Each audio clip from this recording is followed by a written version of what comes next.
Nice smile. Huh?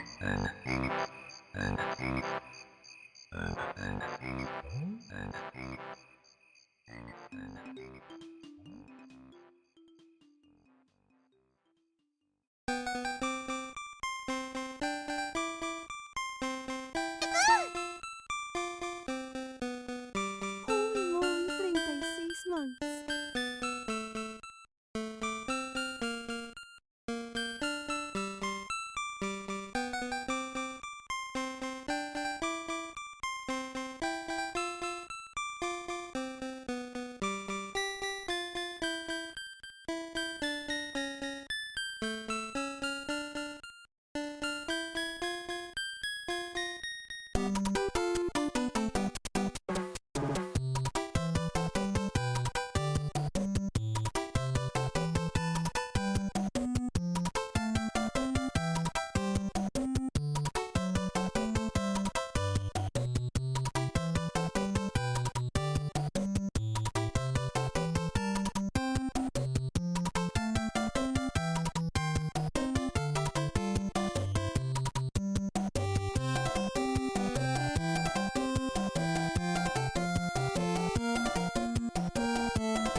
Oh, I was wondering what that was.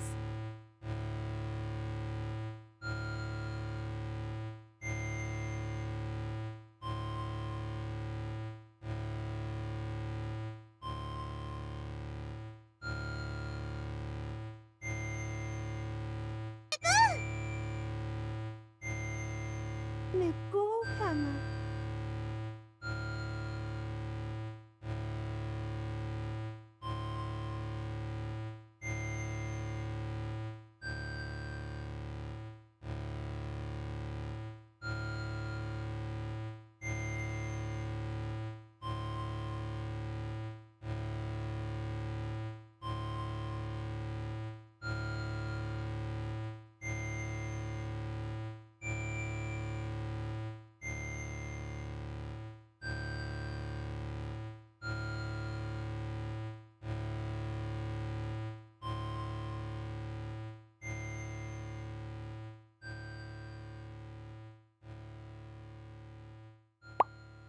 Bug incoming.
Nice smile.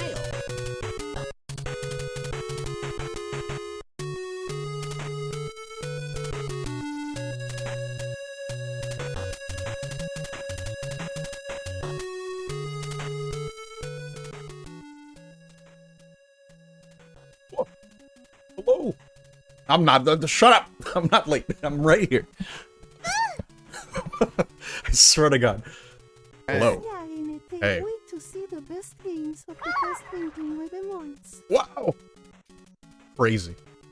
First of all, thank you guys for the subs. Thank you, Omega, for the 39 months in the tier 3. Laura, thank you for the tier 1 30 months. Appreciate it.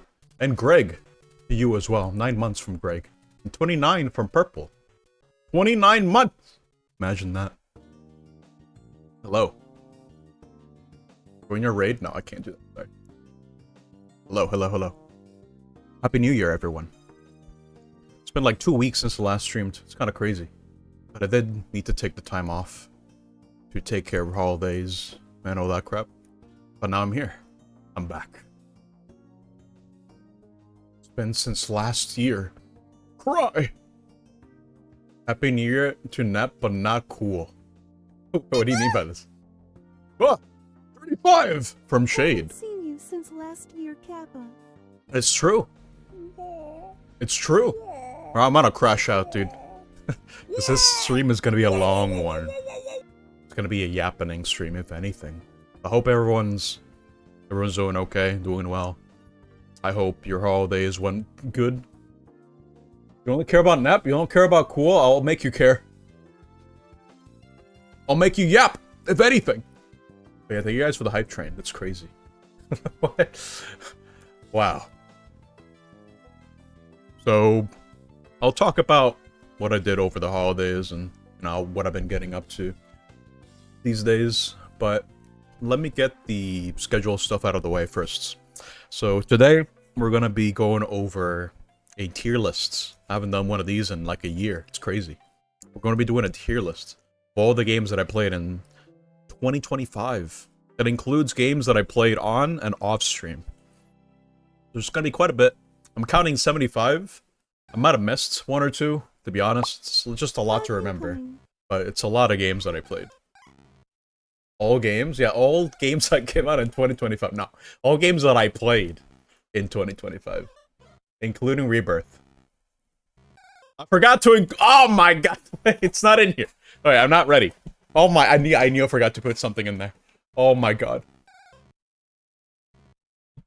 Right, anyway, it's gonna be all the games.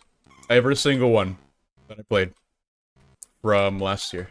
So it's gonna be quite a lot for me to talk about. A lot of the stuff, I think I already went into detail for a lot of these games that I played. But now I have the benefit of hindsight. You know, I let a lot of these games that I played throughout the year simmer a little bit. So I can gather my thoughts and just really get a feel for... Get a feel for it, you know what I mean? I'm not stalling for time, I swear to god. I need to add Rebirth onto this. Oh my god, I forgot to add something. So it's 76 games, in fact. Imagine that. I'll just put it here. There we go. I did replay Prime 4, yeah. I'll talk more about my thoughts on Prime 4, because I think that's going to be the big one. I had time to really just gather my thoughts a bit better after my first impressions and all that crap.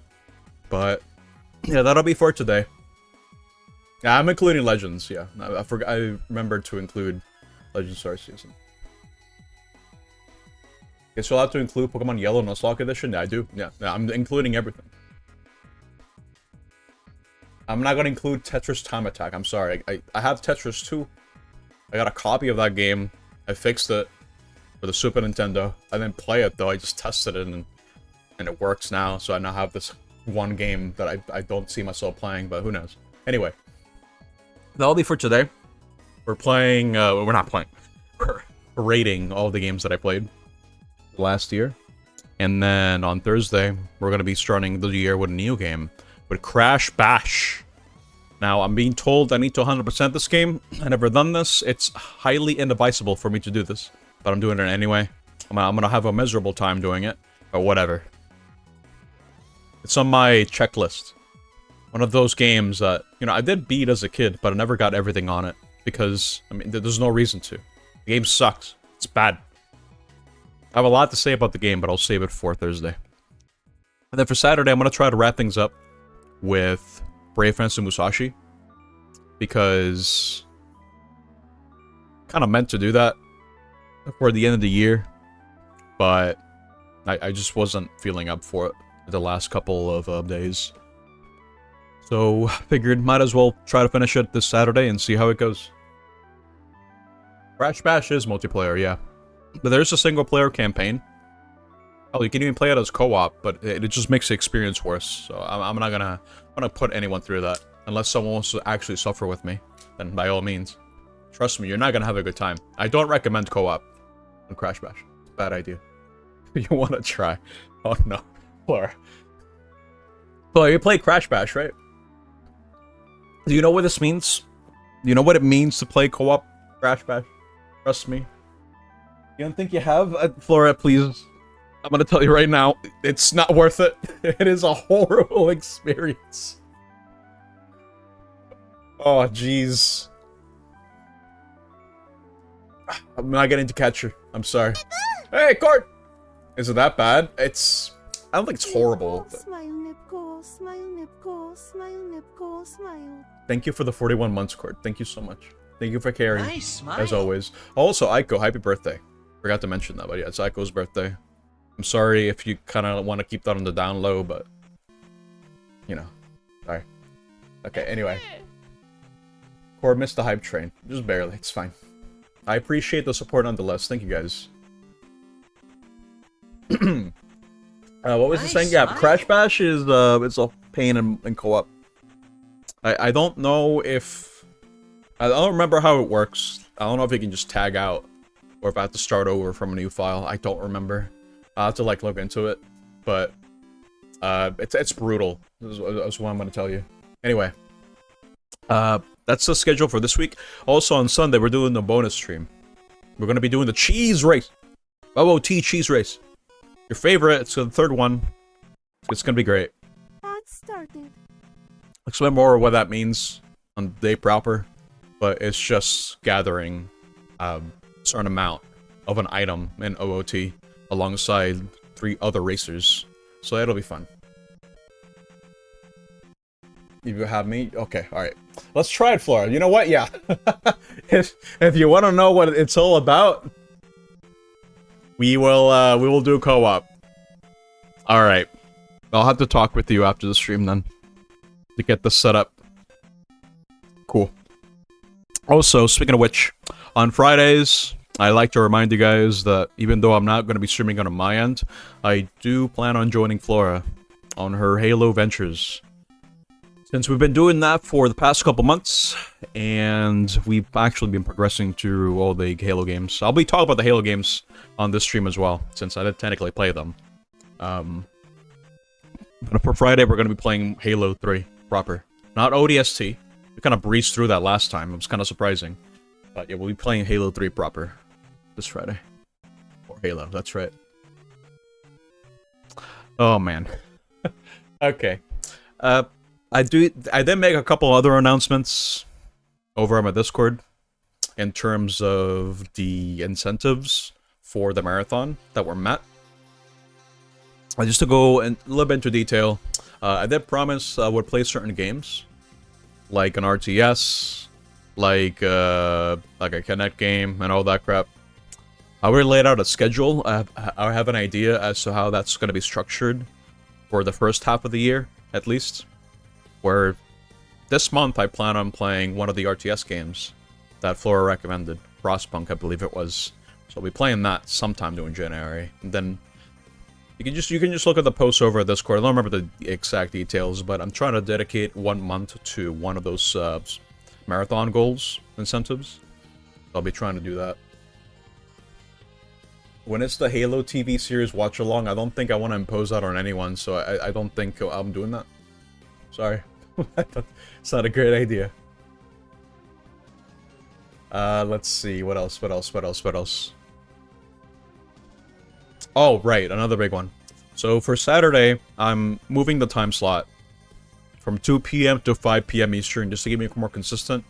And I realize that sometimes on Saturdays, I do need to go out, and I don't want to rush things, and then I just get tired. So I figured for Saturday stuff, it's going to be at 5 p.m. Eastern, just to align with everything else.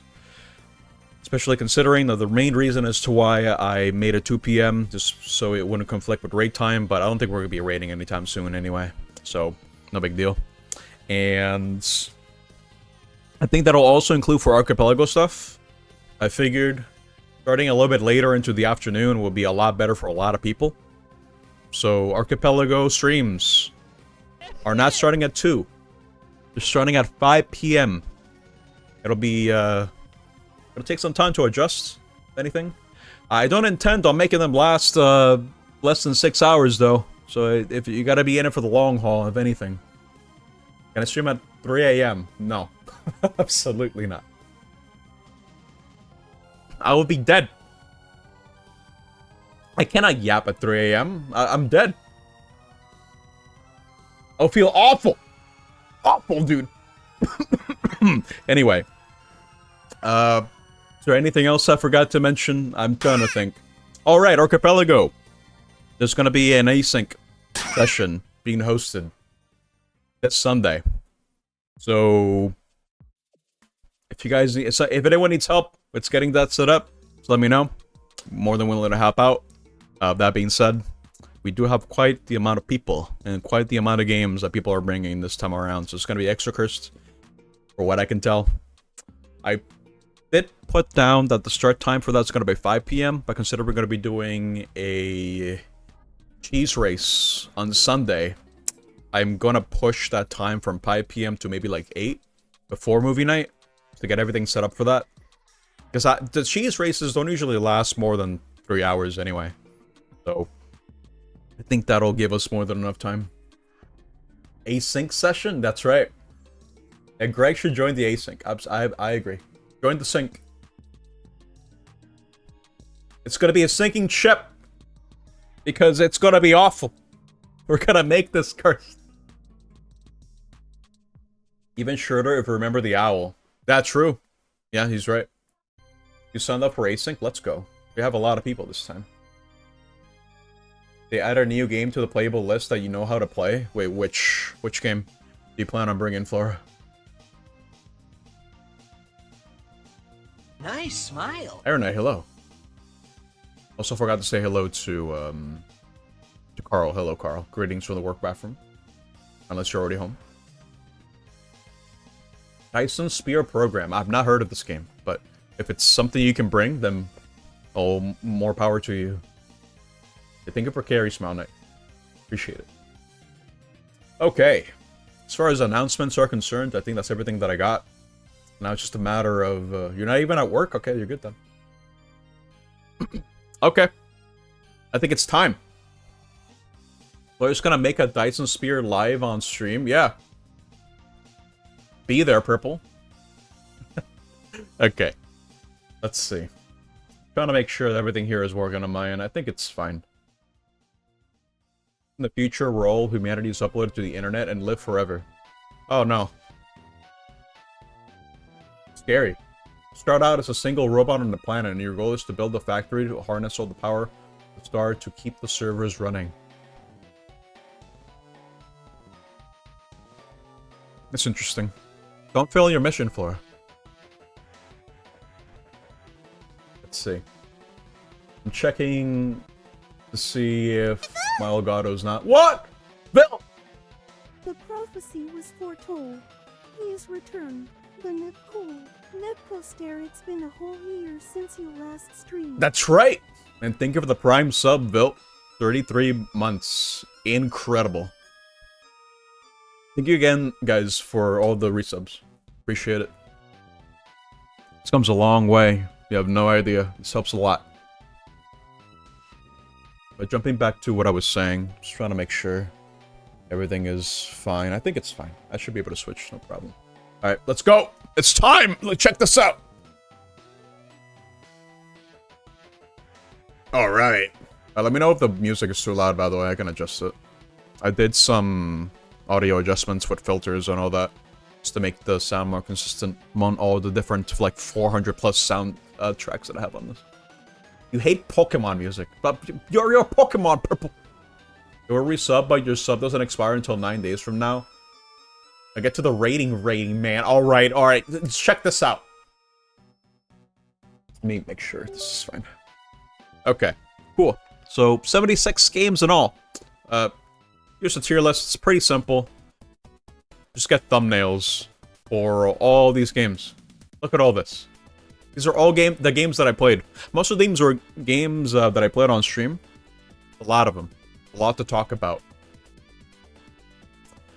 Oh, man. I'm already kind of overwhelmed because I do have quite a lot to say. A lot of the games that I played here. It's not 75. It's only 6. No! I'm not rating that. Sorry. Had enough of seeing those two numbers, bro. I don't want to think about them. There's this one streamer who's also that I like to watch every now and then. CFG. He's also tired of it. Because his chat just doesn't shut up on the 6.7, especially when he's counting frames. It always happens. It's like a trigger. What is that emote? He said, oh my god. Anyway. CFG's chat is cursed? Yeah. It's pretty cursed. But I've been watching him do some runs lately. It's cool. It's like low MST, low percent MST. I watched him make the, what's it called? The Lotad for that. It was neat. It's cool. It seems really hard. It looks really hard. There's a lot of those tricks there that are very, very nasty.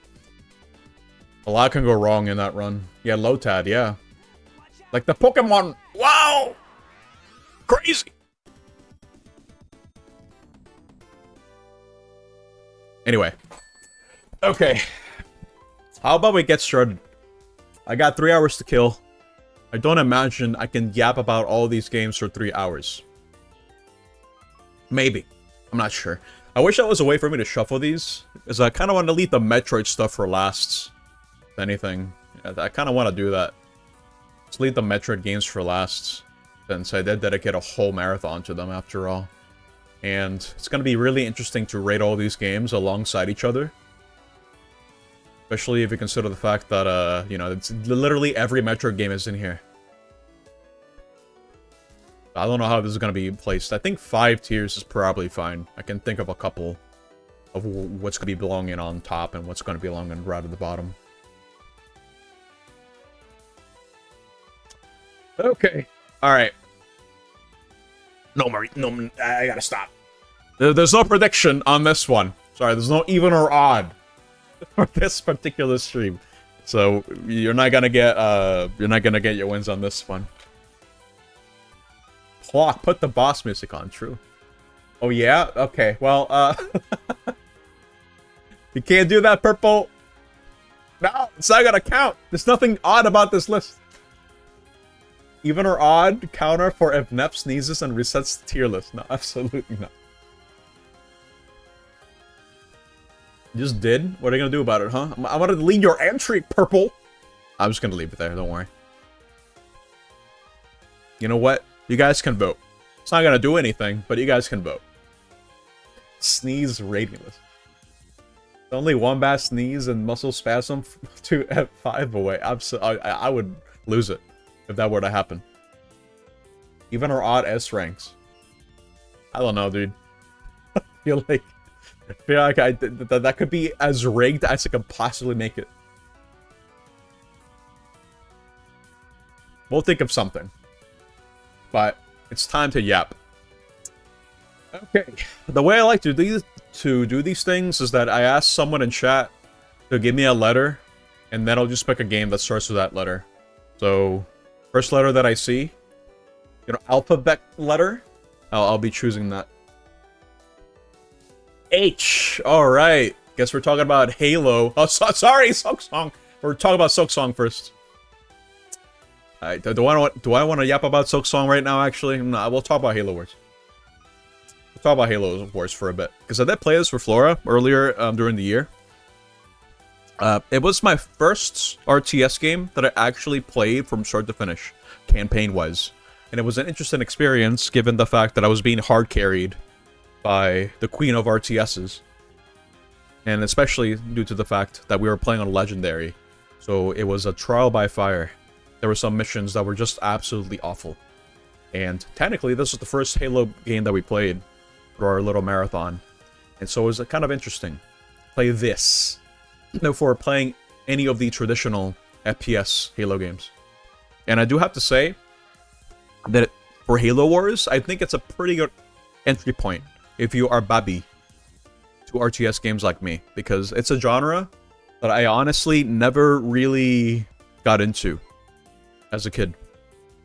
As to why, I'm not really sure. A lot of the PC games that I played growing up weren't really RTS games at all. And quite frankly, I don't think I had the patience to learn them. Because they're kind of like slow burners. A lot of management, a lot of resources. And nowadays, I feel like it's something I can get into, for sure. And I think Halo Wars is a pretty good introductory for that sort of thing. It worked for me. I was compelled to keep playing. I felt like what I was doing was actually contributing to completing whatever objective we need to do for that particular level. So I felt like, as a co-op experience, as an RTS experience, I had a good time with this game. You don't think the song is correct? It might have been the previous one, I'm not sure. But I think Halo Wars, from start to finish, was an enjoyable experience overall. There were some missions that we were stuck in for like 2 hours. So that in itself was kind of painful. But it did leave a lasting impression on me. Now, did I learn enough for me to be able to beat Flora in PvP? Absolutely not. No. Because I feel like my defensive style when it comes to RTS games is just to be like that one guy who just hoards resources, but never attacks. Because I just like see numbers go up. And that does not really help a whole lot. I mean, as a co-op experience, I enjoy Halo Wars. I'll probably put it on, like, B for now. I'll put Halo Wars on B. Because, again, I'm not an RTS guy. It's not my favorite genre. But I do feel like it's a good entry point. It's got John Halo Jr. in it. So I think that's already kind of a plus, if you ask me. Bro, it's a yeah, I'm a turtler. That's right. Absolutely. I mean, hell, whenever I played tactical board games, that's the style that I like to adopt too. I just hoard resources. I might not be winning, but I got a whole lot of coin. I just like seeing number go up, but what can I say?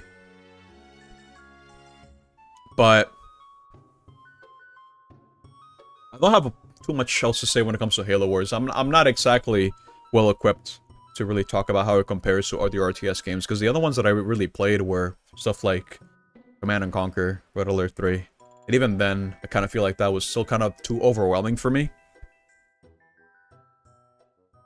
This was definitely a good way for me to get into it. I don't know if Frostpunk is going to be good for me, necessarily. I'll leave it to the discretion of Flora to help me decide on that. For the RTS game that I play for this month. I'll have to see how that goes. This tells me that if we ever saw a co-op on RTS, that we would win by economy. Absolutely. Yeah. I think that's a fair strategy, if you ask me. But when it comes to the whole Halo mythos from this game, I don't know if it's like a good game to start with when it comes to Halo. Chronologically speaking, in terms of, you know, lore and story, this is technically the first game. I don't know if it serves as a good way to introduce you to the series, necessarily. But I think it works. I think it's fine. It's good. It's a good game. I might have to give it another whirl. Another spin. By playing it by myself. And see how that goes. Maybe I'll learn something along the way. When it comes to adopting a certain mentality when it comes to RTS games. I don't know. Because I kind of feel like when it comes to RTS games, my input has to be constant. Like, I have to be thinking like 10 steps ahead and adapting on the fly. And that does sound pretty fun. Like, getting to that particular state of mind eventually. But again, I didn't grow up on this, so I don't exactly have the strong fundamentals. You're down for multiplayer games of Halo Wars whenever. Okay. I mean, it's a one way to learn. I'm definitely not gonna win in any of those, but hey, it's fine. Get to learn something new. I'm just gonna hunker down and wait for my death in each of those matches. But anyway, that's for Halo Wars. All right, throw a letter. Throw a letter right now. We're gonna be moving on to the next game. For the record, a lot of these games I won't have too much to talk about necessarily, but I mean it's gonna be a lot of games. I'm gonna try to give them as much time as I'm willing to give them. F. Oh, F. Okay, all right, it's time. Okay, so Purple was kind enough to gift me this game, Final Fantasy VII Rebirth, for my birthday last year. Thank you very much, Purple. And we made this into our, like a little like nice hangout game, where we would gather like every week. We would play this game for hours on end, and you know, just experience the game itself. Now, for context, I love Final Fantasy VII. I think it's a fantastic game. I think it still holds up in a lot of ways. And I think Remake 1, the first part, is good in a lot of ways. I do enjoy Remake. It takes some liberties that I'm not too big of a fan on, but that's nothing new. I think a whole lot of people weren't really too keen on the whispers and all that crap. I was kind of accepting of it. But as a remake, for part 1, I think it was fine. For me, it was worth the wait, because I got a PS4 just to play Final Fantasy VII Remake. I'm not gonna lie, that was the main reason why I got it. The same E3 where it was announced, which I think was like 2015, it's the same year where I told myself, okay, I'm gonna get a PS4. I need one, so I can be ready to play this game. No, you didn't. No, I didn't. What? You did! You bought this for me, Purple. People call this the best FF in 20 years. Absolutely not. I'm not gonna say that. That's for sure. Rebirth takes a lot of liberties. A lot more liberties than Remake. I want to talk about the good things about this game. I don't want to go too deep into spoiler territory. If I feel like I need to talk about spoiler stuff, I guess I'll say, and you guys can mute for like 5 minutes. I'll just let you know when it's done. Overall, I think the combat, it pretty much works the same way as it did compared to Remake. I think it's good. It's good. I like the customizability with the materia system. I mean, it's kind of a thing from the original game, but I do like the way that they incorporate the action. You know, the real-time battles in this game are pretty good.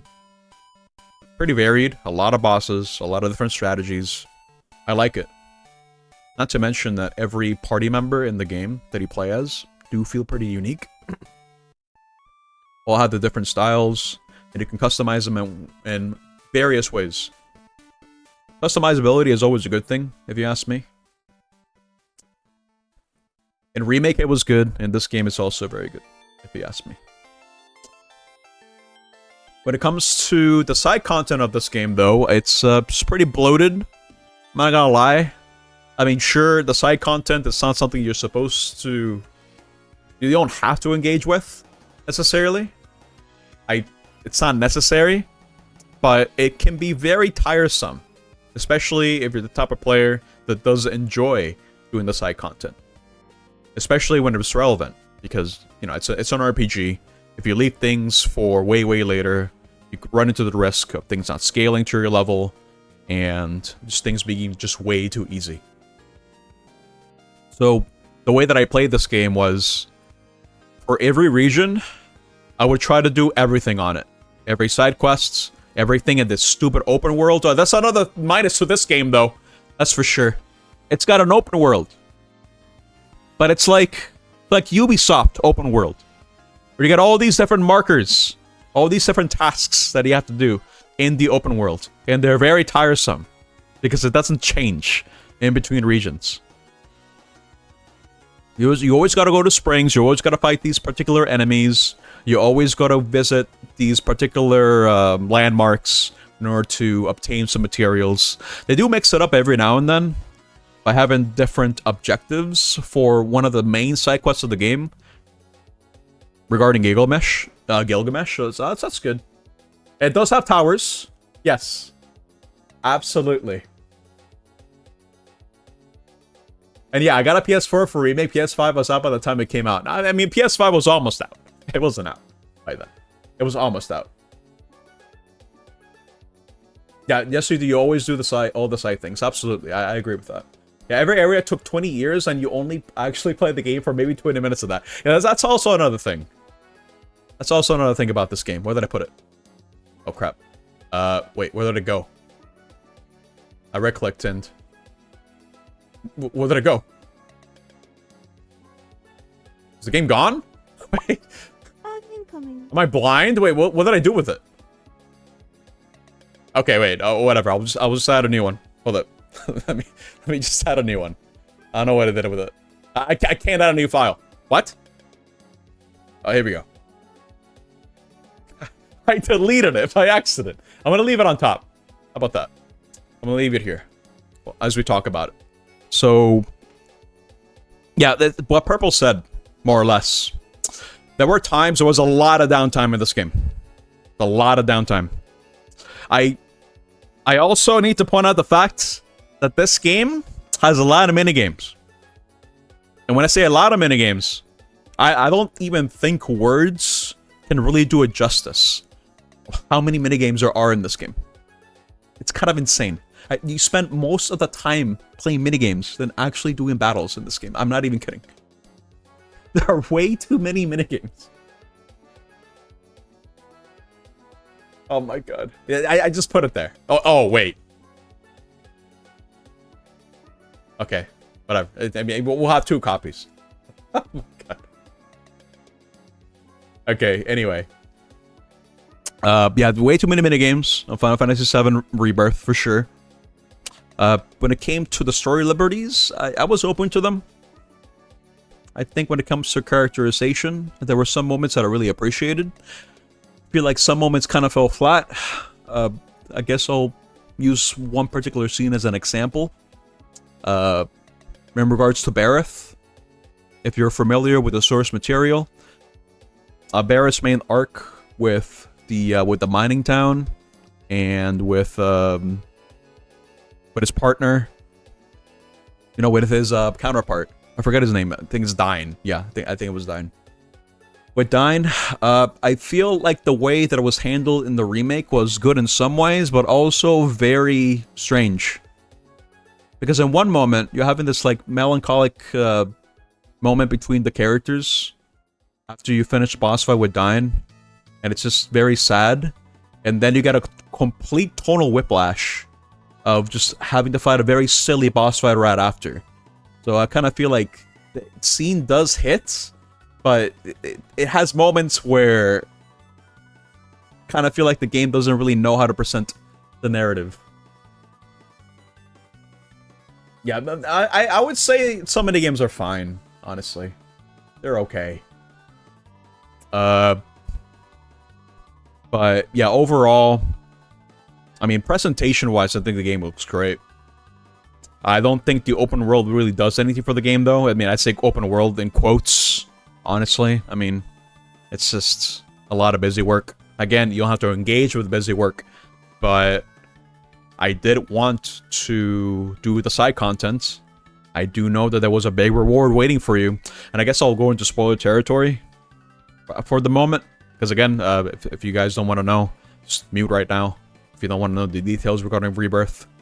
So, there is this particular side quest regarding Gilgamesh for every region, where to complete this one quest and obtain this one relic. And I do like the way that they're structured, because that is the one thing that is different amongst all these regions. To obtain the relic, you do have to do a unique side quest for that region. And it's cool, it's neat, it's different.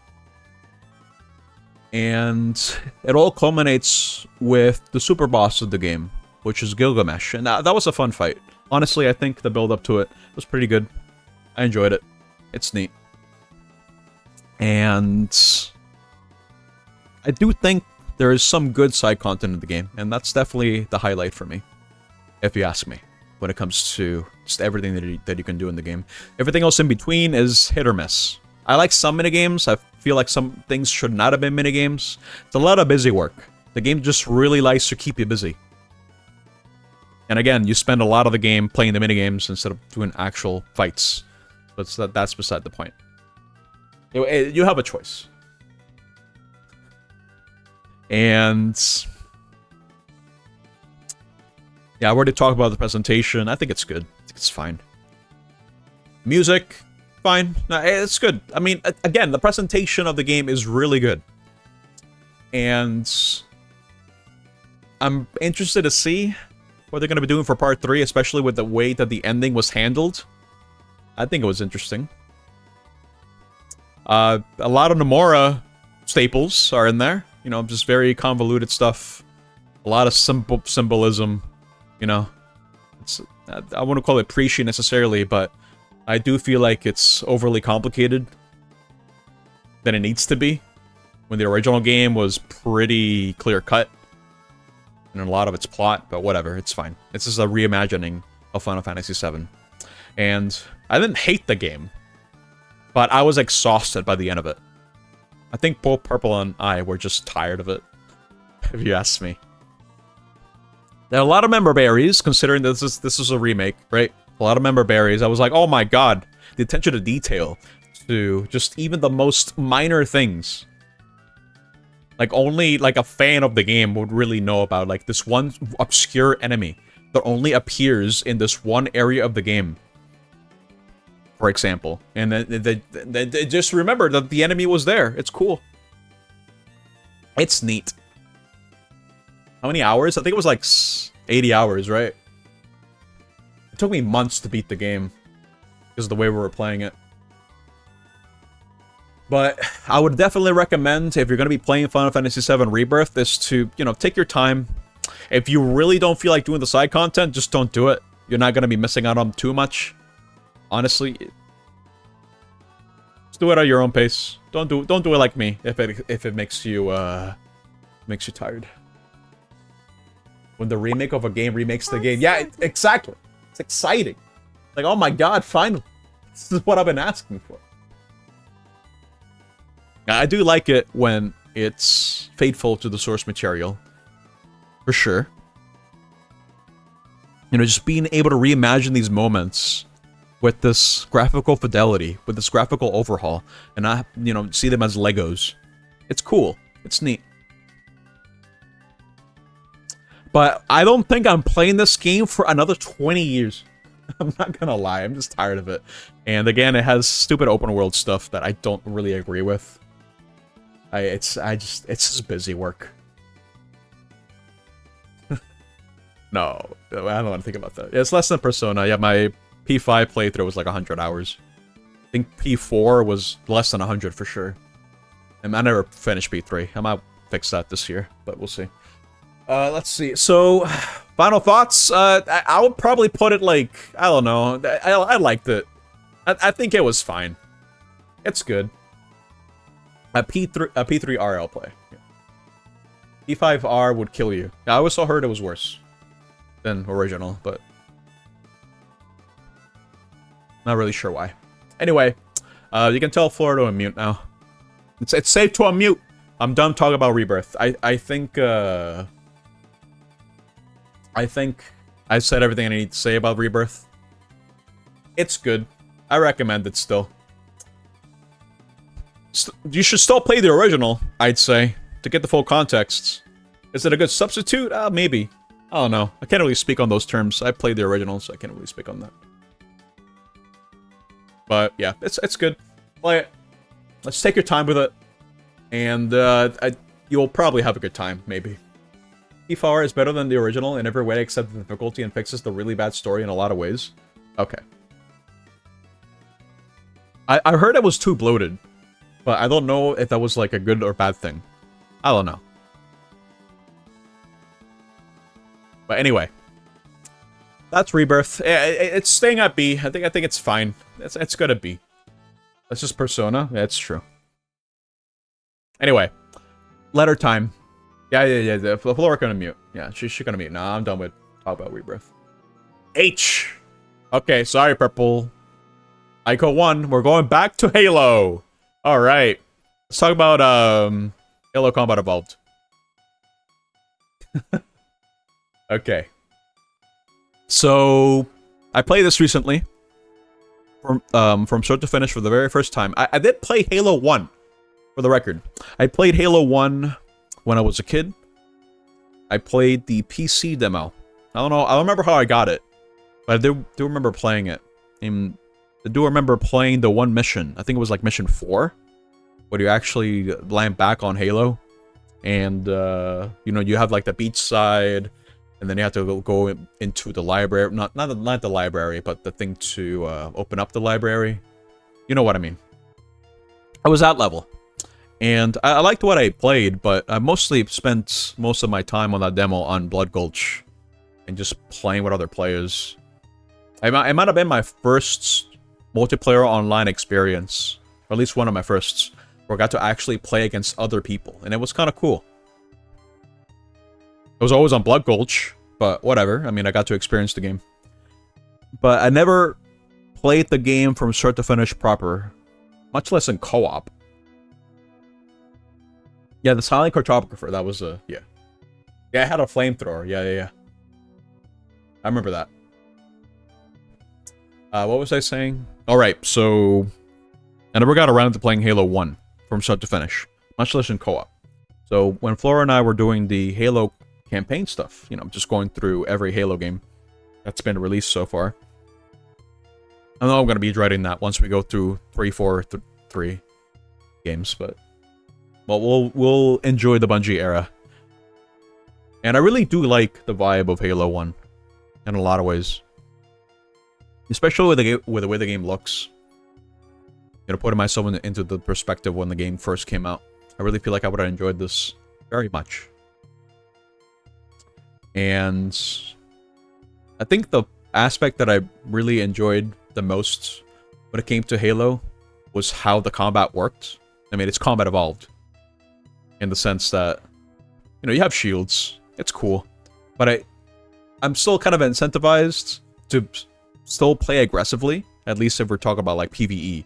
You know, nothing regarding the multiplayer stuff. That's not co-op. I did like how all the guns felt. I feel like they all had their own purpose. I still feel like when it comes to the gunplay, Halo 1 is a lot more focused than Halo 2. I mean, Halo 2 has the dual wielding, which is cool in itself. But I'd never used the goddamn Magnum in Halo 2. Or the pistol, or whatever it is. There were some guns that I just kind of feel like they just had no purpose in being in Halo 2. Whereas in Halo 1, I feel like every gun had a use. Every single one. I ended up using all of them for different situations, even on the fly. And I thought that was pretty cool. And not to mention that with how complex the enemy AI is... Whoa, hold up! John Halo! Hello. John Halo. Hello, Ubisoft. Thank you for the 40 months, dude. Appreciate it. Yeah, we're talking about 76 games here. We're gonna be here a while. A long, long while. I was not able to self-insert as Master Chief, no. Especially considering that, it's kind of weird in co-op. 3 more days until NEP has streamed for 100 months. Wow. Crazy. How long has it actually been? Wait. How many months has it been? It's been close to 40 months, yeah. I don't think about it. That's a long time. God damn. Anyway, going back to my thoughts on Halo. I did like the level-to-level structure as well. I think the level design was pretty solid. Every mission felt pretty different, especially when you first find out about the Flood. I really love how it's presented. I think that there's a good reason as to why the mission with the Flood is the best mission in the game. With the way that it's presented. It's great. It's fantastic. It's really good. If only I had not known about the Flood, it would have been extra scary, for sure. And then it's followed up by the worst mission in the game with the library, but whatever, it's fine. No big deal. The 111's joke actually damaged his sense of time for a minute. Yeah, your Crash Bash is happening on Thursday. Okay. But yeah, there's a lot of highlights in Halo 1. There are a lot of moments that I feel like are gonna stick with me for a long time. Especially with the last Warthog ride, where we were like less than 1 second away from blowing up. It was really cool. A lot of key moments in Halo 1. I enjoyed it from start to finish. It's cool. Halo 1? What did it win? No, I'm saying that the library is the... You go from the best mission, which is the mission that introduces the Flood, to the worst mission in the game, which is the library. There's a lot of copy-paste in the game, and it's definitely the worst in the library. It's drawn out. It's not necessarily confusing to navigate because I have a good sense of direction. It's just long, especially if you're playing on Legendary. It can get a bit annoying to go through all that. You will not stand by this library slander. I don't... Okay, listen. It's relative, right? Because the library might be the worst mission in the game. I mean, it's still having fun. I just don't like the copy-paste aspect of it. Well, do you understand what I mean? Just speedrun. Okay. Library is the best, worst mission in the franchise. Yeah, it's true, actually. Just speedrun? I'm not gonna, like, grenade jump past the walls. I'm a baby. I'm a Halo baby. Like, I'm not sure. I don't know how to grenade jump. I know you can do it, but I'm just a baby. But yeah, I did enjoy how each enemy type, I had to approach them differently. The Flood, with the elites, with the grunts, especially with the hunters. It's really fun just learning the game. And co-op made it a lot better. It was silly fun, for sure. So, when it comes to Halo, I'm gonna put it on an A, dude. That's an easy A. Easily. I can only rank it based on the campaign, though. I can't really speak on how it holds up in its in the multiplayer department. I wish I could comment on that, but I can't. Strictly for the campaign, though, it's a very solid A rank, if you ask me. Good game. Very good game. Alright, next letter. Next letter. Which one am I picking next? Let's see. Give me a letter. I'll Seppi in the meantime. B. What do we got for B? Ooh, Bloodborne. Okay. So, I made it a yearly tradition to talk about, or rather, to play a Souls game. Ever since Dark Souls 1. We already played 2, now we played Bloodborne, and this year I intend on playing Dark Souls 3. Maybe soon, I'm not sure when, but I do want to play Dark Souls 3. That'll be a long one, for sure. This game sucks. No. Bloodborne, when I first played it, I think it was like my first PS4 game. I'm pretty sure. Alongside Battlefront. You know, the EA Star Wars Battlefront. I think that game was still fine. It's not Battlefront 2, but whatever. Bloodborne was the first proper PS4 game that I got. And I think it still holds up in the sense that this is the first time where I felt a Souls game that came from FromSoft was quality from start to finish. Dark Souls 1, for as good as it is, I think it has a weaker second act once you get the Lord Vessel. Especially when we make it to Lost Islith, where it's just kind of like, that just ran out of time. It's kind of awful in a lot of ways. So the quality does kind of dip a little bit. In Dark Souls 2, it's the entire game. The game sucks. But for Bloodborne, I feel like it never gets bad. It only gets better the more you play it. I don't feel like there was ever a moment where I'm just kind of like, oh, we're at that level now. No, absolutely not. I always enjoyed my run-through the game. Ever since the first playthrough and every other subsequent playthrough after that. I can't say I really have a bad time with the game. You're always trapped in automod hell? Wait, where? On my Discord? What's going on? Dark Souls 2 has a weak first, second, third, fourth, fifth, and sixth stack. Yeah, fancy that. Here? Wait, why? Wait, what's going on? Let me see if I can fix that.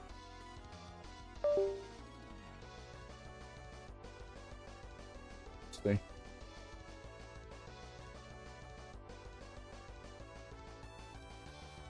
I didn't see a notification from my end.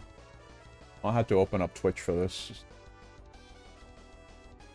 Because all the bosses are baby easy and the areas are all filled with enemies that don't challenge you to use the game mechanics in meaningful ways. I agree, Purple. But you didn't hear that from me. I think the problem with Dark Souls 2 is just, again, I'm always going to hold this against it. I just don't think the level design is good. I don't think it's good. It's just a lot of gotcha moments, you know? It's like, oh, man, here's a trap. Oh, you weren't paying attention. Oh, here we go. So it's just way too many of them. It's kind of annoying. Very annoying to navigate. Say that about Bloodborne. Okay. Baiting me with this. Let me take care of this problem first, though. Not sure why Automod is doing this. What exactly is it saying? Is it just, like, blocking Leo from chatting? Like, what's going on? I'll have to go to Stream Manager for this one, I think. Let me see. It's just being checked by a mod and has not been sent. What? Let's see. I hadn't had this happen before, so this is very unusual, if you ask me. Let me see. I don't see anything. Automod Q, let me see. I don't see anything here. Maybe mod actions? What? Yeah, I don't see anything of the sort. Very strange.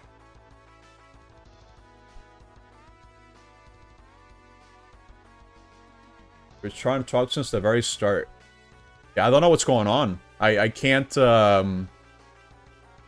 see anything under Automod. Very strange. I'm not sure why this is happening. How do you fix this?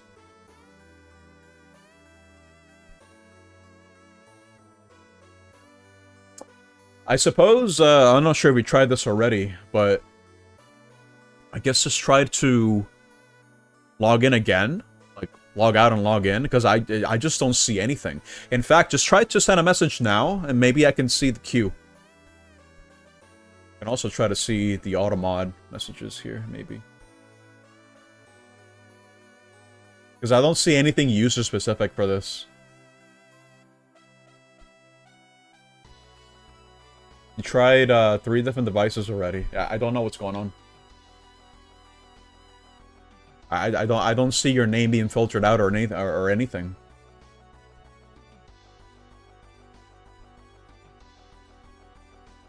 Try to send one more message. I have a plugin here that should give me that should catch whatever you're saying, I suppose. You can also try doing this so that you can look for your name in specific. Send 3 messages. Okay, well, let's see.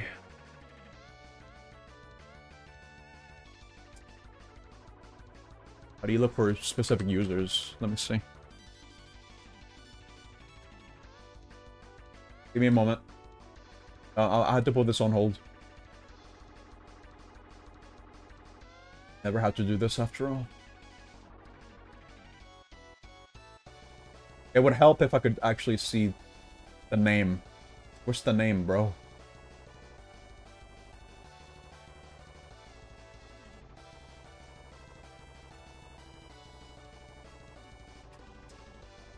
I have to actually go to another page on Twitch to look at this. Jesus. Give me a moment.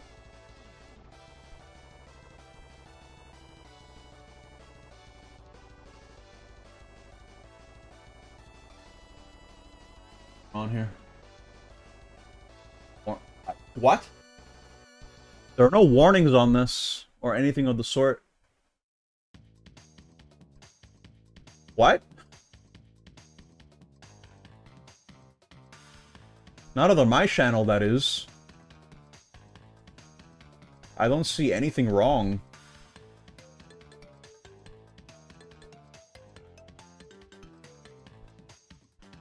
This is very strange. I'm not even sure if there's a way to reset this.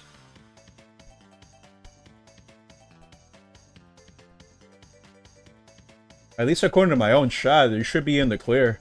I don't know. I don't know what's going on. Wish I could tell you, but I can't.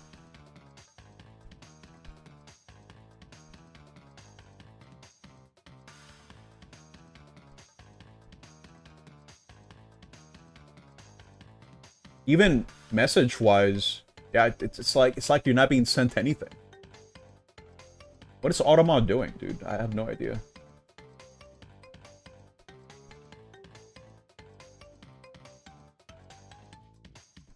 Check Discord. Ugh, it's okay.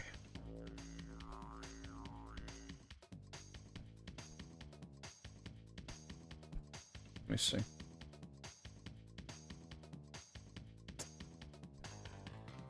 I don't think it's related to what happened to you constantly.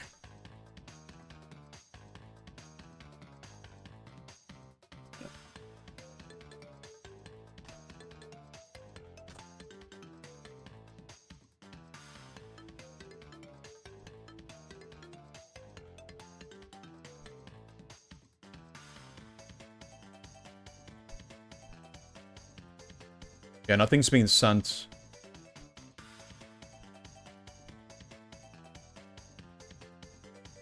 Oh, I don't know how you fix this. Does this happen for every stream for you? Or is it just my stream?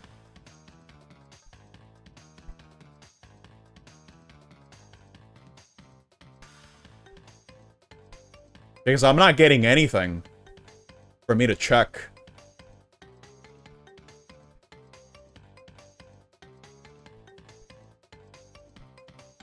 According to AI here, this message can also occur if a user's account is flagged as suspicious or restricted, causing their messages to be monitored without appearing in public chat.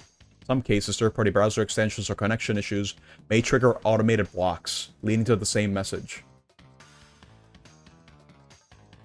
Strange. Legit question, yeah. Do you have any share ban list stuff set up? No. I don't have anything like that set up.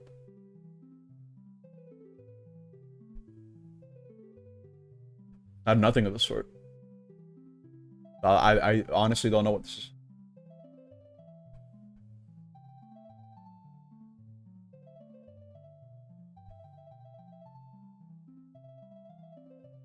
Even if I go under AutoMod settings. Let me try doing something.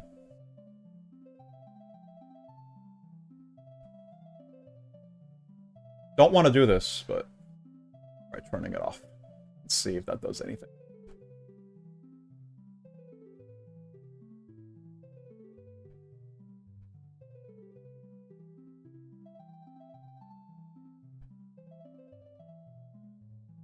Okay, try sending something. Apparently it had smart detection beta. I don't know how long this has been in beta for. Able to send chat and other channels confirmed? Okay. Try sending one now.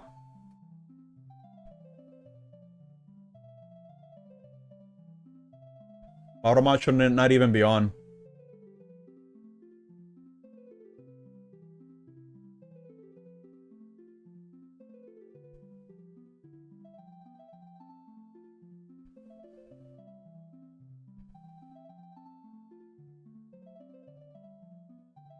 I got nothing. I don't know why it's not sending.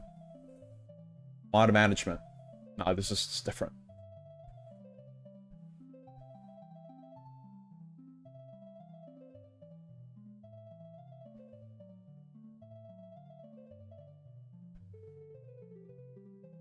I didn't make any tweaks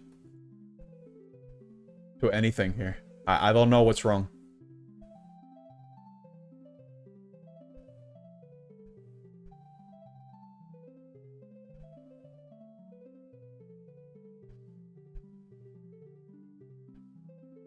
I don't see anything else that I could tweak. I got nothing. Yeah, I don't know.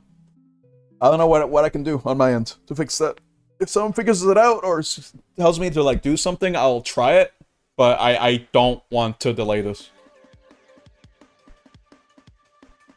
No, you're not on the ban list. I'm pretty sure. No history of being banned.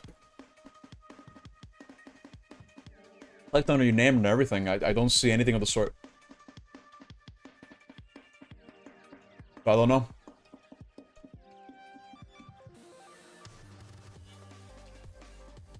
Let me double check that.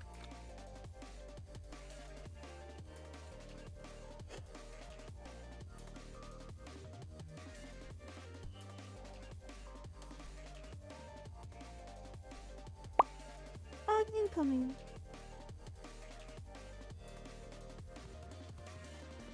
This will be the last thing I check. I can't be doing this for the next hour.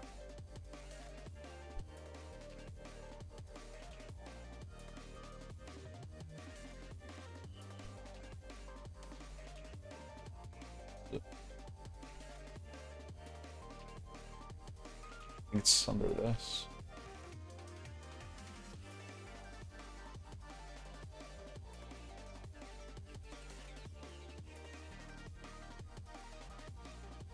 Let me try doing this.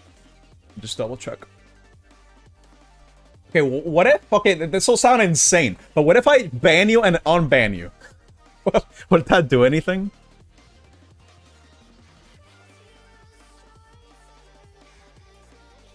I'm out of ideas beyond that. I have no idea what else to do after that. Yeah, there has been no mod actions against you. So I got nothing.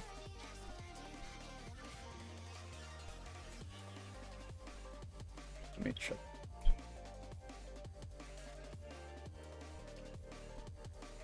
Okay, I'm gonna try that. But if that doesn't work, I don't know. I have no idea. We'll have to like look at that later, but not right now. That's my plan. Because I want to move on. Let me see. I'm gonna ban and quickly unban you. Let's see if that did anything.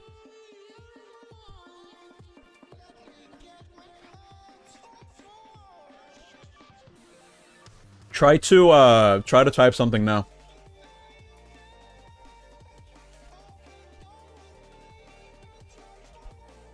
If it doesn't work, then I have no idea what's wrong.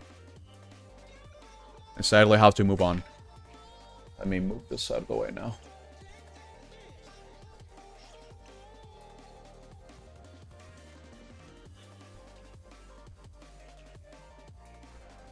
I'm assuming it didn't work.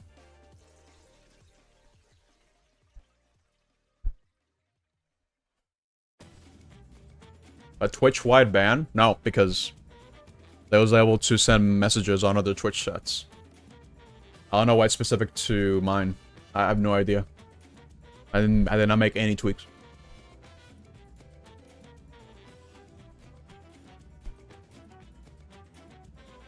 I wonder, actually. No, that's not gonna work. I don't want to switch back the auto mod thing real quick before I continue. Show me the advanced settings, please.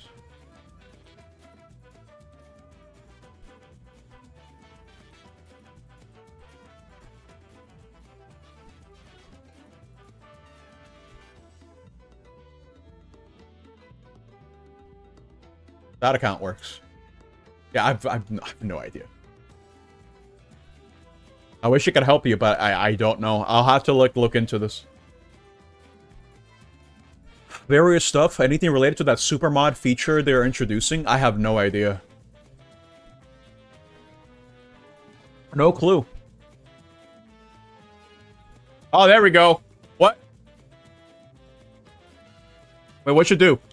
Nice smile. What did he do differently? What happened? Wait.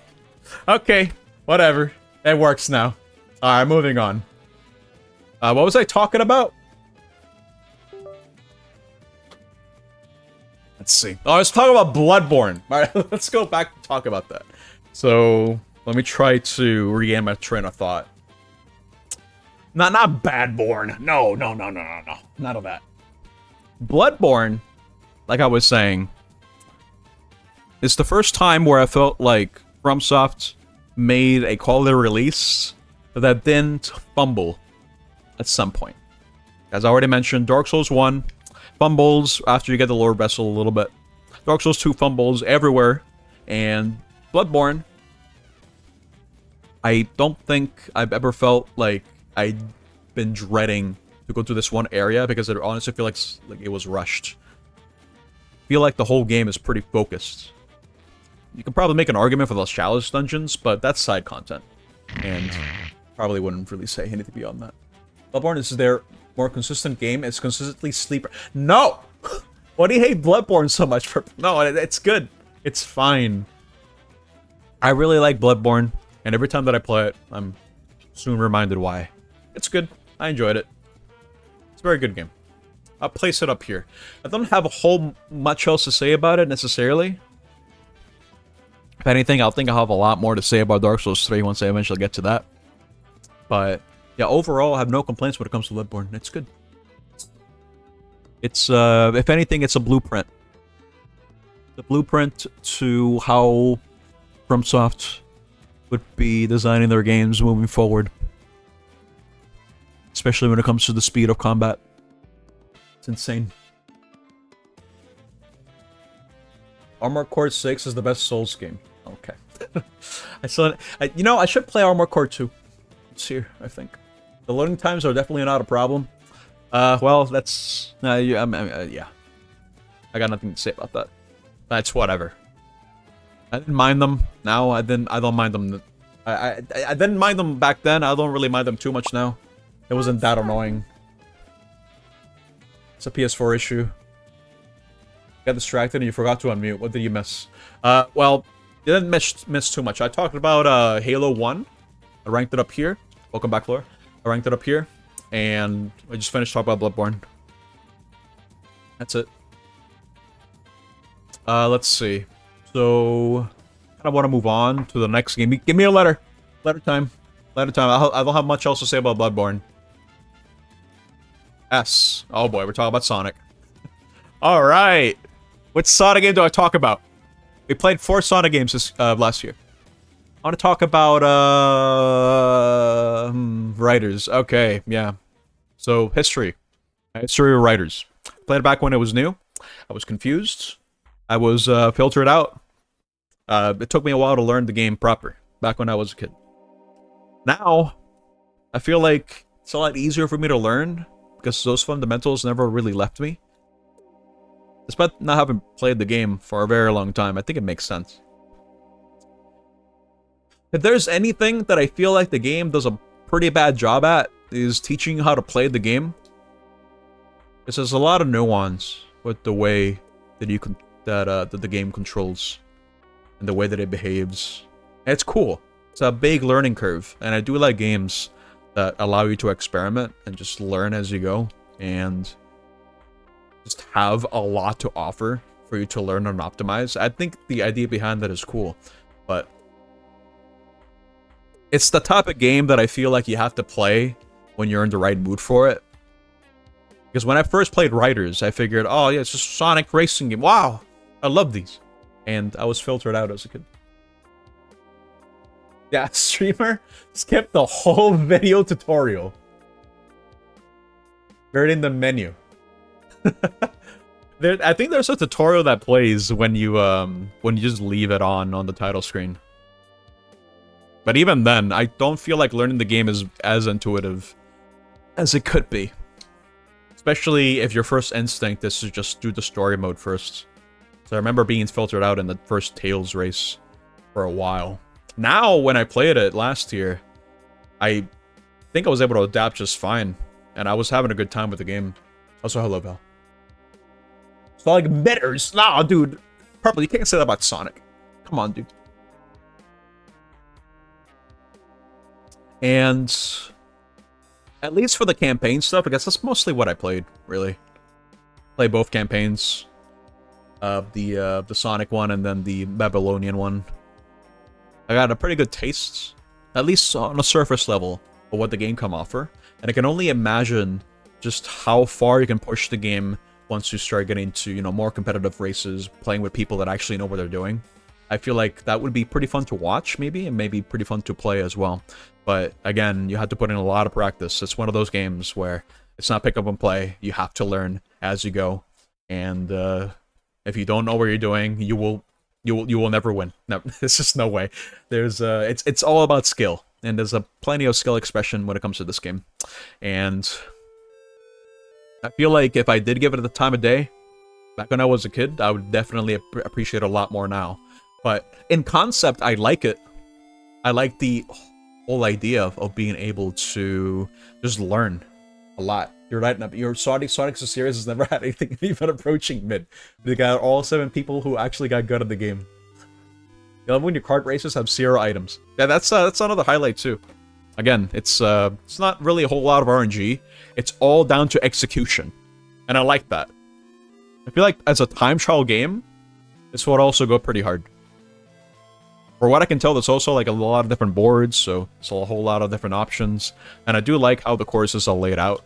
And I like the gimmick too, with the way that it works, with air control and just you managing the resource. Because if you run out of that, then you're just cooked. It's over. Can't do anything about that.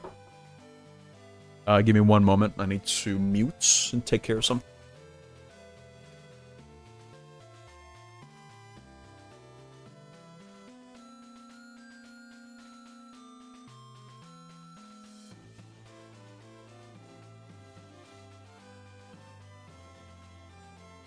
Okay, I'm back. We're good. We're good. Let me adjust the microphone again. You need to check your PS2 memory card to see how many hours you have there. Yeah, I played it on PS2. Back when I was fresh and new. Remember it coming out around the same time as my birthday, as I was like, oh, I might want to get this, but it was just a rental for me. I did play the multiplayer a little bit, but again, I don't think this is the type of game you bring to a friend's house and expect them to just know what they're doing. It's a slow burner for sure.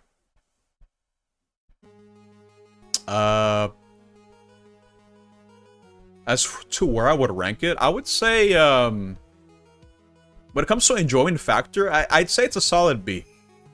I have a feeling like the other Sonic Riders games are a little bit better. Not counting, you know, Free Riders. As I did hear good things about the sequel. About it being better. I'm more than willing to give it a shot. And now that I have a better sense of how the games work, more established fundamentals, I feel like I probably appreciate that one a bit more as well. So, I do want to play Zero Gravity at one point. That's what I'm trying to say. It's good. B is good. Good game. I'll put it there. I enjoyed it more than Rebirth. It was short and sweet, if anything.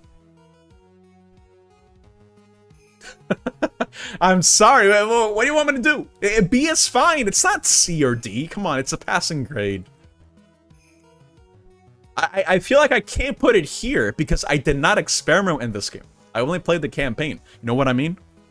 Just from an enjoyment factor alone, I enjoyed my time with this game. I just didn't get the chance to really go that deep into it. I'm sure that once I play Zero Gravity, I might appreciate what this game did in order to pave the way to Zero Gravity. They went into battle, but no, I just did all campaign. That was it. Just campaign. That's why I can only judge it based on those merits. And the campaign was just okay. But the core gameplay, I think, is solid. Zero Gravity is worse? What? Is that true, Shade? Zero Gravity's story is better. How about the gameplay? But how could he make it worse? Is it the track design? being like, I don't know, like a whole lot bunch of straight lines, not a whole lot of like varied pathways. Because that's another thing that I liked about Sonic Riders. Depending on which different type you used, you had access to different parts of the map. I feel like there's one particular type that probably overshadows them all. I think in Riders it's flying, right? Every track is extremely wide. Oh, I see. It becomes all about timing your jump rather than doing tricks. Oh yeah, that's another thing too. Okay, well, maybe once I play Zero Gravity, this will go up here, then Zero Gravity takes me. I don't know. Maybe Zero Gravity goes down here. I don't know. But I guess we'll figure it out at one point once I get to it. I'm leaving it on high B. Wait, boost is gone? It replaced with a gravity dive that is used situationally. Why would they get rid of boost? Did they try to make the game easier? Is that why? Were people complaining that Riders was too hard? Yes? Oh, man.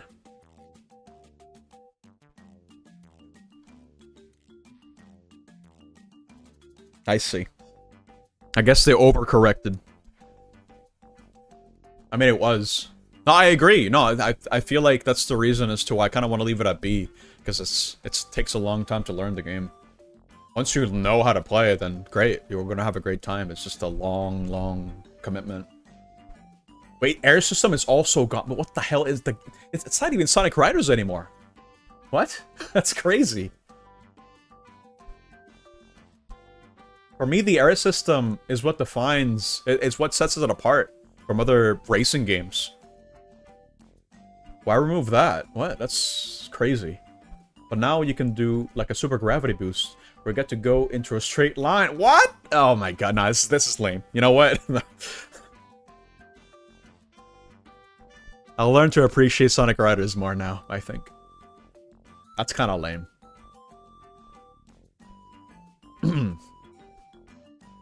Anyway, give me the next letter. We have a lot of games to go through. I only talked about 5. It's already been an hour. Are you hearing these awful opinions? M. Okay. What's an M? Oh, I'm saving Metroid for later. For right at the end. Is there anything that's M that is not Metroid?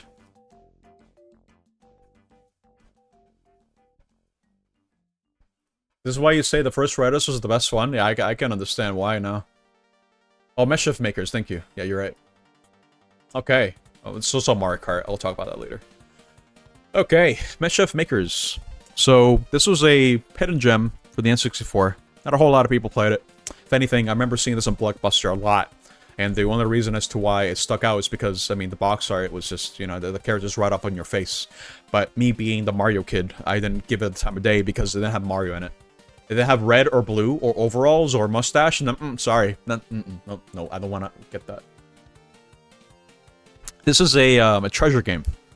Treasure, you know, the people who made, what's it called? Gunstar Heroes, Wario Worlds, Radiant Silvergun, Ikaruga, a whole bunch of different action games. So Sin and Punishment. They made a whole bunch of different cool games. And I feel like this game is no exception. It's a little bit on the wacky side. It's like a puzzle platformer of sorts.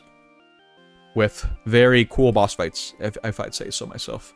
And a whole bunch of different cool puzzles. It's pretty unique what it does. The whole shaking mechanic. And it being one of the few N64 games that takes full advantage of the D-pad. I don't think it uses the thumbstick at all. Like the control stick. Kind of weird to see. I mean, not a whole lot of games took advantage of it. Believe it or not. Because you know how the N64 controller is designed. You either hold it from the outer... how do I explain this? I mean, there's only 2 ways to hold an N64 controller, right? Holding it from the control stick or holding it from the D-pad. That's what I'm trying to say. Like, your right hand is always going to be holding over where the face buttons are. But... it was kind of rare to see 2D games on N64 to be played like that. It's neat. It's a cool game. I enjoyed it. I wouldn't really put it that high up there, though. I don't think it impressed too much. If anything, the highlights were definitely the boss fights And some of the levels, they kind of dragged on a little bit. Each level did something cool, something different, but I feel like some of them were a lot better paced than others. Like, I did not enjoy the mace level. 2 ways? Is that a challenge? How does it want to hold this? Wait. What's another way to hold an N64 controller? I mean, I guess if you want to be deranged, you could hold the D-pad side with your left hand, and then your right hand can hold the right, like the middle part. Use a foot. Okay, whatever. Hold it like a boomerang. No, absolutely not. Anyway, yeah, Mischief Makers, it's good. It's got a cool little gimmick with the ending, where depending on your performance on the stages and gathering a particular collectible, you get to see more of the ending. I've never seen anything like that. That's pretty cool. Pretty neat. But I feel like it's a rental game, if anything. It's best as a rental. If you bought this game, then sure, you can get some mileage out of it, but it's pretty short. Not a whole lot of replay value, if you ask me. Let's put it on B. It was fine for what it was. It's not my favorite treasure game. That goes to Ikaruga. But I think it's just good. It's a good game. We're never getting through this. It's fine. Give me a letter. It's fine. I'm done talking about this one. Give me another letter. We still got 2 hours. What else we got? S. Going back to Sonic. Okay, pick a Sonic game. Which one do I talk about? Star Wars. And now I think about it, I didn't play a Star Wars game last year. Strange. I should fix that. I might play Jedi Survivor here. That might be a good idea. Anyway, I'll talk about Unleashed. Okay. But the HD version in specific. Because I have Unleashed on the Wii. That is a different game. Made by Dimps. We all love Dimps in the chat. If you know who Dimps are, I'm sorry. I did play Jedi. But not Survivor, no. I did play Fallen Order, yes. I played that like 2024, I'm pretty sure. Well, like Sonic, best game ever. No. I would say Sonic Unleashed is a very solid game, if you ask me. I don't mind the Warhog. I was always kind of open to it. I don't mind I understand the sentiment. But I can only really say it in hindsight because we got way too many boost games after this. We got Colors. We got Generations. We got Forces. We'll talk about Forces in a bit. We got a whole bunch of boost formula games. Using Unleashed as a template. And again, I played the Wii version. Where it's structured very differently. There's a lot of empty space. At least with the daytime stages. Over the Wii/PS2 version of the game. And I played this particular version, the HD version, on the recomp version of the game. Comes a whole bunch of different features, and the game actually runs at a stable frame rate. Because if you remember anything about the original Sonic Unleashed on PS3 and Xbox 360, it was bad in terms of performance sometimes. It was really bad in a couple of them. Too many? Not enough. Absolute. No, dude. I'm tired of boost formula. I don't want to see more boost formula Sonic games. I'm good.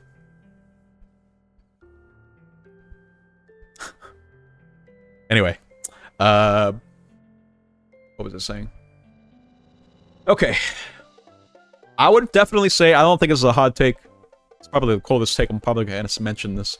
But the HD version is the definitive way to play Sonic Unleashed. The Wii version is serviceable. It's fine for what it is. But if you really want to experience this game proper, you play the Unleashed, the HD version. If anything, I would probably say the only thing that's holding that version back is the tedious medal collection that you need to do in order to unlock more levels. That, for me, was kind of annoying. Please continue using Frontiers, Shadow Generations formula, mix of boost and adventure. Yeah, that's what I want to see. For them to keep iterating on that in specific. It's just not purely boost. You know what I mean? I'm good on boost. It's fine. We got enough games for that. I even enjoyed the Warhog levels in this. Because, again, hindsight. The Warhog, it was kind of limited in the Wii version. It couldn't really do much. It wasn't that interesting. The levels were also kind of long, but oh man, they were very long in the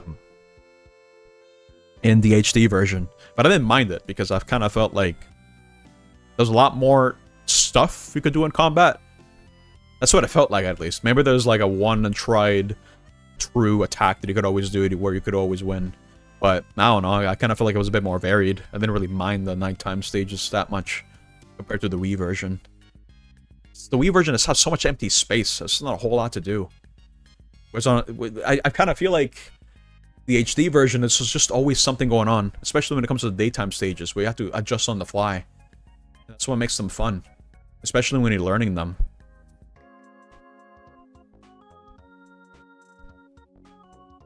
We're so glad that Neb understands what you had to tell me for 20 years. That Warhog is a God of War clone, yeah. It wouldn't be so bad if they didn't force you to do like 3 in a row. Yeah, that's also another thing, yeah. So that happened. So it wasn't necessarily well balanced. Daytime unleashed this peak boost stage design. I agree. I really enjoy my time with the daytime stages, for sure. I just wish that every other game moving forward wasn't then change the control scheme. You know what I mean? I feel like they always change the goddamn controls for the boost games. Kind of strange. I hope it stays consistent at the very least. Because I was fighting muscle memory a lot on this one. I remember. Yeah, homing attack keeps changing buttons. They can't decide where it goes, dude.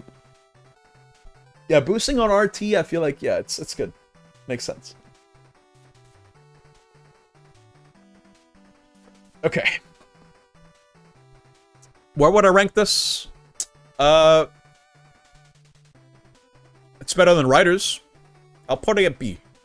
A solid B. Actually, no. Sonic Unleashed does have good presentation, if you ask me.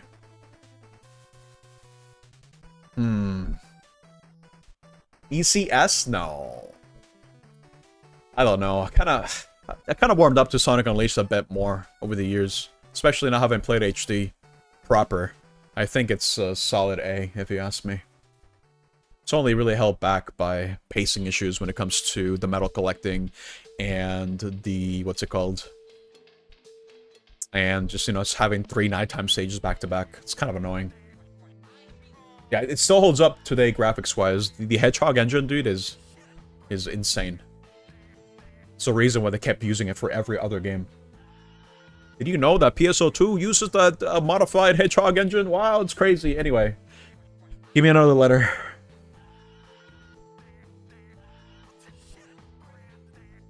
Oh yeah, S for Hatsune ship. That's true. We did have Hatsune Miku as ship. PSO who? I'm gonna take that as S, Consumer. U. What is that U anyway? Hold up. Do I have any U games? Probably should have organized this a bit better, huh? I don't think there's any U games. Take it as S? Okay. I'll talk about... we'll talk about Sonic, whatever. Let's just talk about Sonic. Let's get them out of the way. Ubisoft, no. Alright, let's talk about Sonic Forces. I mean... Come on, dude. I think out of all these games, out of all these, it's the definition of mess potential. Well, maybe for like maybe another game that I'm thinking of, but it's had so much potential, dude. So much potential to be something cool, something memorable, but they fumbled the ball in a lot of ways. Do I really need to explain why? Them shoehorning classic Sonic in, the awful classic music. I mean, some of the music tracks were good. I just wish I could hear them. The stages are way too goddamn short. I remember going through like an entire stage just literally holding boosts for like an entire minute, and I was still making steady progress. It's insane. It was questionable from day one. I don't know. I feel like the premise alone was cool. Then bringing back classic Sonic would have been like, ah, that's okay, that's sure. I mean, they're trying to capitalize on Generations. And then trying to tie this in with Mania. That would have been, oh yeah, good. Nice. It's too bad that Mania was the only good game. Well, it's classic there. They released Mania the same year because they wanted to tie it in. They had that perfect recipe with Sonic Dreams Collection. It was all downhill from there. I guess I do have this here, huh? Oh, man. Mania wasn't even that good. What? Nah!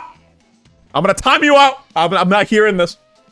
Oh, no. I'm not hearing this. Absolutely not.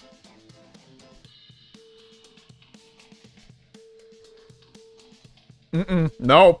Strike one. Absolutely. You're not gonna slander Sonic Mania. In fact, I should probably play Sonic Mania this year. It's been a while. Probably Sonic Mania Plus. I've never played the Plus version. But I need to do this. Mania was good. It was great. Sonic Marathon when? I will never finish. I would go insane if I do a Sonic Marathon. You think it had too many old stages? I didn't mind it, necessarily. Is it pandering? Maybe. I don't care, though. It's fine. It's a lot for me to appreciate when it comes to Sonic Mania. Pandering aside, if you ask me. You wanted more original stages? Yeah, that's what a Sonic Mania 2 could have been. But, that didn't fall through. It's okay, Shade! It's okay, we got... superstars. Wow. Oh, man. Talking more about Mania than Forces, yeah. That's the unfortunate truth about Forces, dude. I mean, it's got good music. Sometimes. Sonic was tortured for months. Tails just lost it. It's war. None of this is good. The game's not good.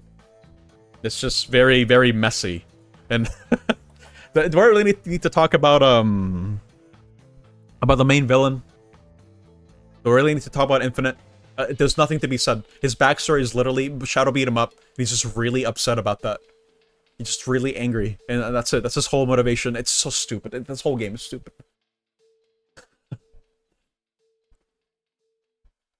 Who? Shadow call them weak. Yeah. Call them weak. It's like, that's his whole backstory. Oh my god. Nothing compelling about the guy. Forces lore is basically a fanfic. Yeah, because you get to make your own OC. I forgot the name of the OC we made. I know he originated from Sonic Dreams. So, I don't want to talk about it yet. Bro, it's so significant that he wasn't even in Shadow Generations. Yeah, I'm telling you, yeah, it's a mistake. Even Mephiles came out of a closed timeline. Alright. Well, nothing else needs to be said about Sonic Forces. Give me another letter. That's not S, please. Let's mix it up. Give me another letter. T. What's on the T? What do we got for T? We got... oh, no. Alright, cool. Well, fun fact, this is the first game that I played in 2025. I2. And you know what? Yeah, it was fine. It was okay. I mean, I played worse Scrimbo and Blows. Only problem with this game is that I don't have a whole lot to say about it. Because I always found that Tai wasn't really all that remarkable as a platformer or even as a character. It's just not a whole lot to say. It's very derivative. It's more or less what you would expect from a Scrimbo and Blow. But what makes this one a bit different is that it has a map that you get to explore. And it's got whole bunch of different levels, and it's just you're around the mill. It's not a big deal. Have we all started using that word until Nep started using it too? I love the word. I fully embrace Scrimbo and Blow. I think it's good. I think it perfectly explains what type of genre of game it is, if you ask me. I mean, Type 2 is fine. I wouldn't really go out of my way to play this game again. It's unoffensive. It's got some cool things going about it. You know, with the different boomerangs that have them having different functions, which is kind of like in the first game. Not really all that special. It's just nothing remarkable about Tai 2, really. That was a Scrimbo Bimblo. Scrimbo genre needs more entries, I agree. It was a Brimblo. The joke is that there were so many mascot platformers that came out during the 90s that you could literally make anything into a platformer. You just name someone stupid, like Scrimblow, Bimblow, and that's it. That's your platformer. And that's it. That's the joke. It's just it's making fun of the fact that there was just it was a very oversaturated market for platformers. That's the whole joke behind it. And Tai 2 kind of falls into that. It was trying to be like it wasn't trying to be like the other Scrimbo Bimblos. Like, it was mocking Crash, Spyro, Mario, Sonic, but it doesn't really do anything better than those games, if you ask me. It's fine. It's inoffensive. I probably put it on a C tier. I enjoyed it, but I want to go back to it. Sprunkle the Bunkle. The N67, that's right. Nah, why did I read that? No. Anyway, give me another letter. Another letter.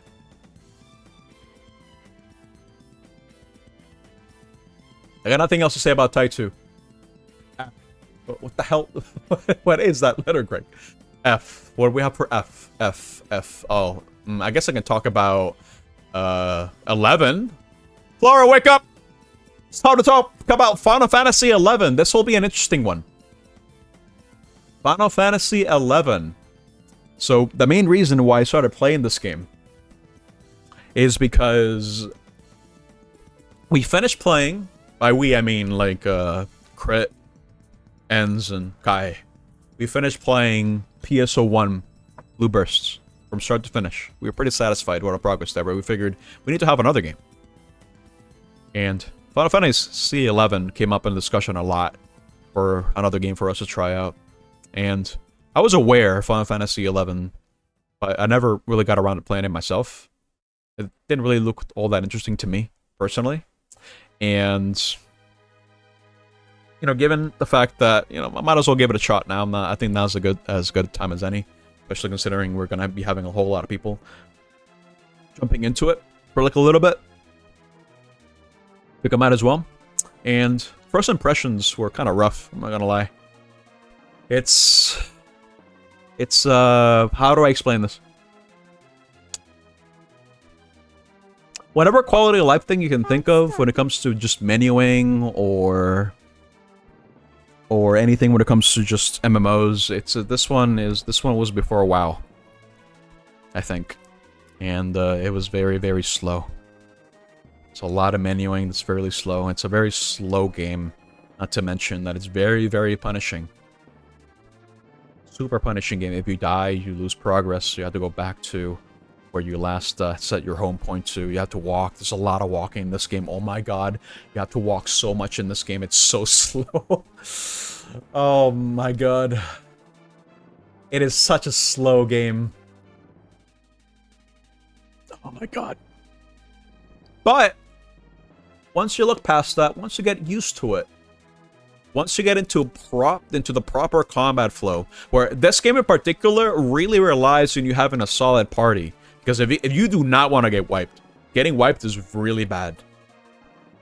And you actually have to have people on different roles, doing different things, and paying attention to what you're doing for a lot of the fights. So it can be pretty engaging in that regard. That being said, though, I do feel like it was very, very slow to the point where I was quickly getting bored because we spent a lot of time just running around, getting to the area where we needed to. And then we just did that to just level and level and level. So, at least for the early game, on the server that we played on Horizon, it was very slow to the point where, I don't know. I feel like I mostly enjoyed my experience with Final Fantasy XI because I was hanging out with people that I like. But I can't really see myself playing this on the long term. I couldn't see myself playing it on the long term. It's kind of weird to explain. It's something you have to experience for yourself to really get what I'm talking about. But I suppose you can take a look over the game for like 5 minutes and you can already kind of tell it's a little bit overwhelming in the sense that there's just so much that you have to know so things don't go horribly for you. And not to mention that the menu is convoluted. It's a game where you have to really take your time to learn. It's a real slow burner. What does your meme say? Scrimble Bimblo is an insult in the Smash community. What? That's news to me.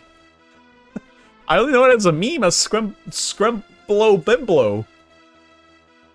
I have no idea where that's coming from. In concept, I like Final Fantasy XI, but it's a game that if you really wanted to get into the nitty-gritty of it, you have to dedicate a lot of time to it, so everything can make sense. But I feel like if the navigation was faster, I would have no issue with the game. But Jesus Christ, just getting from one place to the other is a mission, and doing it enough times just wasn't really all that fun. He's been saying this since KH1. What? No. So Final Fantasy wasn't good until Rebirth. Oh no. No, I'm not reading that. Let me read this. I need to see what this whole Scrimbo Bimblo is saying.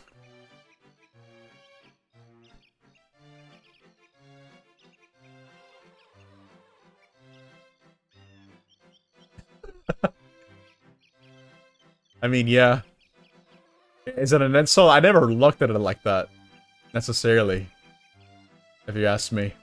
It's just for fun. Wait, who the hell is Popular Mac RPG guy? Wait, that is such a lame name. Scrimble Bimblo is much better. Okay. I'm closing. Not an insult. I don't see it as an insult. Anyway. I recommend Final Fantasy XI if you're willing to dedicate time to it, and I do mean a lot of time, and you have a group of people that are willing to help you out and just play. But you need a lot of people for this. He doesn't know the origin of the words he speaks. Yeah, this is news to me. I just thought it was just someone who made it up because they just wanted to make fun of mascot platformers. Matt Scott gets announced for Smash instead. I still enjoy my time with Final Fantasy XI. It's just, again, it's I can only recommend it if you can really just find a good group. That's it. I'll put it on just low B. I still had a good time with it. It's just, again, it's too slow for my brain. Sorry. Maybe if I grew up with it, I would be a lot more generous to it, but I did not grow up with it. I do not have the patience for it at the moment. Okay, next letter. Oh my god, there's so many goddamn games. Next letter. C. Alright, Purple. I see why. Let's talk about Cassette Beasts. Alright. So, Purple, I remember he was telling me how much he was enjoying playing this game. And how much of an impact it had on him, especially the final boss theme. He was having a great time with this game, and he wanted me to experience it for myself. I might not be the biggest Pokemon fan, but I do enjoy Pokemon. And, I mean, I don't think this game really hides it. It's Pokemon. But, I feel like it does have its own identity with the way that it handles, not just the battles, but just the overall setting. I think it's nice. Good. But you got Cassette Beasts for free from EGS? Oh yeah, it was for free for like a day. During the holidays, I remember. Purple, you can't say that. No. Not Cassette Beasts. No, you recommended this. This is a solid recommendation too, because I really did enjoy my time with the game. The way that it does the I can't really compare it too much with Pokemon. Man, I guess I should, but try to not compare it too much. I want to judge it based on its own merits with the way that it handles things. But I do like how the game looks, presentation-wise. I had to get used to it a little bit. If anything, you know, moving sprites on a 3D world kind of looked a little bit weird. Kind of felt like it was kind of clashing also with like the 2D art style, but it's fine. It's just a surface level nitpick. I didn't mind it. I think it was fine. Everything fit as it should. Combat-wise, I wasn't expecting it to be as customizable as it was. because you can pretty much mix and match anything that you wanted for your beasts. It was cool. I really enjoyed the synergy with the different types, right? Where different types had unique interactions with other types that made sense. So it was pretty easy for you to remember, I'd say. I mean, hell, even having played Pokemon, it still made sense. It's cool. And a lot of them have pretty unique effects. Oh! Mr. Psychic, hello! 12 months, a whole year! Whoa. Thank you so much, dude. Appreciate it. Thank you, thank you. What was I saying? Oh yeah, it's the same old story. Speaking of which, I think the music was very solid. It had to grow on me like a little bit, but I think over time, after just having played the game for a long while, it did grow on me. And overall, I just think the whole game is cool. I really like the customizability. I really like the combat. I like the fact that it's doubles as well. It's cool. Whole game based on doubles. Well, for the most part, it's doubles. It's neat. And there's a whole lot more for me to experience for Cassette Beasts. A lot more to do. I like how the game just keeps you busy. If anything. There's a lot for you to collect. A lot for you to do. It's neat. It's a really well put together game. It wears its inspiration proudly, if you ask me. And I think the designs for the beasts are pretty cool too. I liked a lot of them. They're pretty solid. It's cool. It's creative. It's nice. Purple, this was a good recommendation. I will put this on A. I can't beat Sonic, but it can still be a solid game. I think it's good. Maybe I need to play a bit more.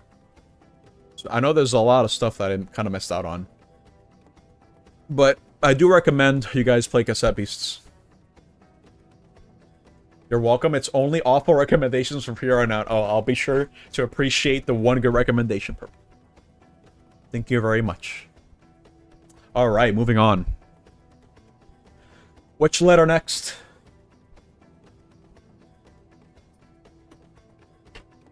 Can't even tell what that is anymore. Hey. Let's talk about... I'll leave the Scrimbo Bimblo alone for a bit. Ace Combat 5. Let's see. For context, ever since I was a kid, I did enjoy the idea of flying aircraft. I remember it being introduced to me back when I used to play PC games, back on like my old Windows 98 machine. I got a...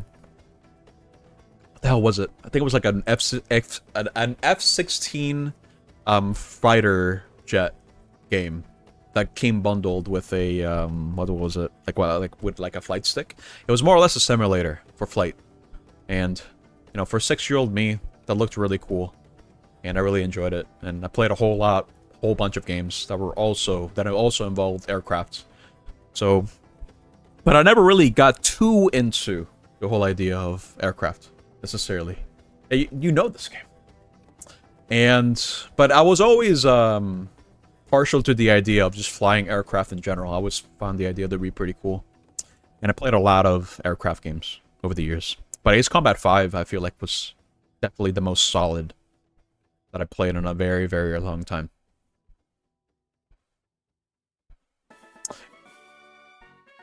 I was kind of worried when I first played it, you know, playing over the controller, that I wasn't going to feel intuitive. But no, it feels fine. I feel like the game teaches you how to play it very well. The fact that I played it just in first person also is, I feel like it's kind of weird for an Ace Combat game, because usually I see people play in the third person.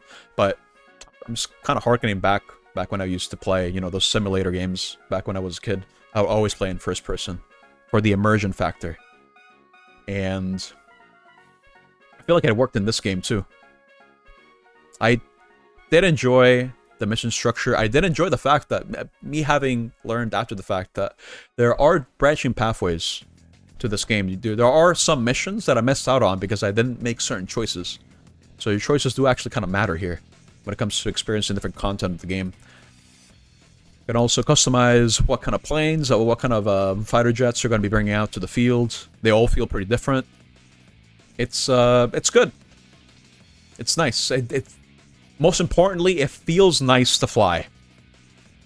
It all came pretty intuitively. You bought Ace Combat 7 on sale. We're getting a new one soon, so I think it's good. It's a good time to start getting into the series. But yeah, Ace Combat 5 was a very good entry point for me, if you ask me, when it comes to just playing Ace Combat games in general, and I look forward to playing more of these games, for sure. It's, yeah, presentation-wise as well, I enjoyed it. It's just a good game. I want to play more of these Ace Combat games. But 5 was a pretty good introductory point for me. That being said, I will probably rank it...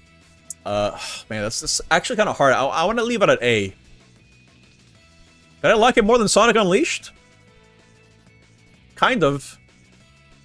It was a fresh experience. So the thing about Sonic Unleashed is the fact that I already kind of played the game before, right? But for Ace Combat 5, I mean, sure, I played simulators before, but this one was the first where it kind of felt like... it felt arcadey, but also at the same time, it felt realistic. Like, it was like a proper simulator, but also had that arcadey feel that I enjoy when it comes to these types of games. Arcadey in the sense where it's like, pick up and play. Well, once you know what you're doing, of course. And it's more like a mission-to-mission structure. It's cool.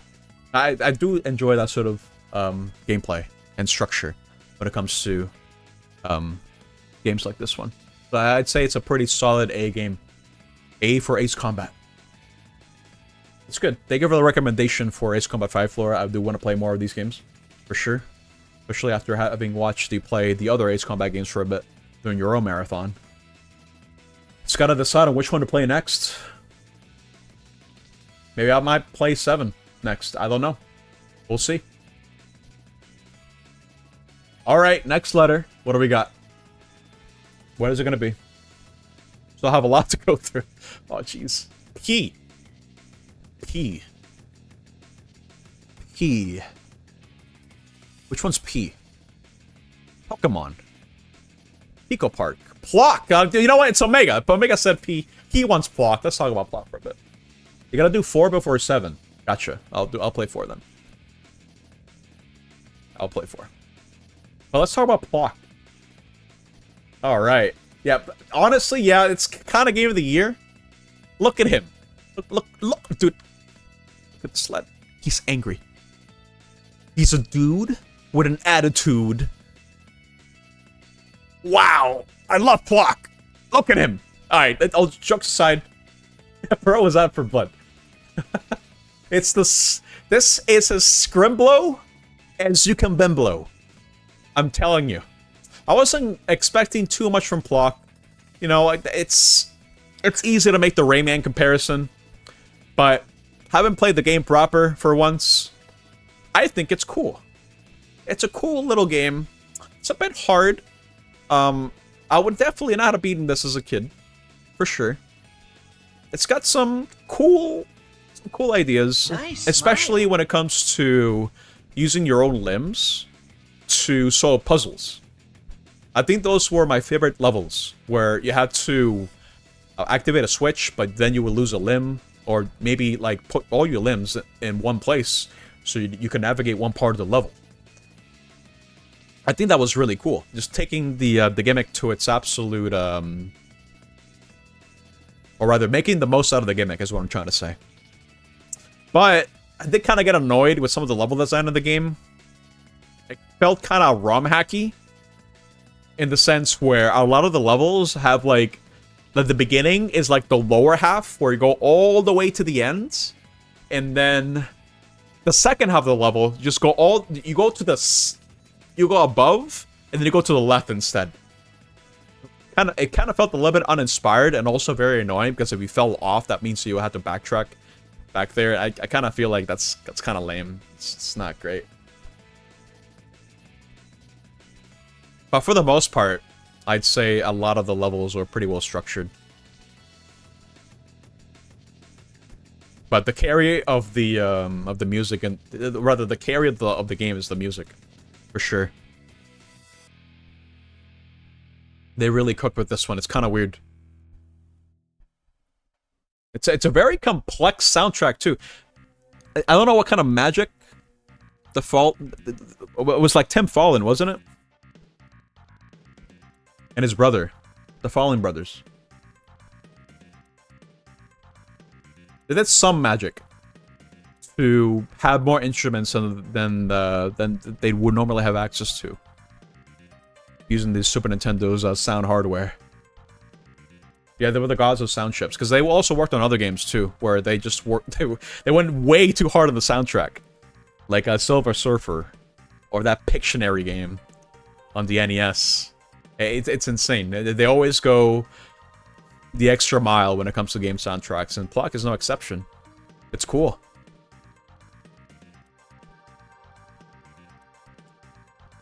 That being said, it's definitely better than Tai. I think it's better than Mischief. Is it? It's better than Mischief Makers? I don't know. I don't think it is. But I'd say Plok is a solid Scrimba Bimblo overall. I really do feel like it's kind of held back by some of the lazy level design.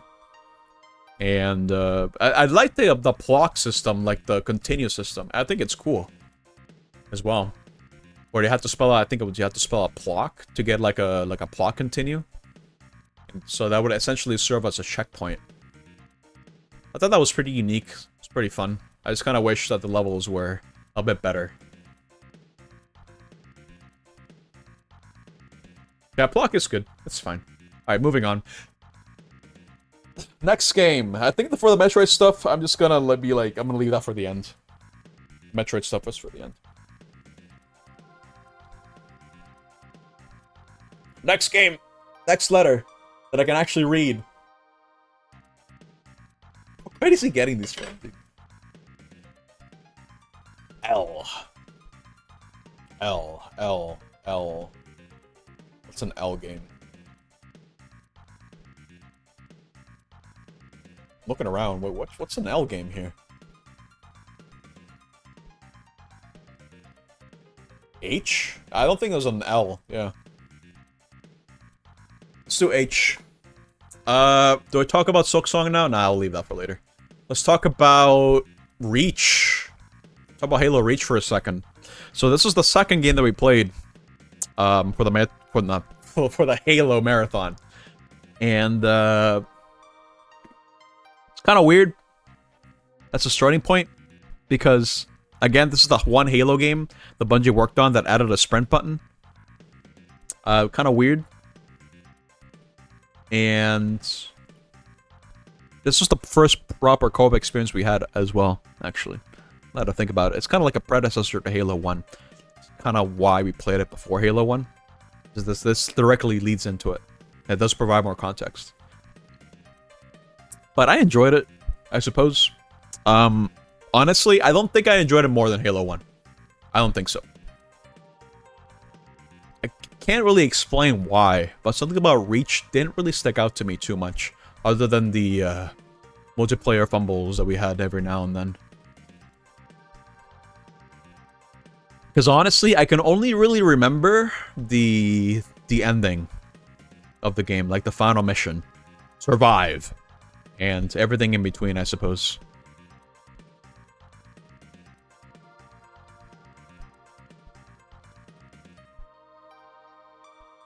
The mid he was gonna say. No. Let me see. I'm trying to think. I don't have a whole lot to say about Halo Reach. Really. I think it was fine, but it didn't really leave a lasting impression on me. I kind of feel like the reason why we played it was just so we can have context for Halo 1. Beyond that, I mean, I guess the gunplay was fine. It was fun. I had a good time with it. It is Halo, and it was indeed reachable. I guess I put it here I don't know. I don't have a whole lot to say about Halo Reach, personally. Unfortunately. Reach was legit marketed as, from the beginning, you know the end.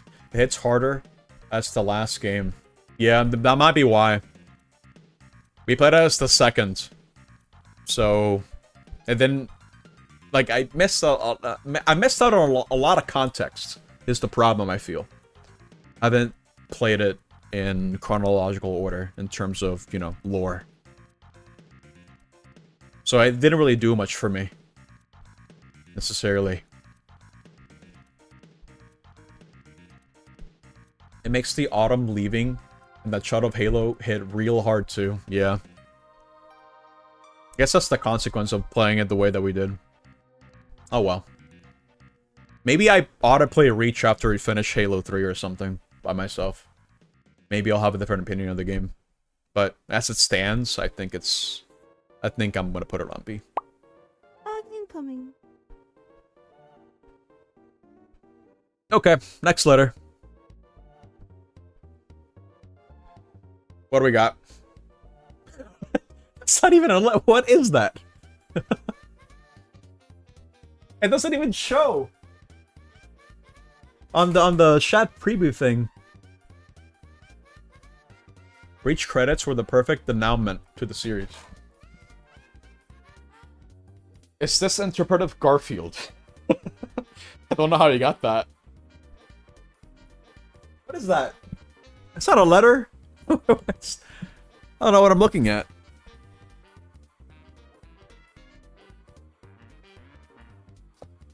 What else we got? Picnic I don't know what it is. That's a Javanese para luhur. Okay. So J? Alright, do I have any J's? I don't think so. K. What's at K? Oh. Kirby time. So this is the last game that I played. Literally the last game that I played before the new year. I was more or less sampling the game, in the full game. I have the proper game now, by the way, console, so we can play. Trying to think. I sampled the game. I sampled every mode. I was kind of caught off by surprise by the campaign. I didn't know the game had a campaign. It was neat. I completed it. Not the whole way through. Still need to do the extra stuff from it. But as a proper sequel to Kirby Air Ride, I feel like it is a proper sequel. In a lot of ways. It's better, I'd probably argue. Because I feel like Kirby Air Ride was mostly carried by City Trial. To some degree. Because the checklist, for me, was the real carry. It's what kept you busy. They bring it back for this game, of course. Give you like, different objectives. And the objectives are fun to do, as well. It's nice the game also tells you if you completed an objective as well. And you got all these different drivers, all these different riders. They do different things, different machines. You know, old ones and new ones. It's nice. First impressions-wise, Kirby Air Riders is a very solid game. I mean, this is coming from Sakurai himself, so I mean, I expected no less. You can definitely tell it's from Sakurai because of the way the menus are structured, how everything else is designed. Why didn't you tell me? Yeah, I told you now.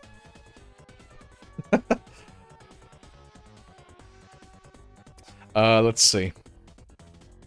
But no, I think Kirby Air Riders is a good Kirby game.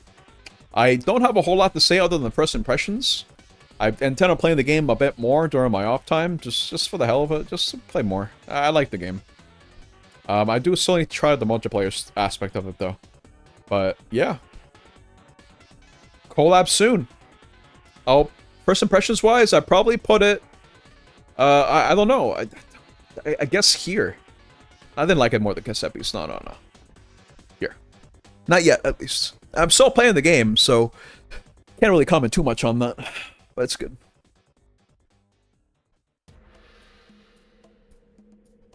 Okay. Next letter, please. We still have a lot to go through. Oh, Jesus Christ, it's already 7. Okay. Next letter, please. Oh, jeez.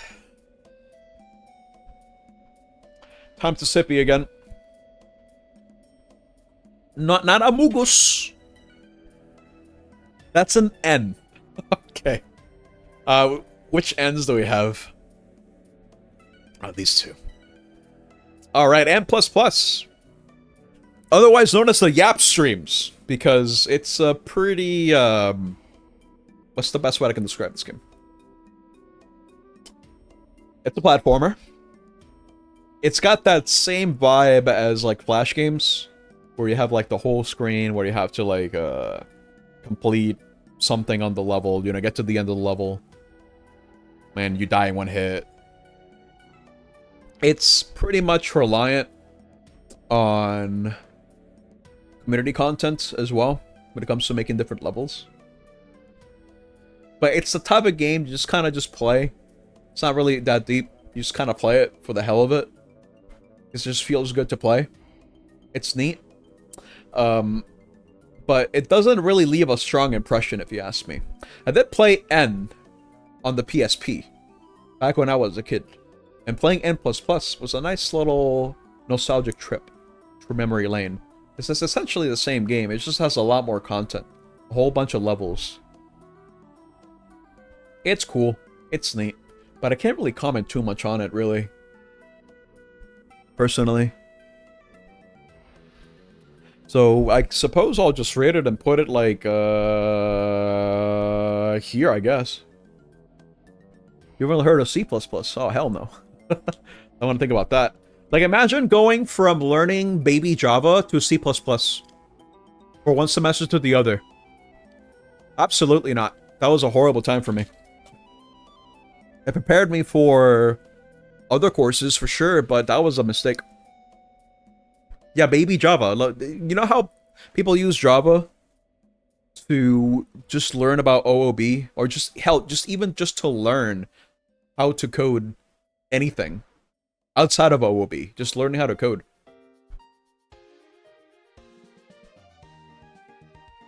People plus, okay, did you allocate the memory? No. GG. Yeah. I don't want to think about that. You despise OOB.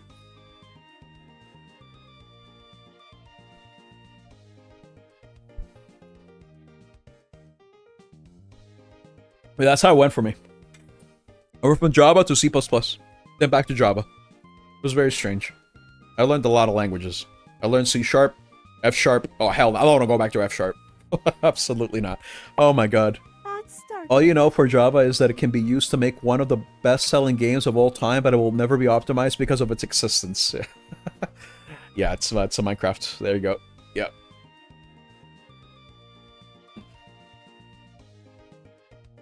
You went Java, C++, Java, C#, and Python.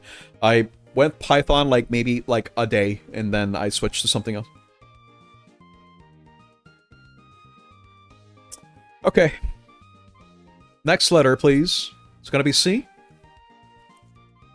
I'm gonna pick C. It's gonna be, we're talking about C++. We're talking about this. All right. Minecraft. No. Celeste. Oh my god. All right. I ended up liking Celeste a lot more than I thought I was going to. I knew it was good, but I did not know how good it was going to be. This is my type of game. It's got tech. It's got a learning curve. It's got controls that are really solid. Feels so nice. Game looks really nice too. It's got a bit of a contrast to the art design.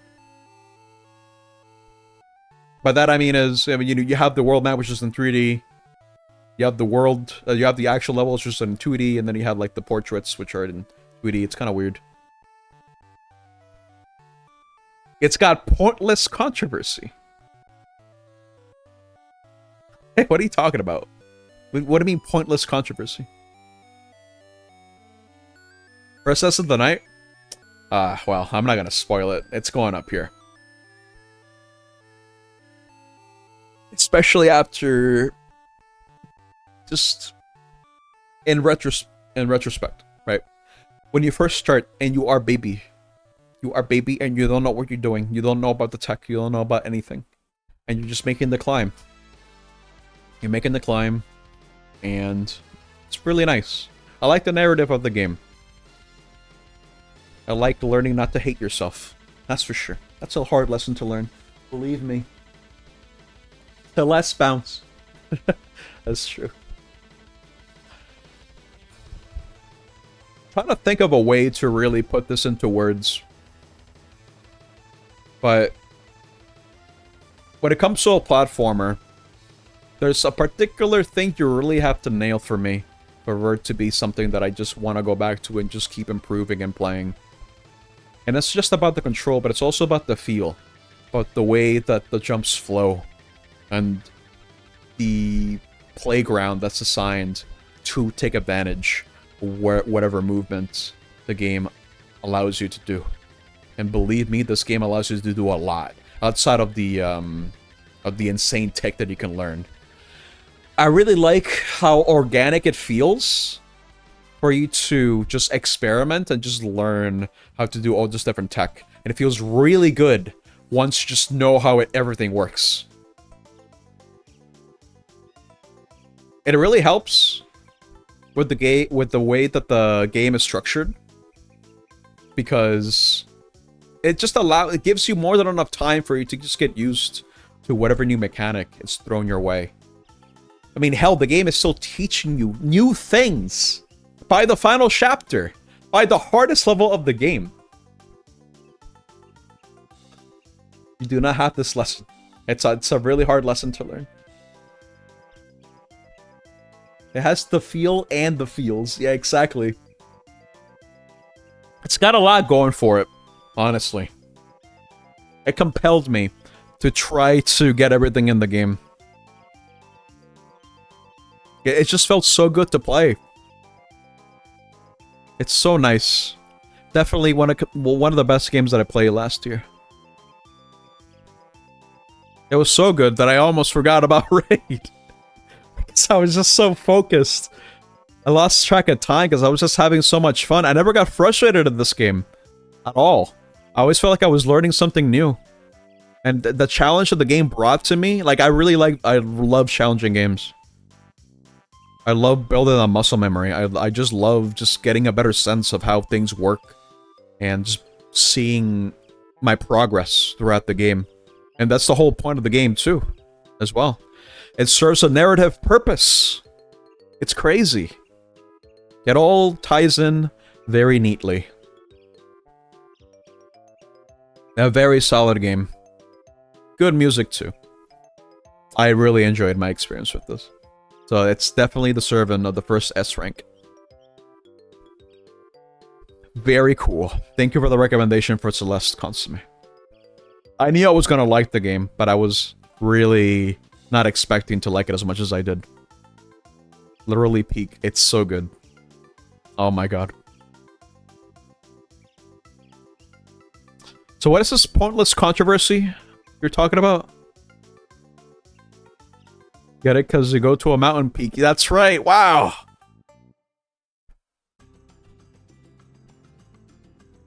It's such a cool playground, dude.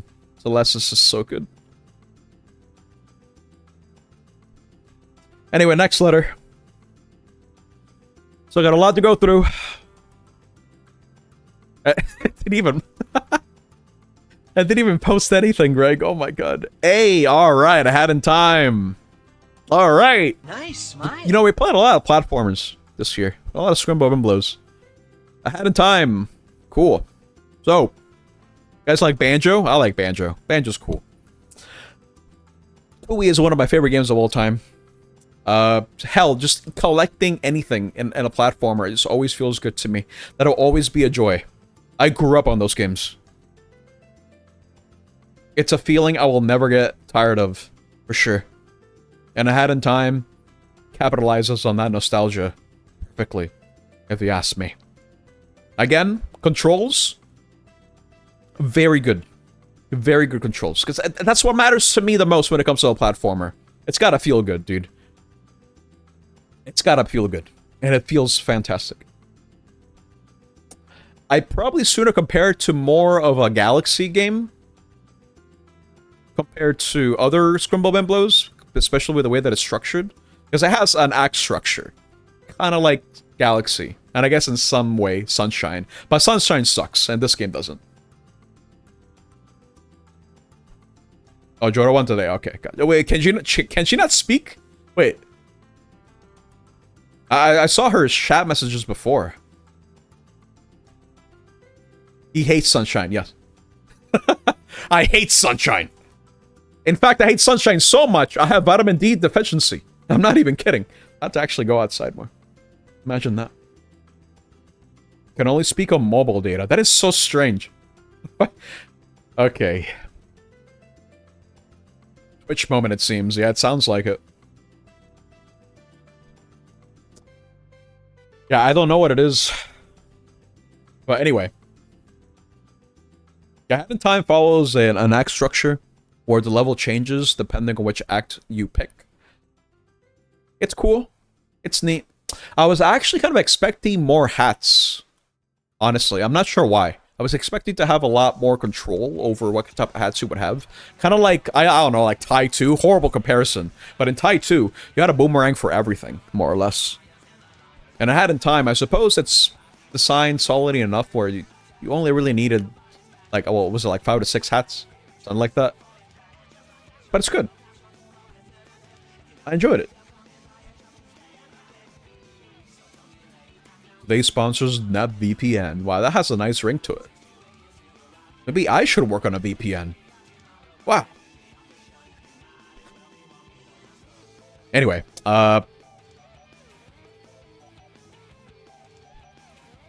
going back to the whole collectathon aspect of Scrimblow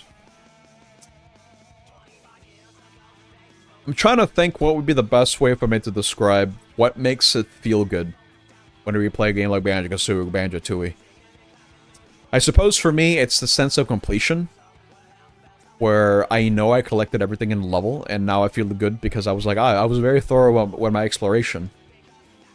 So I can do some, you know, some routing, you know, just got a better sense of the level. Because I like exploring at the end of the day. This game kind of encourages you to explore a little bit. Well, explore your surroundings.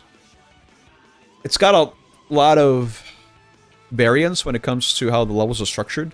Sometimes it's a point A to point B sort of thing. Pretty straight line. Other times, you can explore your own leisure. You can do whatever you want. I kind of do like that. If anything, I would probably hold... The only thing I would hold this game against it is probably that it felt too short. I was kind of surprised when I made it already to the end. I was expecting more. I feel like they could have done more, if you ask me. Then again, I did kind of miss out on an entire act. So, I technically could have gone a bit more. But, I don't know. I still feel like the base game itself was kind of short. For the type of game that it is. Short and sweet, sure. But, I just kind of came to expect Scrimbo Bemblo Collectathon games to just have more. You know? More things to collect, more levels, but... You know, judging it on its own merits, I think it does it well enough. It's charming. It's cool. Voice acting's good. It's an indie game. It's an indie darling. It's good. It's got a whole lot of community content too, so I never got around to playing that myself, but it's got a lot of support. It's neat. I would probably put it, like... Here. How about in Sonic? Sorry. I'll probably put it here. It's solid. I like it. It's good. I'll probably have to play a bit more at a later date. Just to see. Maybe on a randomizer. I don't know. But I like it. Alright. Next game. What do we got? There's also the entire hardcore section aside from community maps. Yeah, I need to explore the game more. B. Oh boy. Alright, I guess I'm talking about Blue Protocol now. No other B's on this one. Alright. Cool. So then play Seal the Deal. Oh yeah, I suppose I haven't. Now, there's a lot of the game I haven't explored yet. That's true. I ought to fix that. One day, but not today. Let's see. B for better than NGS. That is not hard to achieve. That's for sure. Alright.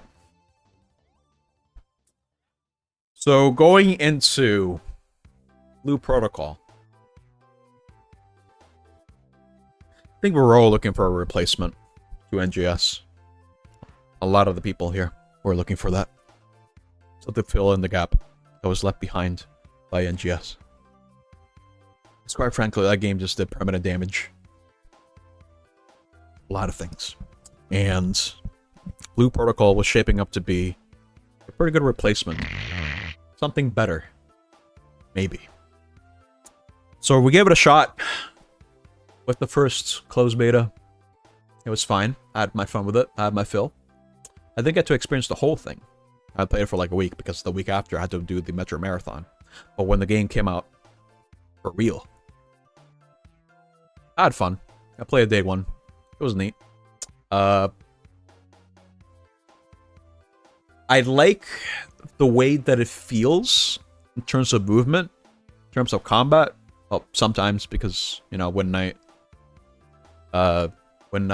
Skyward is kind of broken. Sometimes it doesn't work as I needed to, but whatever. Overall, combat is pretty solid.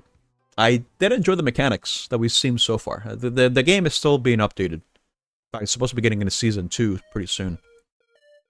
And, you know, first impressions are pretty good. I do like how everything has a purpose. So far, there's a reason as to why something exists, and I do like that about the game. It's a bit overwhelming, though. There's a lot of menus. It's got that Genshin problem. It's got the Genshin menu. Got too many menus, in fact. It can be a bit confusing because you have a lot of resources that you have to sort through. But once you get into the proper flow of things, I think it's pretty nice. It's pretty good. But eventually, I got kind of bored. Not gonna lie. I got kind of bored of the game. Kind of felt like busy work. After a while, after a couple of weeks. I wasn't really having fun with it. I was just logging into the dailies and then just leaving. So I have to really wonder, you know, after the honeymoon period, I have to really wonder what I think about the game. And I'd say it's fine, but nice smile. The make or break for this game is definitely if you have a good guild and a good group of people to play the game with. Because it's very oriented towards the multiplayer aspect of the experience, which is it's a good thing. I'd say, yeah, it's definitely good. That's where it shines the best, when you're able to run content with people that you know.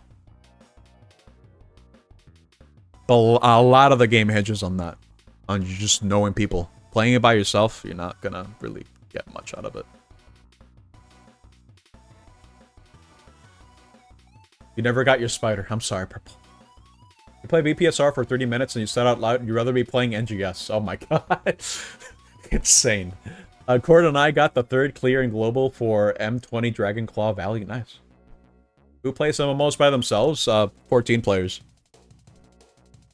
You can play Final Fantasy 14 without being on a free company and still do the content just fine. You could. Especially if you just play for the story. You don't need anyone.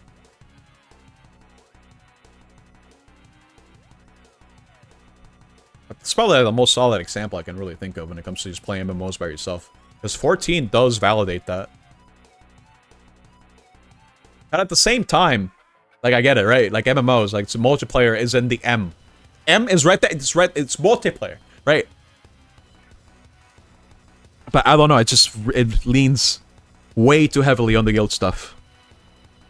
And for me, that's not a problem, because, I mean, I have a guild I can go to, no problem, but... So, anecdotally speaking, like, it was fine. It's just, for me, it felt like busy work. You know, the whole game, after a while. Where I just kind of felt like I'm not really progressing. I stopped feeling like I was making progression. And that's when it starts sucking a little bit for me. Where it just feels like I'm just stagnating. Like, I'm not really improving, necessarily. I'm just kind of, like, just still, you know? You know the combat is mad when they give you an option to automate it. I think the combat is fine. You have the option to automate it because this game is on phones. So I guess that would make sense. But remove the auto combat, I think it's fine. Especially once you get into like the higher level stuff into the end game. At least for my class, there's a rotation. It's cool. It's neat. I have to think. So that's good. In fact, a lot of the rating content, you have to think. I mean, I'm not sure how it is now. It's probably, like, way too easy now. I don't know. But I did enjoy the whole aspect of rating in this game and just progging. It was fun. It was fun to prog. My only other gripe with the game is just how buggy, and I feel like it's a little bit mishandled as well.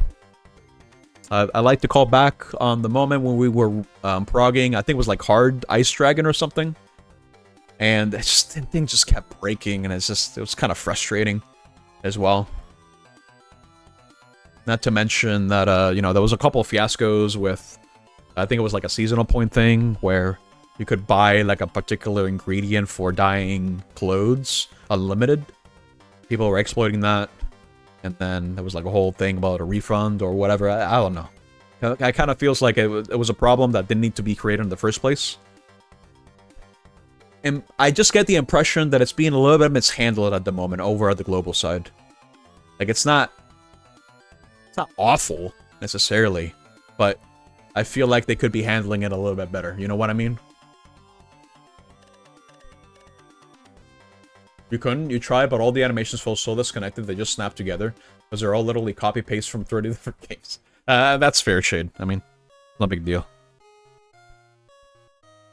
Game doesn't have to be for everyone. I know for me, it's like, maybe I'll revisit it. Maybe. I'm not sure. I just kind of tuned out of it after a while. I need to have a sense of progression for me to keep caring about it. If I don't, then it's kind of like, whatever. Just feels like busy work. And that doesn't help that the busy work feels like a lot. Dailies take a bit to get through.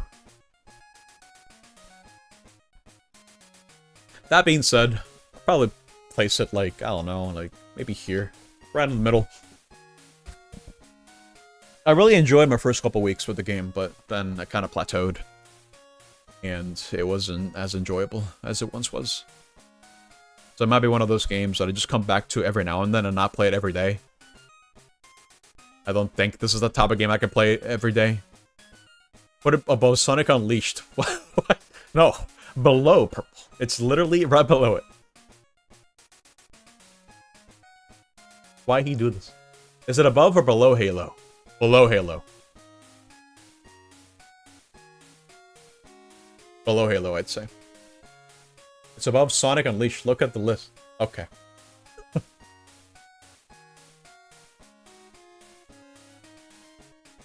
Okay, thank you. Wait. Huh? Wait for what, Bill?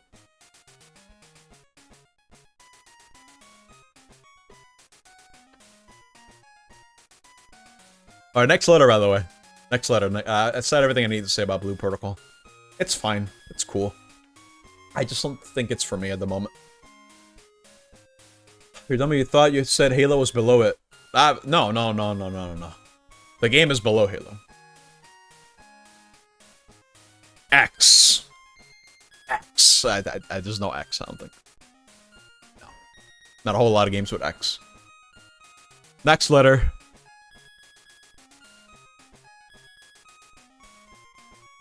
Y. Not a Y, is there?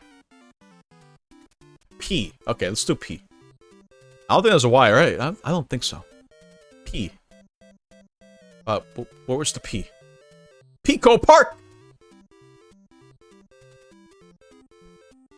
That whole guy. No, that's so with X, Vilt. That starts with S, not X. BPSR has a lot to improve, yeah. Luckily, into BPSR with another mentality than you had on NGS. I try to approach it with that same mentality too, but part of me is like, I'm so attuned to trying to optimize as much as I can, because I don't want to be bad at the game. I want to be good. I want to be great at the game. But the process of getting to that point has to be fun for me. It has to be fulfilling in some way. And in this game, I don't have that sense yet. All the X-Men games, he's kind of right, actually. Xenoblade stream when? That's gonna take a year. Let's talk about Pico Park 2! Wow! We played this, we played Pico Park 1 the year before. We played Pico Park 2 last year. And let me tell you, it was just as chaotic as it was last time. I don't know if I liked it more than the original Pico Park. Because, you know, you get the novelty of it being the first time playing with 8 people. It being chaotic beyond belief. No Poke Park. Sorry, Purple. I don't have a Wii. I don't have the WiiWare. No Poke Park.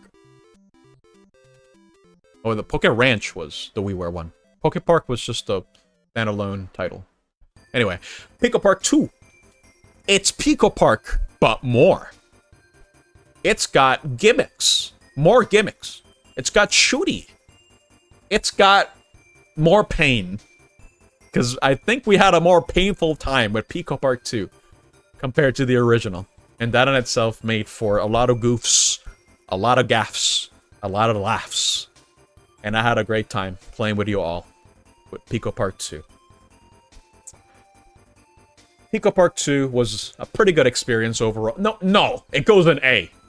No, wait, where do I put this? Ah, crap. Okay, I'm putting it here. Pico Park 2. It was a great multiplayer experience. It was short and sweet, but hey. I appreciated that. Incoming. Best part was the light going out mystery. Oh, that was for Pico Park 1. It did not, unfortunately, it did not happen in Pico Park 2. Pico Park 2 is just more of the same game, but, you know, there's more ideas. It's cool. Fortunately, we couldn't get Lena to come back for this one. I don't know where Lena's been, unfortunately. But hey, Pico Park 2 was fun. E. He wants me to talk about Escape the Backrooms now. Okay, fine. E. Alright, Escape the Backrooms! Aw, oh, man! We played this! This is the second time we're playing it, actually. For the 1.0 update. It was a time. This time was a bit more stable. Things didn't break all the time. And we kind of knew what we were doing. So, the main reason why we played the Escape the Backrooms again is because it got new endings. It got a 1.0 update. And we figured, you know what? We gotta play this again. For the spooky month. And we did. No, it was a day later, but whatever. We're talking... No, calm down. Oh, no, you meant like S, a triple S tier. I don't know about that. The game still has... It's still known for its jank. It's really dumb. But it's probably the best French slop. Well, maybe not. I still have to compare it to the headliners. But it's definitely like a French slop game. Like streamer bait. I think it was fine. I was immersed. I love the Backrooms. Wow, this is so cool. Wow, I love Backrooms. Kane Pixels. Wow. It's got everything. It's got Kane Pixels. It's got entities. It's got the lore from the Backrooms wiki. Wow, it's got everything. Wow. It's got horrible mechanics like the sanity meter. Wow, Backrooms tier. Wow. But, yeah, the new content, it was cool. It's fine. It's just for goofs and gaffs. It's fine. Was it better than Pico Park? Yeah, I'd say so. It's a highlight by itself, but... I kind of feel like the reason why it's not a bit higher, other than the meme, is because we pretty much experienced the entire game before. And the new content itself was cool, but it wasn't a whole lot, really. Oh, yeah, that's true. But there were some levels that were just particularly bad about it.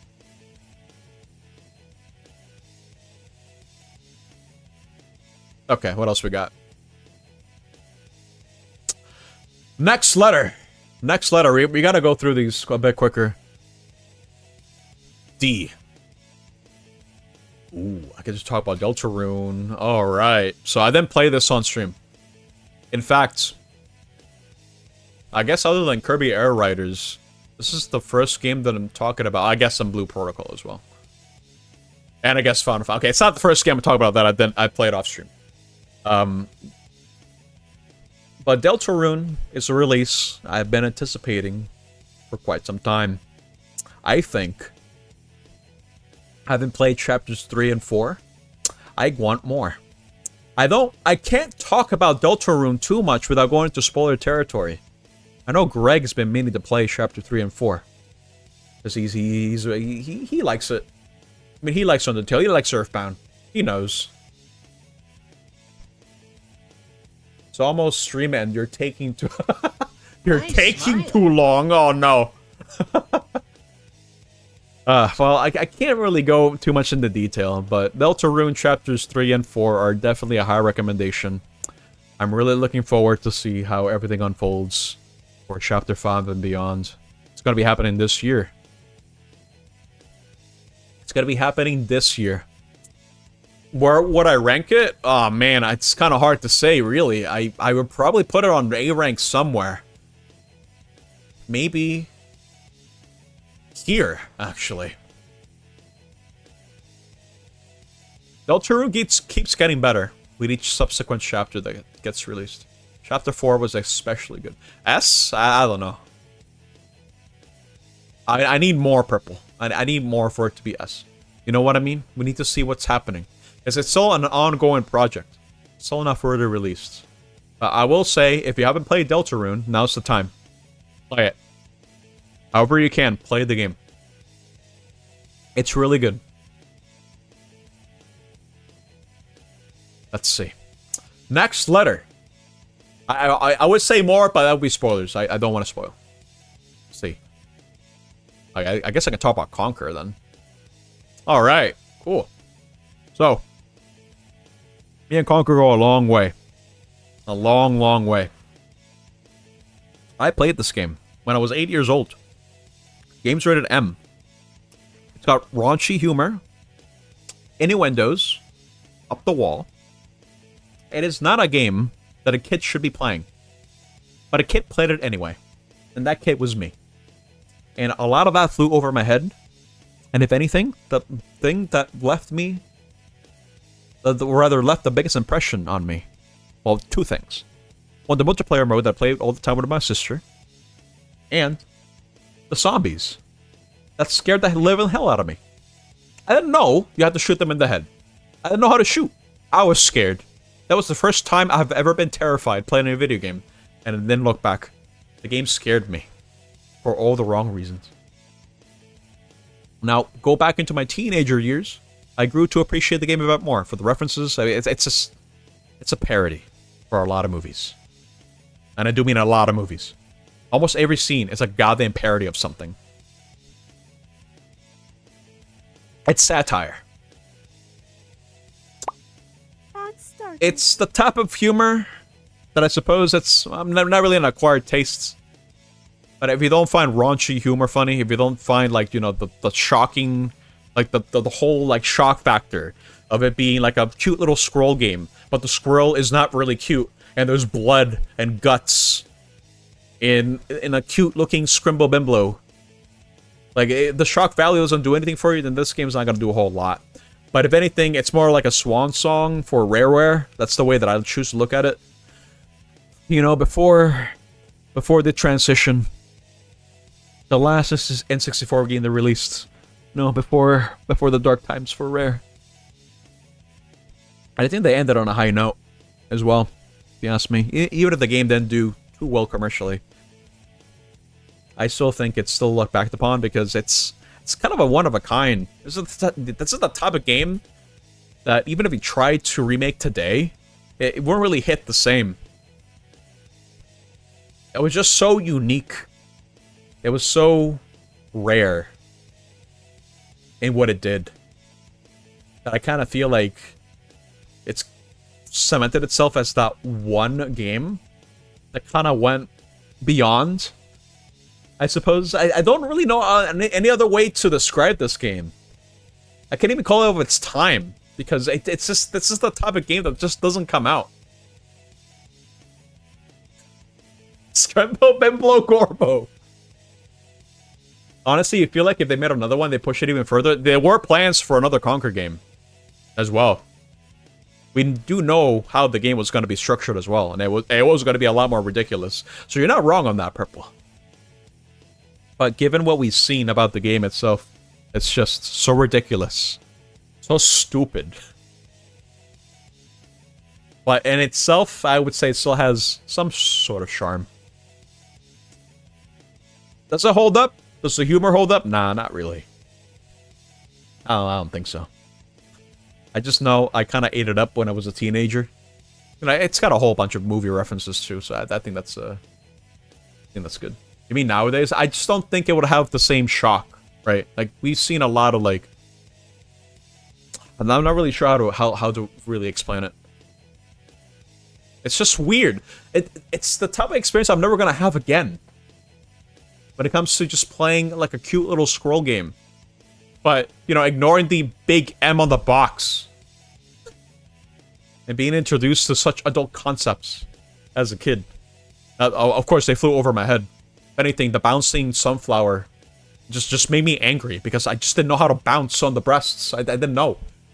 I just kept dying. Because I didn't know. I couldn't get the money. It was making me angry. But anyway, tangents aside, I think Conquer is still solid. I'll probably put it like, I don't know. I'll put it like here. No! Is this what eventually led to the PSP incident? What? You're gonna need to remind me what the PSP incident was. The PSP incident. Song's gonna drive me insane. Hold up, why is it still playing? Oh. How do you still remember that? Oh no. No, that wasn't on my PSP actually. That was on my Okay, all right. I'll explain the context of what purple means. He's referring to this one time back when I was a teenager where I didn't know any better, and I was feeling bold one time. And I remember going to YouTube on the family PC and oh, no. I don't think I want to talk about this actually. Wait, never mind. I don't want to go on record and say that I typed in something on YouTube to try to get a certain result. And then my parents finding out about it. After. I swear he said it was on PSP. I wasn't on my PSP. If I said I lied. If I said that I lied. Can't be that bad. No, it's not that bad. Whatever. It's just kind of... It's just kind of embarrassing. Because, I mean, I did that when I was like, I don't know. I don't remember how old I was. But I remember typing on YouTube. But I didn't even know what an incognito was. No, I can't say it. No, I can't. I can't say it. No. It's not that bad. It's just embarrassing. It's not that bad. It's just the fact that I didn't have the hindsight to clear my cookies before searching something up like that. Because I was just curious. I was a curious lad. You have the clip command read. No, you're not clipping that. Alright, moving on. Now give me another letter. I'm not talking about this. I'm getting cold feet. Sorry. P. Alright, let's see. Maybe one day I'll share the story, but not today. Let's talk about Pokemon. Hey, you want to talk about Pokemon Purple? You like Pokemon, don't you? Damn. I love Pokemon. Let's talk about Pokemon Legends Arceus. I got to properly actually finish the game proper. Purple, focus! No, we're talking about Pokemon. Pokemon Legends Arceus in specific. Let me see. So, I got this game around the same time that it released, but I never got around to actually beating it. I'm not sure why. Got distracted by other things, I think. I figured, I have it on Switch too. Or rather, have a Switch too. I can play it here. I might as well give it a chance. And I did. This was the next Hangout game that Purple and I played. We got to talk a lot about Pokemon. As I was playing Pokemon. And we like Pokemon. I have to say, the game does run pretty well on Switch too. The loading times are pretty much non-existent. That makes a lot of the back and forth that the game kind of forces you to do a bit more bearable. I like the idea of the game, of it being an expansive safari zone. I like it. But I kind of played the game wrong, I feel. I was supposed to be constructing a team for the endgame. I didn't do that. I just caught whatever I found, and because I wanted to fill out the Pokédex, I would just bring whatever needed to be leveled, and I would just keep on catching. I never really had a solid team in mind for the end game, but I still had fun. I still got that, you know, that Game Freak thing where, you know, they don't have a whole lot of budget for a Pokemon game. You know, the animations are, you know, the animations, the presentation is the presentation. You know what to expect. It's Game Freak. Not much they can do about that, I suppose. Did the ending fight give you PTSD? Oh man, the ending fight. Okay, well, I suppose I could talk about it. I'll get to that in a bit. They weren't playing Raw and the final boss is just brutal? Oh, I see. Nitsa, hello. Hello. Happy New Year, by the way. I didn't get the chance to tell you that. Happy New Year. What was I saying? Right, so... I like how the game is structured. Don't get me wrong, it's just... Again, like so many people, I just kind of wish the presentation was just a lot better. Like, it could be better. I like the idea of just finding Pokemon, catching them. Maybe training my own team alongside that. I just like how seamless it is as well. And just how much more involved it is. I did enjoy how different the combat of the game is as well. I think, it took some time to adjust, I'm not gonna lie. Especially with how turns work into the game. It's different. It's different enough for it to feel not like Pokemon. It's Pokemon in the sense that it still shares a lot of the fundamentals with the type advantages and disadvantages. But it doesn't have abilities or items. Well, for the most part. And it felt different enough where it felt refreshing in a way. I suppose in a good way.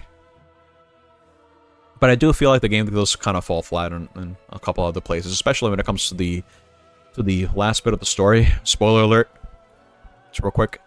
I didn't really like how the last segment of the game is handled, where they're like, "Oh no, we can't trust you anymore because of the incident that's happening with the rifts. We feel like you're responsible for this," and then they just banish you. When, you know, they should probably work with you, since if they suspect that you're the reason as to why the rift is going out of control, then the person should be helped to try to fix this. You know, it's kind of weird. Feels a little bit contrived, just to introduce more drama. It's kind of weird.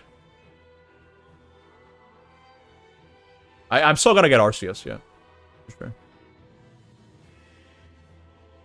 You also hated this? Yeah, it's weird, because it's like, I kind of feel like the story for that point of the game could have been done a little bit better. For sure. Not to mention that, you know, you gotta catch the lake legendaries and the lake spirits, and I don't know, I kind of feel like it was just kind of messy. The ending just kind of happens too. You just kind of go there and say, okay, I guess this is the end now, I guess. I did enjoy the post-game though. And the gauntlet, that was the final boss. I'm not gonna lie. I think for the first time in a long time in a mainline Pokemon game, I was actually struggling. Because again, it goes back to the way I was playing the game, where I was just catching stuff and just leveling things along the way without having a solid team. I suppose for the proper final boss of the game, where, you know, you fight Non-Cynthia, and then you fight Giratina, and then you fight Giratina again. That was a nice treat, I'd say. I wasn't necessarily mad, but I'm pretty sure you were meant to fight that after playing more of the game, because I just immediately went after that after beating the main game. Wow! It was nice. Oh, spoilers. I warned you! I warned you. Maybe I should have said on the spoilers, sorry. But it was fun. Did it give me PTSD? Yes, kind of. For sure. I was like, oh no, it's the same goddamn team. More or less. I did play Gen 4 originally as well, so it did hit. The game is 3 years old by now, it's true. It's okay, Neep, you bought Arceus Day 1. Flora is also a big Pokemon fan. Flora loves Pokemon. I like Pokemon. I don't love it, but I like Pokemon. I'm just a lot more partial to the earlier gens. It's just hard to keep up now, if you ask me. You hate Pokemon. No, he's lying. Paul, Cynthia didn't give you PTSD because you never beat a Gen 4 game. Just went in and won. Damn, the floor is too strong, dude. Yeah, it was a nice little treat. I do like how the game is structured overall. I just feel like it could have been executed a little bit better. But fundamentally, I think it was good. That's a good game. That being said, I will probably put it like, here. It's good. Solid game. Gen 4 was the first gen you beat. That was Gen 2 for me. Gen 2 was the first that I beat. Beat Emerald with your level 80 Blaziken. Damn, dude. You're a Gen 1er. It's weird because I was playing both Gen 1 and 2, but I played Gen 2 a lot more because it's the one that I had. I did play both, but anyway. Next letter. Next letter. Next letter. Do I talk more about Pokemon? Gen 2 is better. I agree.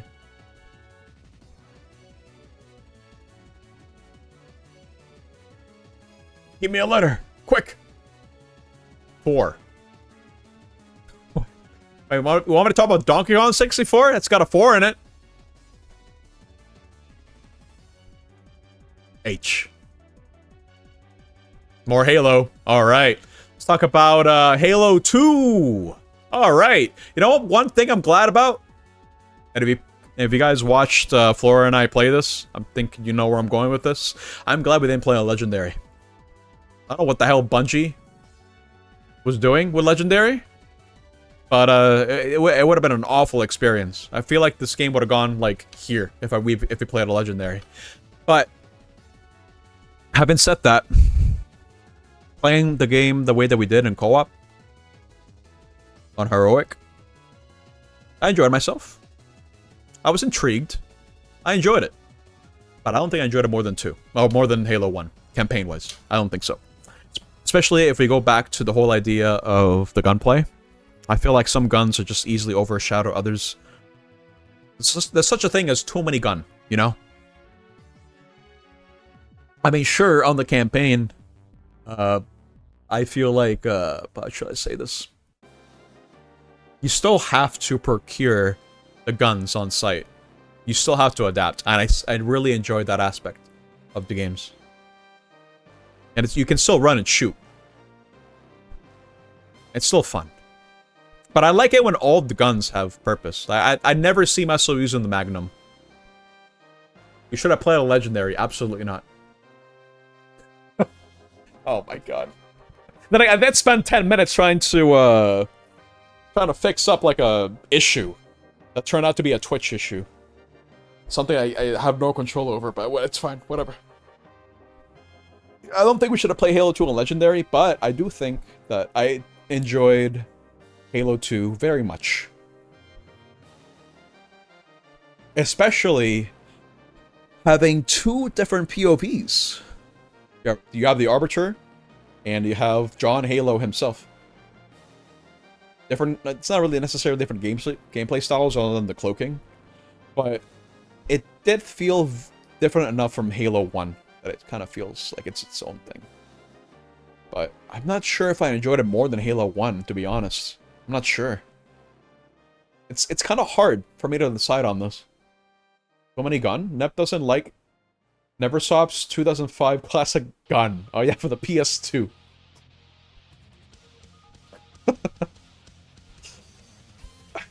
I'm not sure why I would place Halo 2, to be honest. I'm a bit conflicted. I think I'm just unsatisfied with Halo 2. Because it just leaves on cliffhanger upon cliffhanger. And I'm just kind of like, I want to know more. Well, if I kind of judge it on its own merits, yeah, it's cool cliffhangers. It leaves a lot for us to, like, speculate on. At least back in the day. But, you know, judging from the campaign itself, I don't know. I kind of feel like the campaign was a little bit worse than Halo 1 in terms of my personal anecdotal experience. Should watch the commentaries for 1 and 2. I really should. But I think it'll go here. And watch them before Halo 3 even because they avoid spoiling? Okay. Sure. Guess that's homework.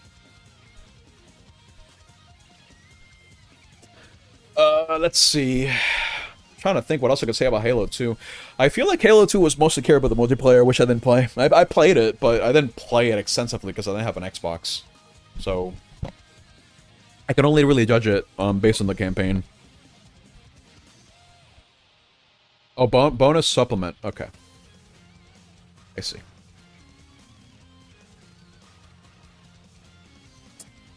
That's a very cheery vibe, to be honest. Fun watch. Okay. Yeah, I like seeing stuff like that, for sure.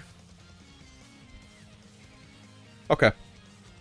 Moving on. Next letter. I don't have a whole lot to say about Halo 2, unfortunately. I feel like that one I still need a bit more time to talk about. M. I'm not talking about Metroid. Not yet. Is there another M? Other than Metroid? Mario Kart.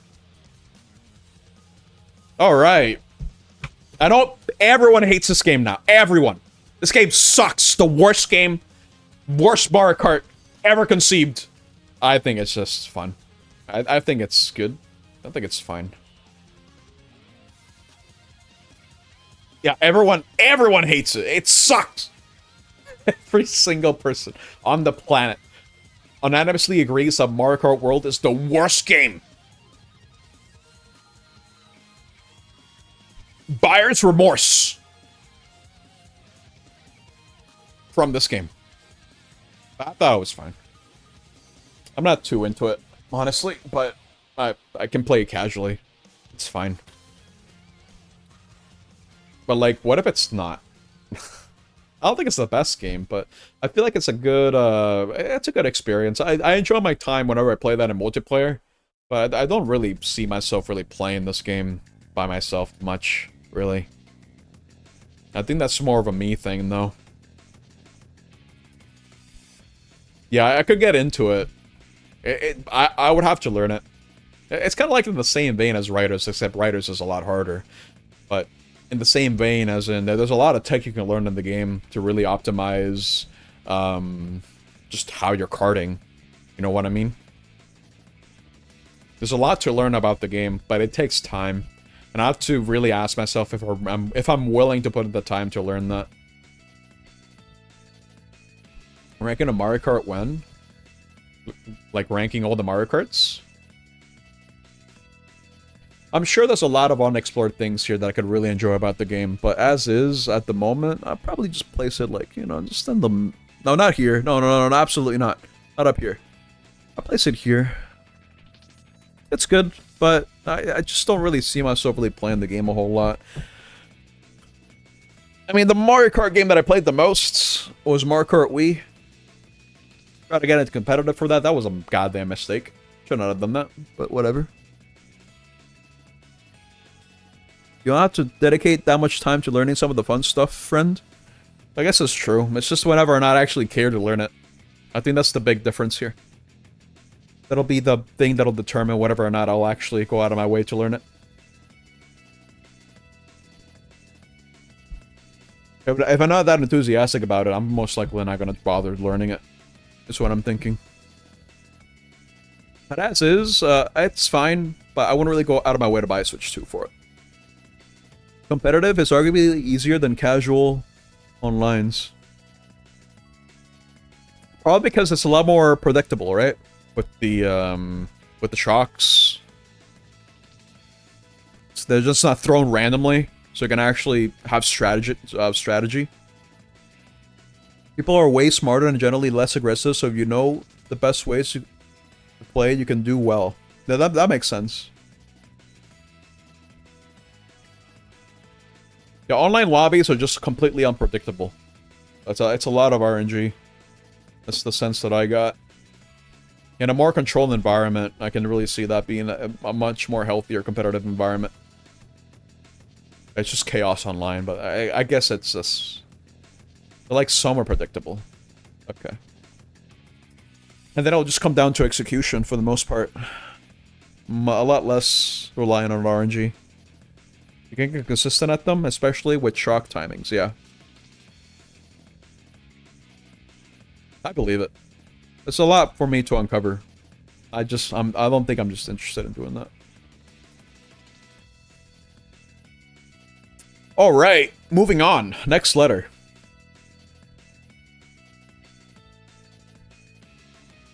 H. It's a lot of H, actually. Now that I think about it. A lot of H. I don't hate Scrim Bob Envelope Cart. I just don't get as much out of it. That's the problem. Alright, Halo 3! ODST. Alright, this is a one-off. This one was a funny one. I'm not gonna lie. I really enjoyed my time playing Halo 3 ODST, despite how short it was. This is a full-on 4-player legendary campaign where we just kind of breezed through the campaign. Was it brute forcing? Not really. I think we all just played really well. It might be one of your favorites in the series.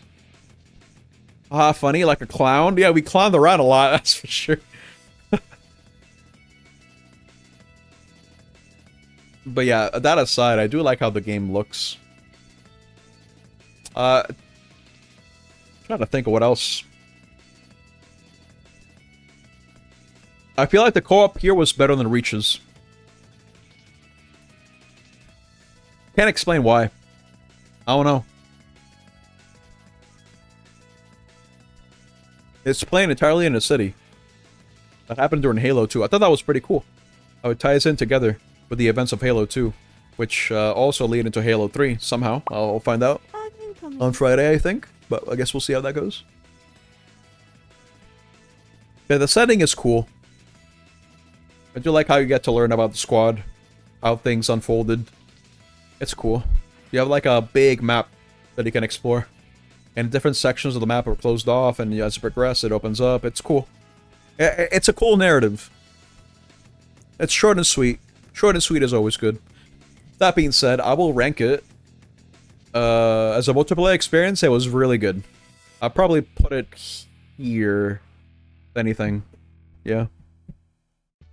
I think that's fair. The big one is Kinda here. sad we're not playing Halo 5 because apparently one of the characters from ODST comes back in the story for 5 in a big way. Yeah, but it's Halo 5, right? Doesn't Halo 5 suck?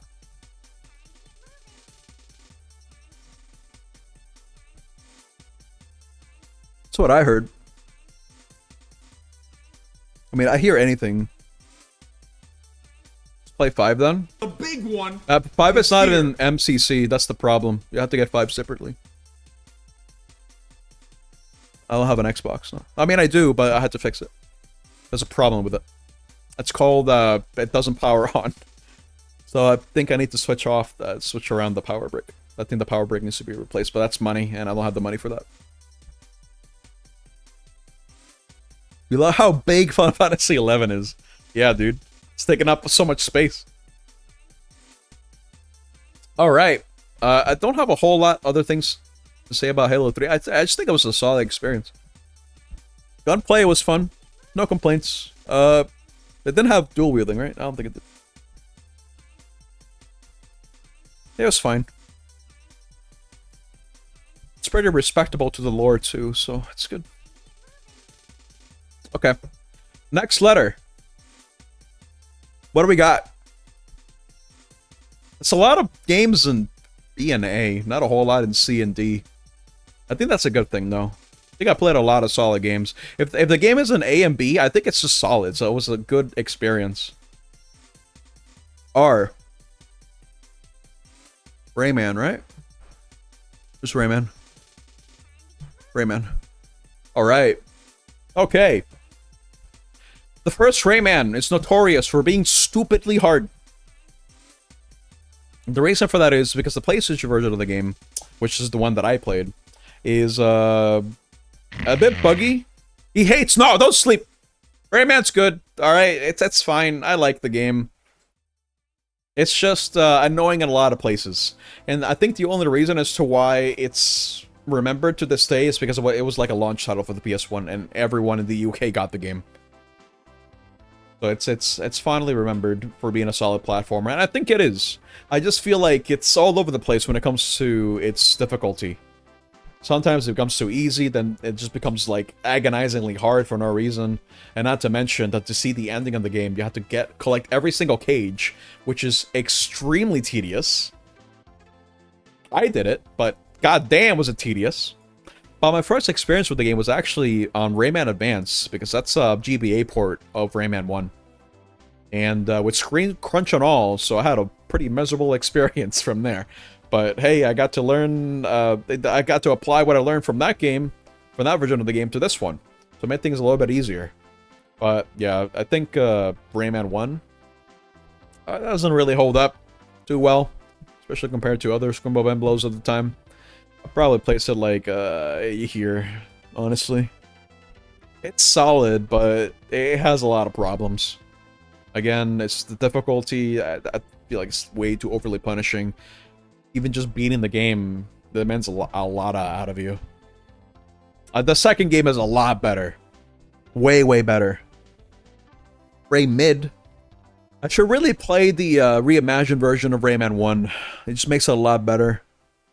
I was thinking of playing that over the original, but I didn't want to beat the original on PlayStation, so I went ahead and played this version instead. But I think that's a fair placement. Next letter, please. What do we got?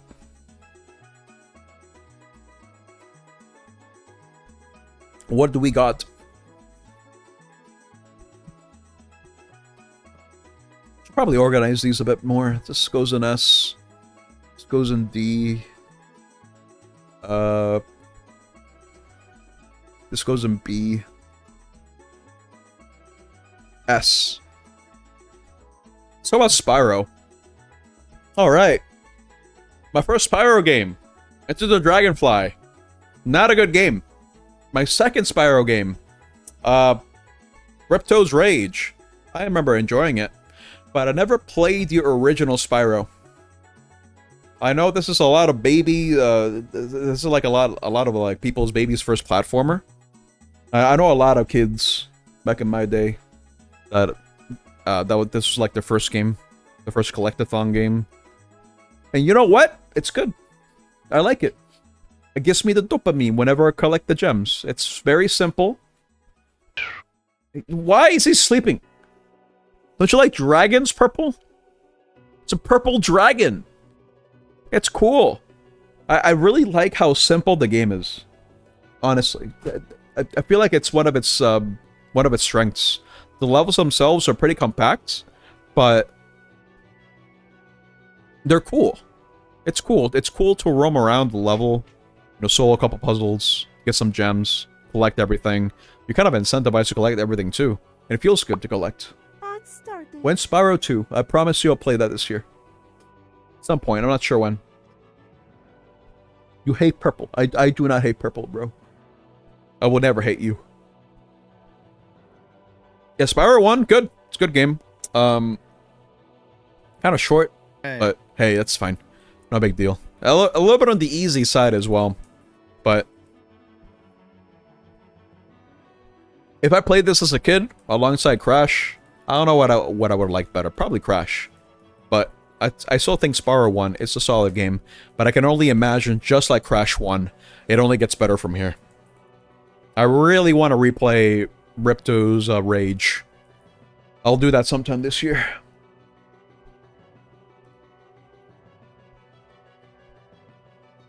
Wait, Arc 7? Arc 7 for what? Spyro 2 will not be sleep. Okay, I understand. Spyro 1 is a good vibe. It's a good time. That being said, I will place it.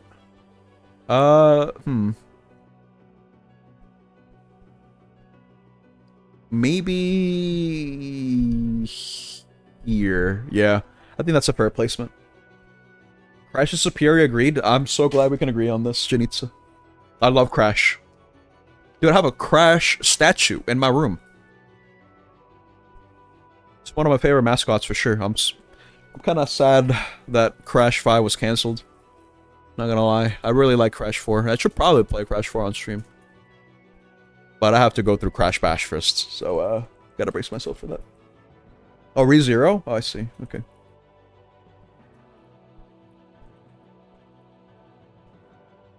$100% it? That's the plan. Oh boy. Oh my god. You saw the statue? You were there? Yeah, you were here. You saw it. Crash was there. We need a yearly Crash Trilogy speedrun. You're crazy. Absolutely not. I'm not doing that. Because the next thing you'd ask is, okay, now we need to include CTR in that. Okay, now you got to get all Platinum Relics on every single game every year. I'm not doing that. Especially on Crash 3. Platinum Relics and Crash 3 are a nightmare. Oh my god. Especially on the Insane Trilogy. Speedrun Crash 4? It'd take a year just to finish it. 110%. I'm suffering. I'm suffering this week already, dude, in Crash Bash. I gotta get 200% in Crash Bash, dude. I don't want to do this. Oh, god damn it. But I gotta do it. Guess we'll see how that goes. Anyway, I need a letter. Give me a letter. Key. Alright, let's talk about Pokemon again. This one was a weird one. Because I played this in Spanish, and I played this on actual hardware, and I did a Nuzlocke, and I lost a lot of good Pokemon. It was a disaster, but we managed to beat it. My very first Nuzlocke, I managed to beat, so I'm pretty proud about that. But it made for a lot of moments, like the Nep sneeze. Oh my god. I had a lot of fun with my first Nuzlocke. And I intend on using the Pokemon that I had here, transfer them over to Pokemon Gold and Silver, and then once I eventually beat the Nuzlocke for Gold and Silver, which I plan on doing this year, we're going to be transferring those Pokemon over to use in Pokemon Stadium 2. But my rule is I can only use Pokemon that then die. So, Greg, I'm sorry. You're going to stay dead. I can't use you. I lost a lot of Pokemon, a lot of good Pokemon on the Elite Four. Incredibly scuffed run, 10 out of 10. Yeah, it was incredible. I learned a lot of new things about Pokemon Yellow. I mean, hell, I did that missing no glitch. For the first time. It was scary. But hey, it worked out. It was good. I had a good time. Overall. That being said, I will probably put this on like an A. Over here. Nice. Alright. Not much else to say. It's Pokemon Yellow. It's Gen 1. I mean, I can only really speak on the merits of the Nuzlocke and my own anecdotal experience with the Nuzlocke. R. What do we have on R? What do we have on R? Oh, Ratchet. Right. Ratchet 3. Alright. Okay, so Ratchet 3 is interesting because I still haven't really finalized my thoughts on it, I don't think. I like it. I think it's good. Do I think it's better than 2? I don't know. I like the guns here a lot better. It even has the bouncer. Like, I don't need anything else, I'll be honest. But I do like the gunplay a lot better in this game because I'm better incentivized to level them all up. You know what I mean? I gotta switch around the weapons. They level up a lot quicker, so I get that instant dopamine hit, and then I can switch to another weapon, level that one up. By the end of the game, I had a lot of weapons maxed out, and it felt good to use. It's good. So in the gameplay department, I really enjoyed Ratchet 3. I really feel like they really capitalized and addressed a lot of the issues that I had with 2, which was mostly just the leveling taking way too goddamn long in Ratchet 2. That's why I stuck with select weapons, like a handful of weapons, because it just took way too long to level all the weapons, and I wanted to be stronger a lot earlier on in the game because I didn't know what to expect. So I usually stuck to my guns, literally, and just chose favorites and stuck with those.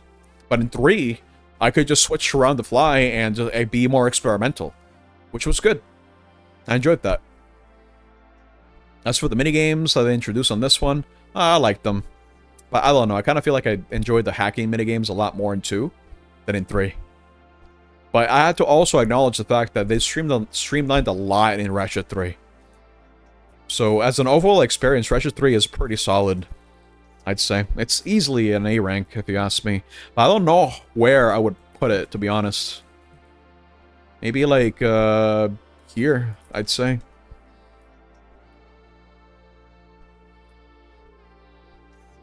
Because I feel like at this point, I feel like they knew what to do with the characters.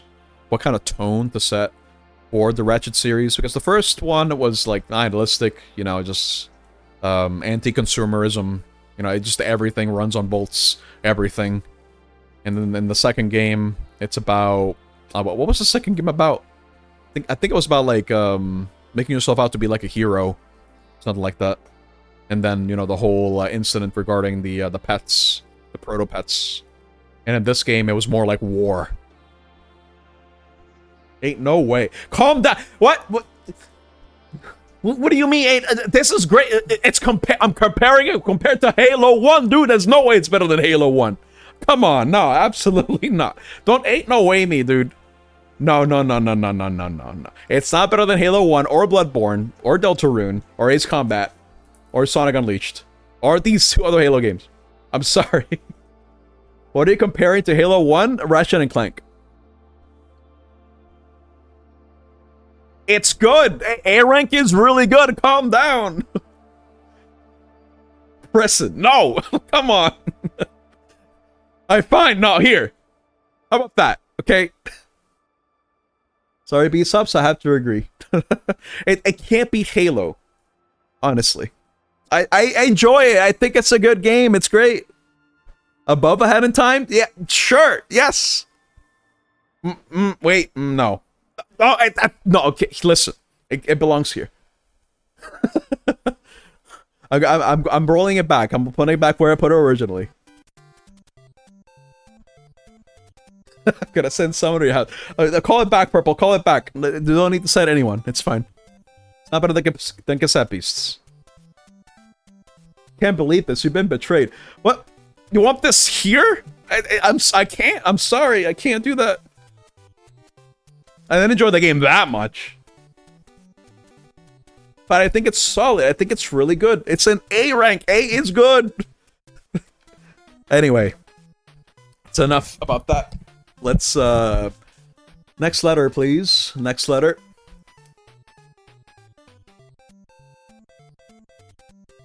What do we got? S. That's a lot of S's still. We still have Sonic Generations, and we have, what else? There's another S on Signalis, yep. System Shock. Hey, let's talk about this real quick. This was a sleeper hit. Honestly, I really, really like System Shock 1.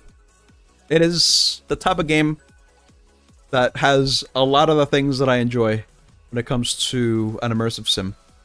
You have an open map. You have convoluted systems that you have to learn on the fly, and the game doesn't teach you how to do them, but you have to learn by yourself. It's a really by the numbers game, literally, where you have to just learn as you go. What else can I say about it? For me, it's the type of experience that kind of sticks with you. It's an old game. It's very convoluted. It's kind of dumb, and I kind of feel like if you were to play this game today, and you're not really accustomed to playing games like this, that this is a very complex game to play. It has a very complicated control scheme if you're playing the original version. There's the remaster version, which streamlines the controls a lot, but the experience in itself, it's kind of brutal. The game's really hard. You're gonna get punished a lot. But I kind of like it because of that. I'm not gonna lie. Now, you know what? The worst Sonic game is better than Ratchet 3. No, I'm going back to this. What are you talking about? Sonic Unleashed? I'm sorry. The worst Sonic game is already here. What are you talking about? It's right here. Sonic Forces. Come on. I'm not taking this. There's no way. Anyway, going back to System Shock. For me, this is a sleeper hit. I wasn't expecting to like the game as much as I did. I'm not gonna lie, I love System Shock. I love the setting. I love Shodan. I just love how the structure, how the story is laid out as well. You're essentially woken up after the big incident regarding Shodan happened on the ship, and you get to look at the aftermath of everything, and just trying to get out, and trying to fix the problem that you caused. And it's cool. You get upgrades as you progress through the game that allow you to get to different areas as well. It opens up a lot more of the map, so you already know I'm a sucker for that. I enjoyed that a lot. And I was indeed immersed in this immersive sim. And what else can I say about it? I feel like there's a lot to say about System Shock, but I feel like I can't really do it justice, honestly.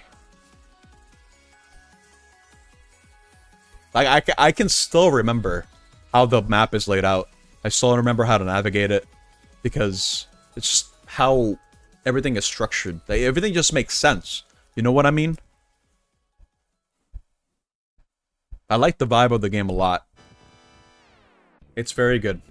System Shock, honestly, is an S for me. I'm not gonna lie. I really like this game a lot. I still think about this game. I still want to play it more. I'm not gonna lie. For me, it was kind of like a sleeper hit. And I can't wait to play System Shock 2. I plan on doing that sometime this year. I think it was like February that I said. Was it March? I forget. But yeah, System Shock was really good for me. It was really good. Better than Halo. I'm not gonna lie. Once I got used to the way that the game wants me to play it, it was great. I'd sooner give it another playthrough. But I feel like I'm gonna wait a little bit on that. But yeah, the setting is so good for this too. It's really good. Alright, next letter.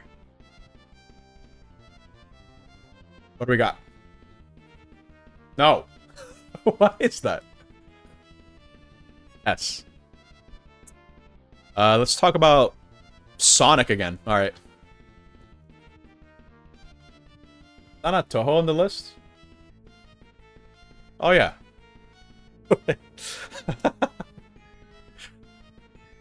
You're right, sorry. Let's talk about Sonic. Well, hold on. Before I call anyone, let's talk about Sonic real quick. Sonic Cross Shadow Generations. Or X Shadow Generations. I don't know what to expect from this game. I like Shadow. I'm not the biggest Shadow guy. However, I love just Sonic Generations. I wasn't really sure what kind of direction Sonic Team was taking this game in, but the more that I saw the trailers, the more I saw them just talk about it in general, the more I was inclined to try the game, because they were trying to do something cool with this. And I would definitely say... Wait, it's playing Sonic Army? I'm not talking about Sonic... Hold up! Sonic R. Sorry. It's fitting. I gotta talk about Sonic R. I'll leave my thoughts on Sonic X Shadow. But I gotta talk about Sonic R. I played this for, like, as a meme. It's great. I love Sonic R. It's the best 30 minutes of my life. It's got great music. You go fast. You can barely control yourself. And, I love it. It's a great game. Wow. Definitely the best Blockbuster rental I've ever had in my life. Whenever I went to Blockbuster one day, I got Sonic Gems Collection, I played Sonic CD, Sonic the Fighters, and most of all, the sleeper hit, Sonic R. It's great. You go fast. It's got music. Listen to it. Super Sonic Racing. Wow, it's great. And it's got Tails Doll. It scared me. I did the curse live on stream. I don't know what happened. I was scared. It's great. Wow. Let's go back to Sonic here. Sonic Cross Shadow Generations. Okay. So...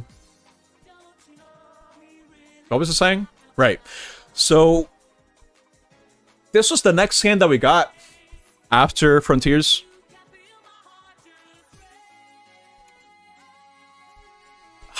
How do I summarize my thoughts on this? I guess I can try to answer one question when it comes to Sonic X Shadow Generations. Did it deliver? Absolutely. The Shadow Generations half of the game, I feel like, did the character good service. A lot of the... Well, most of the levels. I'd say a lot of the levels, with the way they were structured, with the way that Shadow controls, it's so good. It's very nice. I really like how they took the Generations formula. And I honestly feel like Shadow just feels a lot better to control than Sonic in this game. It's definitely the best feeling boost game. I will definitely agree with you there. It's an easy yes. Yeah, it's a given. Yeah. Honestly, yeah. This is the best boost game that we've gotten. Easily. Not just for the fan service. Not just for the way the game feels. But just what it represents, really. This came out during the year of Shadow. We got this. We got, you know, animated shorts for Shadow. We got the Sonic 3 movie. It was an event. This is part of it. And honestly, I was kind of glad I was there for it. Sonic X Shadow Generations. I feel like it's a perfect culmination for the year of Shadow. I mean, sure, we were treading the same goddamn plot point over and over again with Maria, but that's fine. It's fine. It's Sonic Generations. My only complaint is, you know, Radical Highway. But it's fine. No big deal. It was a good celebratory for one of the most popular characters in the Sonic franchise. A lot of people love Shadow. I like Shadow. The only L this game has is the fact that there is no Shadow the Hedgehog level in this game. I'm not counting the DLC for remixing Ristopolis. No, I want Ristopolis. I'm not counting Black Doom. Technically, that is, you know, Shadow the Hedgehog game. I feel like this is the final time they'll do it. I hope so. With the whole Maria thing? Yeah, I hope so. I really enjoyed this. I really enjoyed... I enjoy. This is good. I'm not sure what else to say, really. The bosses were fun. The levels themselves were really fun to learn as well. Albeit, some of them I feel like were better than others. I really did not like the Forces level that much. Just like the game proper, it was too goddamn short. Like, half the level is the Radical Highway segment, if that. I also don't like how automated the Radical Highway segments for a lot of these levels feel. But it's fine. No big deal. I feel like a lot of the levels, especially Kingdom Valley. I feel like Kingdom Valley might be my favorite level in the game. There's like 20 different pathways, dude. It's insane. Just how open it is. For them to do something like that in a boost Formula Sonic game is kind of refreshing. I'm not gonna lie. Just so many different ways to tackle the level. Generations did the same thing too, but I feel like there was a lot more open-ended with Sonic X Shadow Generation, if you ask me. At least that's how I felt. I liked the Doom power-ups. Especially once they started making sense. I love the fact that you can just fly with Chaos Spear. It's kind of stupid, but it's fun. The squid, although it took some time to just really understand how it works, I feel like it flows pretty well. It's got a good flow. Everything has got a good flow to it. So I really recommend you play this game. Even for non-Sonic fans. I think it's good. I mean, non-Sonic fans would agree. I mean, I think this title in itself is generally agreed upon to be pretty solid. It's a pretty good way for you to remaster the base game and also introduce, you know, just new side content that is better than the main content, but you know. I think Squid is the only even close to bad thing this game has. Yeah, I just don't... I feel like if it was conveyed a bit better as to how it works, how you're meant to use it, then I think it would have been fine. Yeah, it's good. It's good. S rank, easy S rank. Right, moving on, next game. Next letter.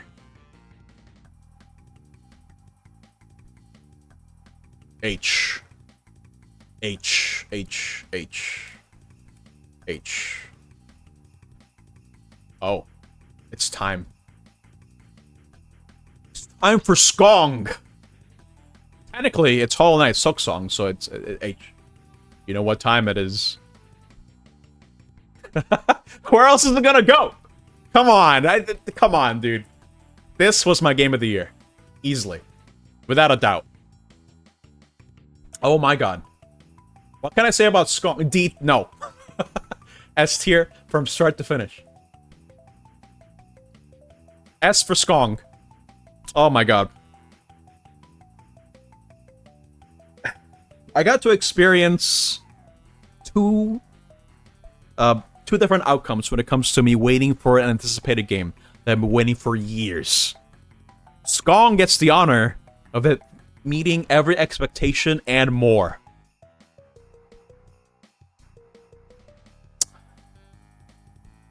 I'd even say it's better than Hollow Knight. Honestly. I right now I feel like this is a better game than Hollow Knight. In a lot of ways. The original Hollow Knight. It's hard for a game to capture that wow factor for me nowadays. Because I've seen it all, right? I've seen it so many times. I played so many goddamn games. So many goddamn games in my life. Replayed so many. But this game managed to capture that magic again. Where it's just like, I'm exploring.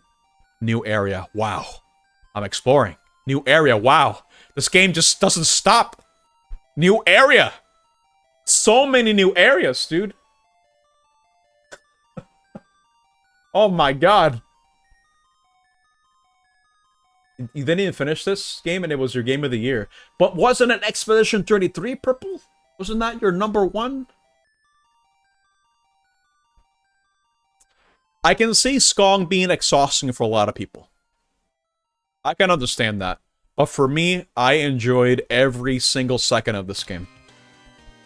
Especially to the point where, you know, I just kind of didn't stop playing it. I played this right after the marathon, the Metroid Marathon, and I told myself, I won't stream for that long, and I ended up streaming like for like 12 hours per day. Just playing this game, dude, oh my god. Oh, wow. I'll try to summarize my thoughts in general. It's really hard to really think about this, but there is a reason as to why I say this game is better than Hollow Knight. And that's just in the way that it handles its combat. I love the combat in Hollow Knight 1. Don't get me wrong. I feel like there's a lot for you to learn in that game, especially if you're just trying to optimize boss fights. It's just so much. Especially if you take advantage of the soul, of the spells. But in this game, Jesus Christ, you can do so much in the combat. So many different options. And there's an option for you, for every single playstyle that you want. And I love how everything just feels different in terms of combat. There's a lot of bosses. There's a lot of unique encounters in this game. And I'm dreading the eventual Pantheon. Because, oh my god, that is going to be excruciatingly hard, I can imagine. The game has such good flow that it can't even be good at it. For me, it's just when the game captures that magic of it controlling so well, of exploring, feeling so good, just getting a sense over everything is, me being compelled to play it more and more and more until I find everything. It's good. I know people say that Act 3 is kind of a weak one, the weakest one in the game, because you're more or less retreading the same areas, kind of doing the same things, and a lot of the bosses are brutal. A lot of the content in Act 3 is brutal as all hell, dude. It's insane. The game gets harder. You would actually argue that there's significantly less flexibility than in Hollow Knight. The game could have benefited from more unique combinations of tools. I was saying this because, at least before patches, there's like a one and try true method that just kind of works universally, that doesn't really allow for much room for customizability, because you always want to have like the same tools because they just kind of outweigh everything else. It's not many unique interactions like in Hollow Knight. I guess you're right.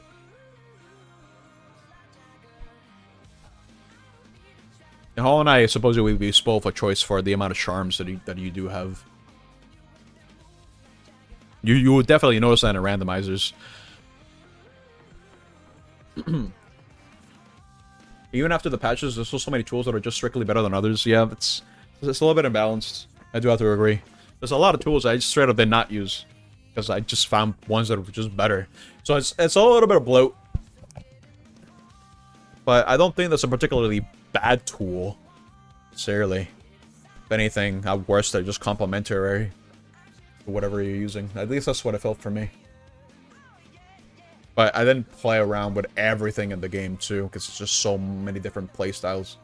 So many different tools for you to use as well. So there's that, too. But, yeah, structure-wise, I feel like... Goddamn. What can I say? Vertical design is probably, like, the best way to design a map, honestly, when it comes to these types of maps. If you go full-on horizontal, you're really limiting yourself when it comes to how you can interconnect areas. And I'm really going to be talking more about that when I get to Metroid. But, oh man. This game of the year for me. Without a doubt. Too bad I only won one reward, but who cares? For me, it wins everything. It was definitely worth the wait. And more. It's great. The only bad tool is the one that makes you take double damage. I guess so.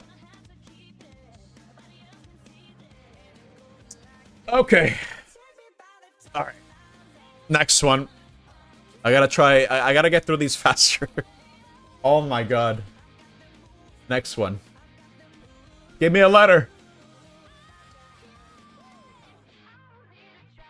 I need a letter right now. Well, it's sippy. S. Still have 3 S's, I think. No, I have Sunshine. Ugh, let's get Sunshine out of the way. Game sucks. I don't like Sunshine that much. I'll probably place it, like, here. If anything. I know, sacrilege. It's a Mario game. And see what? Alright, let me explain. Mario Sunshine... You can tell it was rushed. You can tell it was kind of messy. You can tell that the game needed more time under the oven. It's very undercooked, underbaked, whatever other analogy you want to use. The fact of the matter is, the game controls really well. I like how Mario flows. I just don't like how the game is structured. I could complain about the shrine sprites all day. I don't really care that the only shrine sprites that matter are the ones from the 7th act with Shadow Mario. I don't care about that. I just don't feel like getting the shrines themselves is very fun for a lot of them. Especially if you want to try to get 100%. And I know, it's a meme. This game, getting 100% gets you nothing. Gets you a stupid postcard. But I like to do it. I mean, when it comes to Mario games like this one, I like to get everything. For me, that's part of the fun. And this game doesn't make it fun. Because of the goddamn blue coins. Blue coins from Bane for a long time. I still hate them. I think they're horrible. I think they're horribly implemented. Not only can you not tell which ones you've gotten already, but there's like so many of them in such convoluted spots. And you need to get every single one of them. And not to mention, I mean, I don't know. I feel like, in concept, the blue coins would have been a good idea. If anything, maybe if the game had more time, I would have imagined that the blue coins might have mattered a little bit more, because they're only there just for the sake of completion. Nothing else. Those shrines that you get from the blue coin exchange, they don't matter one bit. I mean, sure, you could probably argue, oh, hey, but, you know, earlier on in the game, you do need shines to unlock more of the levels. But, I mean, the threshold is so goddamn small that it doesn't really matter, really.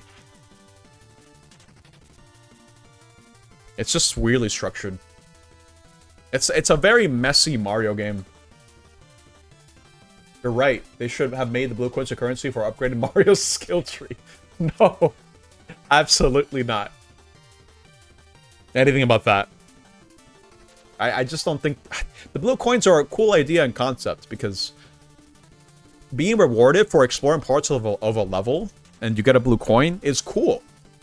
I just don't like the ones that are just so out of the way and just hidden. So, like, in such annoying ways. Where you have to spray the specific wall. It's inconspicuous wall, or inconspicuous, like, part of the sand for you to get a blue coin. it'd be horrible. It's just annoying. Some shrines are good. Some shrines are bad. I mean, you know, pachinko, yeah, I don't need to explain it. I know how to deal with it, but it doesn't change the fact that it sucks. A lot of shrines suck. But it's still a fun game. It's just I don't really have a whole lot of fun playing it nowadays. It's definitely the worst 3D Mario. I don't think it's a hot take. Not at all. It's a lot. I mean, the Galaxy is a whole other game, dude. It's so much better than this. I feel like Galaxy is just a better Sunshine in the sense that the one cool thing the Sunshine did, which it kind of iterated from 64, but I feel like they expanded more in Sunshine, is that every episode does change up the level in a significant way. And I think that's cool. I think it's cool that there are blue coins that are exclusive to episodes. It's kind of stupid. That's another thing I don't like. But pretty hot take when Odyssey exists. What, you hate Odyssey? What? No. Anyway, Mario Sunshine is staying at sea. Sorry, I don't like the game too much, unfortunately. Next letter. Oh, Jesus Christ. Do I need to do a part 2 of this? No, I don't want to do a part 2. I'm gonna go through all this. S. I guess we can just knock out all the S's. What do I legit don't know what to do about this. Sonic Dreams Collection. What the hell do I do with this? What do I do? On one hand, it gave me a character to use in Sonic Forces. On the other hand, it's Sonic Dreams Collection. S tier for Sonic. I don't know. I don't feel comfortable placing this anywhere else but here. It's just a stupid meme game.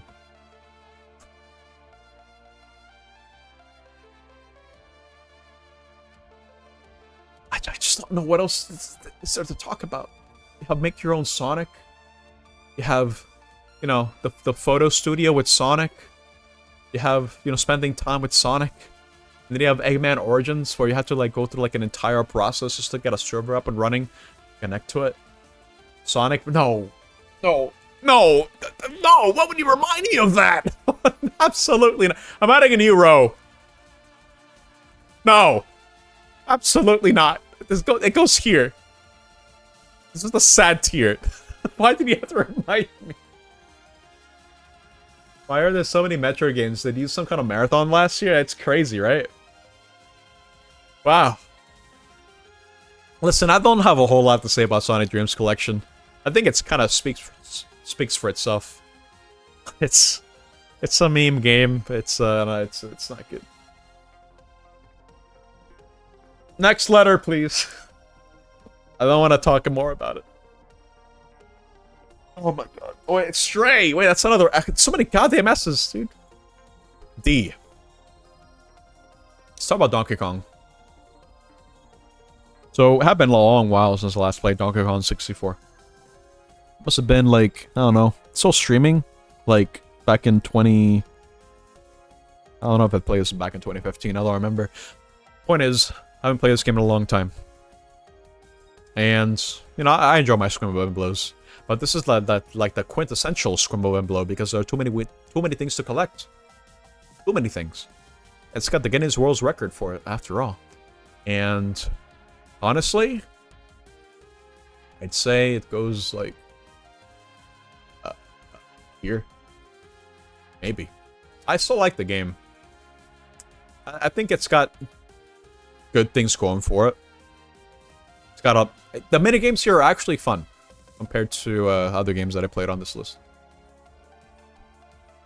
Exploring the levels themselves is pretty fun. I do like how every Kong feels different. They do different things. Got different powers. Bosses are a highlight too, if you ask me. They're fun. I think the worlds are definitely the highlight of the game for me, if you ask me. If anything, the only thing that makes them kind of boring to explore...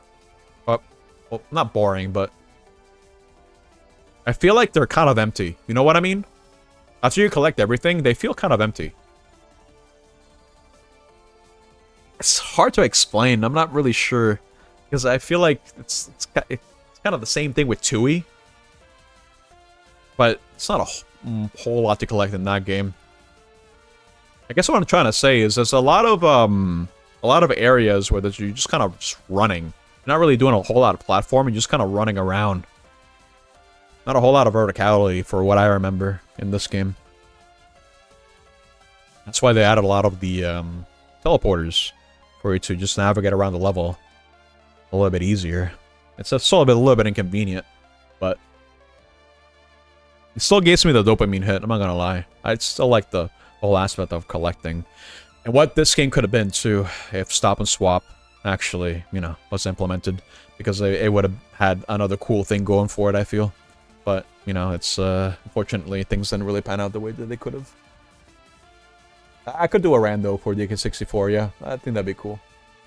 Now, but when you play the other game by the Sonic Dreams devs, they made another game? What? Oh my god. It's insane. I don't think Donkey Kong 64 is Rare's best game. When it comes to collectathons, I think that's still Tui. I think Tui is the right balance when it comes to having, you know, big worlds that are interconnected. That's another benefit for Tui, though. They're interconnected. But anyway, Tui has a benefit of having big worlds while still having a lot going on these levels. It's a lot more... It's not necessarily a lot more to do, but it's a lot more fun to navigate, I feel. In Donkey Kong 64, it's not as fun. Bubsy visits the James Turrell retrospective. They made that? Oh my god, I had no idea. Okay. Anyway, that's CK64. That's good, but, you know. I feel like if you were to play this today, if you were me, you would probably rank it here or something. But for me, I rank it here. Because I just like the genre. I like the whole collecting aspect, but it can be pretty exhausting. Yes. Stray Meowdy! Let's talk about Meowdies real quick. Meowdies are cool. It's not actually an S, but I'll leave it there as I discuss. Stray, it was a cool, immersive experience. I liked it. I liked learning about the world, about the robos. Not exactly what I was expecting when I played the game, that's for sure. I figured it was just following a Meowdy throughout like a crumbled city. And that's what you end up doing for sure. But then it becomes a bit more like, oh, you're doing fetch quests. It's kind of cool. It's a vibe. It's a chill experience. Will it stay with me? I'm not sure. I don't think so. I feel like it's a solid B, if you ask me. It's not a game I see myself going back to very often. If at all, really. I feel like it's like a one-and-done deal for me. For me, replayability is kind of a big thing for me. If I can see myself playing a game again, definitely goes up higher in the lists. But no, I'm not putting out an S. No, I feel like Stray, it's fun. It's fine. I like Meowdy. I'm biased, but I don't know. I feel like the thing that it has going for it is its presentation and its story. It's good for what it is. It's neat. I'm not necessarily impressed by it. You know what I mean? If you like Cat, you will enjoy Meowdy Stray game. I like Cat, so it goes here. Not much else to say, really. It didn't wow me, but I liked it. Okay. Next one.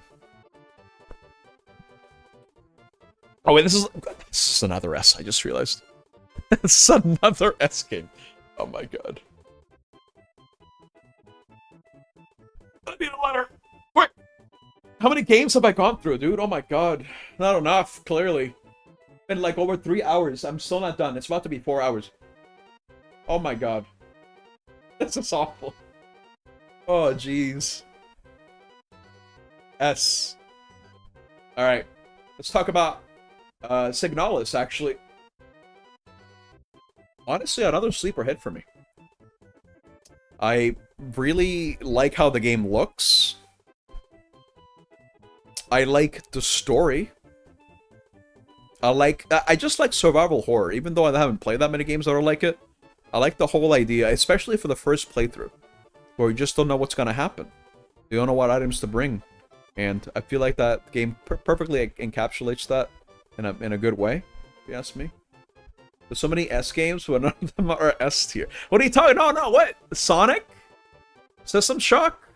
Not Skong, but you know, 2 of them are S rank. Signalis is a good homage to games that inspired it. It's got a lot of good twists. I like the twists. If anything, I kind of feel like the boss fights aren't... I mean, the boss fights themselves aren't really the highlight for me. They're kind of annoying.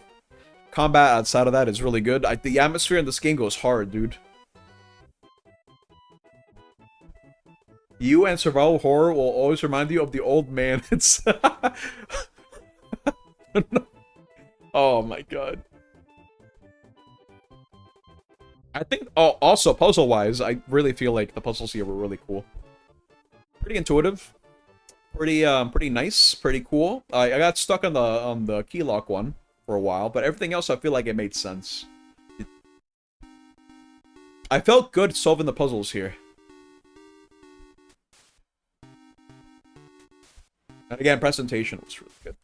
If anything, I would probably say... It's an A rank, but where would I put it? Definitely here, I'd say. I really liked it. It's a high recommendation for me if you like survival horror. It messes with your head in a lot of ways. I like it. It's good. Got a cool robot. Very cool. Cool robots in general. Alright, next one. I should probably put AM2R up here. No, I'm putting AM2R. We're almost done before we get to the Metroid discussion. Oh my god, that's gonna be like an hour. Oh, Jesus Christ. Okay.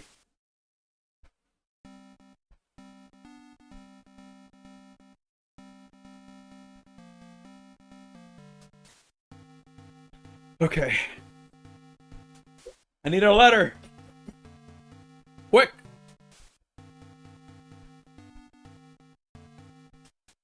Wait, do I count the headliners on that messenger as, like, you know, H and M respectively?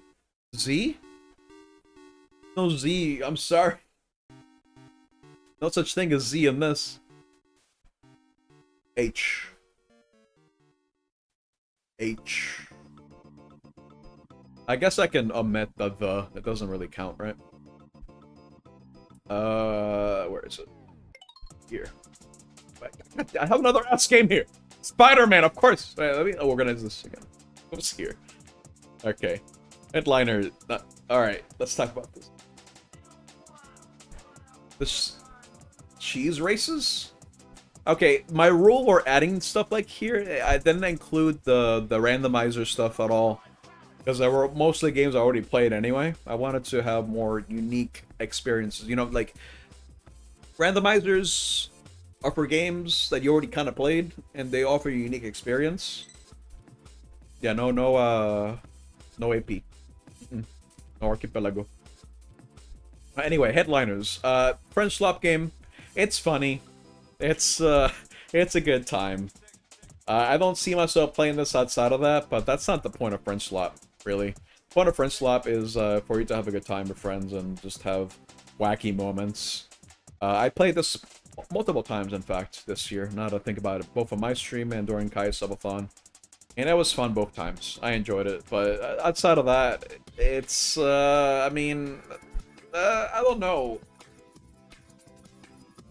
Kind of a hard one to say. I mean, I guess here, I'm not gonna lie, it doesn't really stick out to me. The reason why this is here and Escape the Backrooms is here is because Escape the Backrooms, I don't know, I kind of feel like it had so many iconic moments. It just deserves a spot here. For headliners, it was more moment to moment. Really silly, you know, you got like Kaijus running around, monsters up, you know, the goddamn Cloverfield situation going on. It's cool, it's neat, but I I don't really feel the impact on this one. It's alright, I suppose. Next one!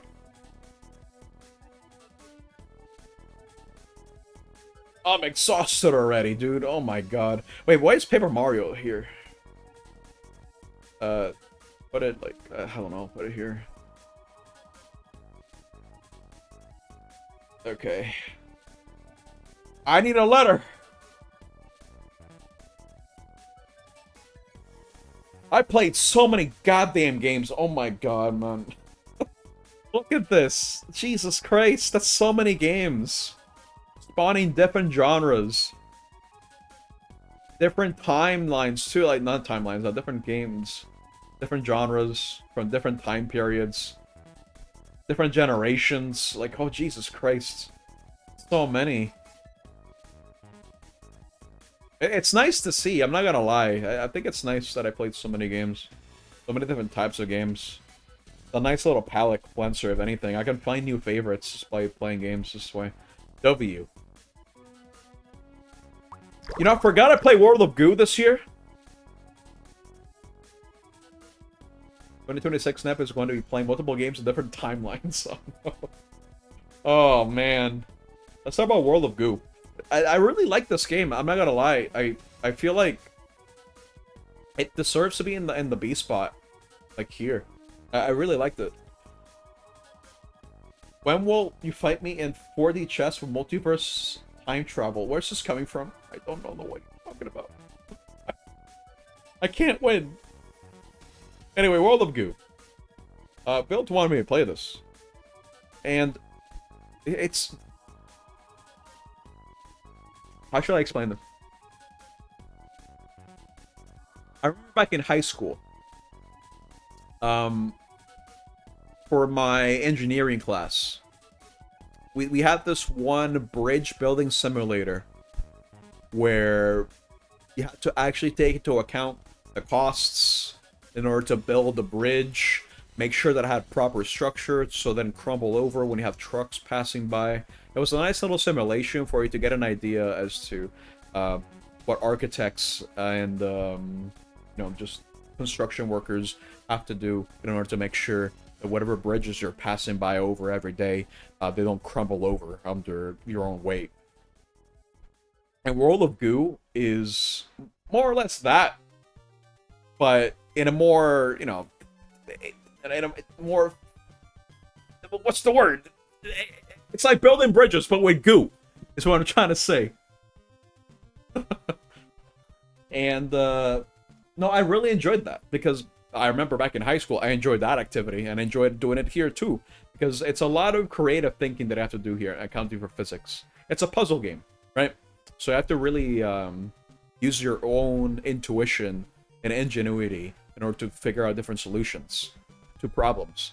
And I think the best puzzle games are the ones that allow for different solutions, especially ones that allow you to do more lateral thinking.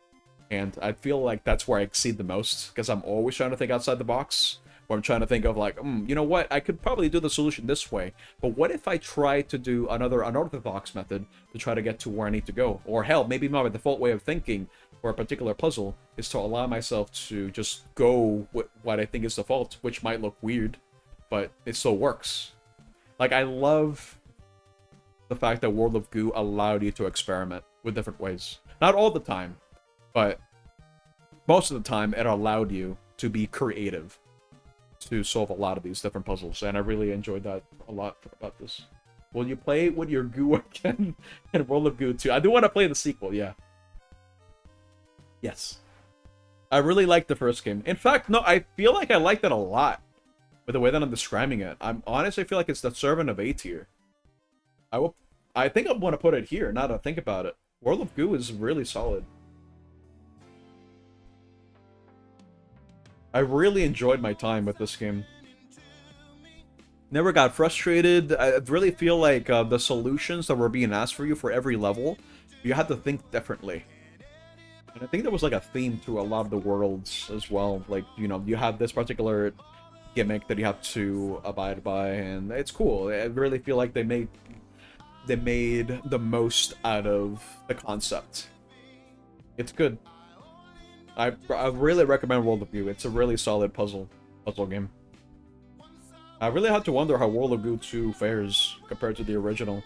Like, what else could they do? I really feel like they did everything that they could have with World of Goo with the original. I really want to see what they do for the sequel. But yeah, this is a really good game. I recommend it. All right, next game. Next game. Man, I'm really dreading Metroid. I'm gonna be yapping there for a long while. Jesus Christ. I want to point out that look at the contrast with the Sonic games, dude. You have horrible ones. You have like one that's just, it's pretty good. You know, it's a pretty good game. Another game that I kind of enjoyed as well. Then you have like Peak. Like Sonic's all over the place, just like his career. Like, I think it's fitting. Still Sonic game in C tier. Now that I think about it. You know what? Yeah, that will do that. There we go. Now it's balanced. There's a Sonic game in every tier. I need a letter. Quick.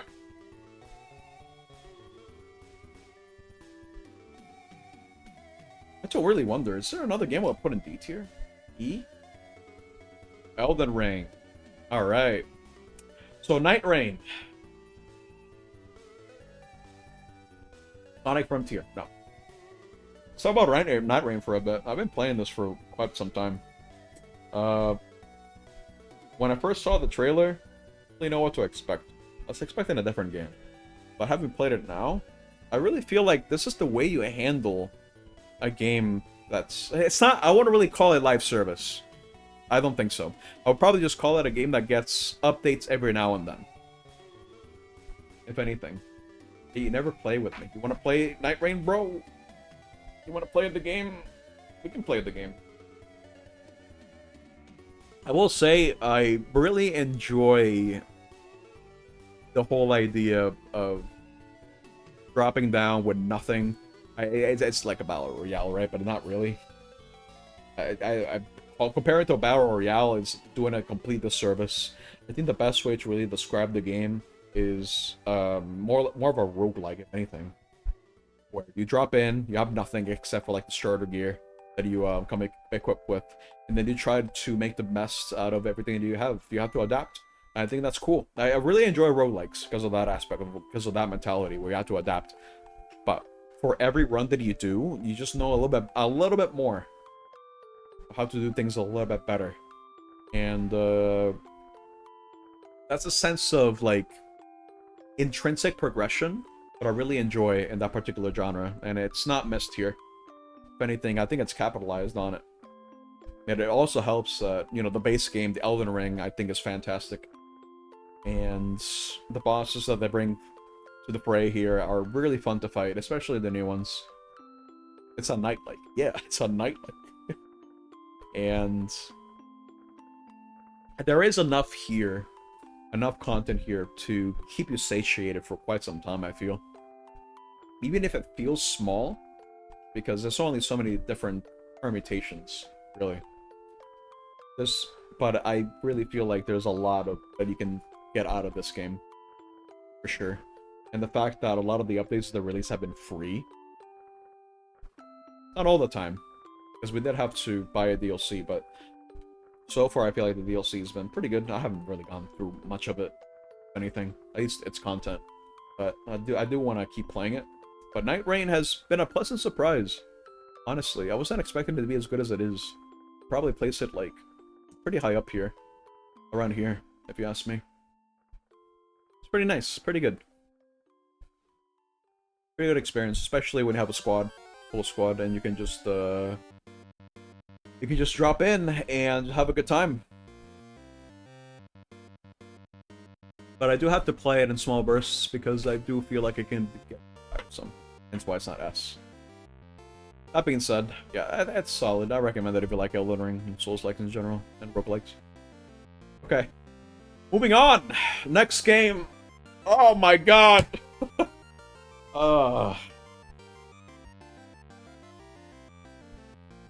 S.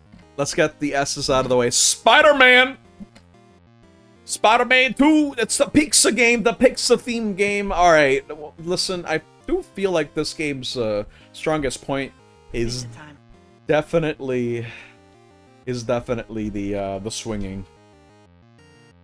I'm sure that Insomniac probably iterated on this in a much better way for you to be swinging around. But I can probably,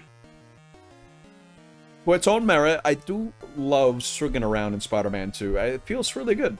I like it. The combat is kind of crap, I'm not gonna lie. But swinging around feels really good. But it's, other than that, I don't know. I'd probably put it here. I don't have a whole lot to say. It's based on Spider-Man 2, the movie. Loosely based. It has a lot of the things that don't show up in the movie. A lot of villains don't show up in the movie. Probably because they had to, like, you know, not focus on Doc Ock too much. You know, there's other Spider-Man villains, I suppose. But anyway. That's it for Spider-Man, and don't have much else to say, really. It's just okay. It's carried by the pizza song and the swinging. That's more or less everything. I think the challenges are fun, though. The ones that allow you to move around, I think it's good. Let's talk about Rhythm Heaven Fever. I really like this game. I really like it. It's really good. It helps that the music is also really good. The minigames are fun. It's so simple, yet so big up on play. 100% when I don't think I want to get P on everything. I don't want to get perfect on everything. That's a nightmare. Especially now, when I haven't played the game in months. I'll be playing the game over again, more or less. I don't want to do that. But I really enjoy Rhythm Heaven Fever. That's my first Rhythm Heaven game. I think it was a good entry point. Really good. I enjoyed the fact that, sure, there were some repeats here and there, but a lot of the minigames here were pretty unique. Once you got into the sense of rhythm, into the sense of rhythm, I should say, it felt good. It was good. I'm glad I did the ultimate challenge as well. I didn't get a P rank on it, but I got the next best rank on everything. It was good. I really enjoyed this. I probably put it here. Here. Yeah. I really recommend Rhythm Heaven Fever. Good recommendation, Omega. I should play more of these games. I think I gotta go Sons of Rhythm, too. So I think that helped a lot.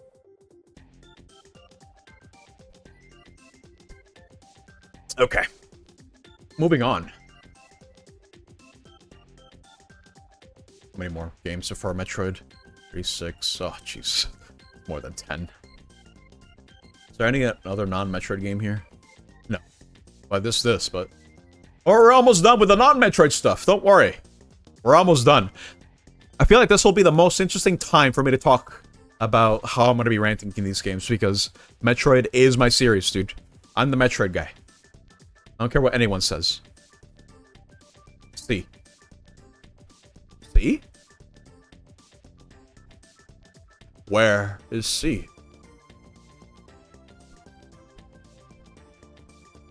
I don't see a C here.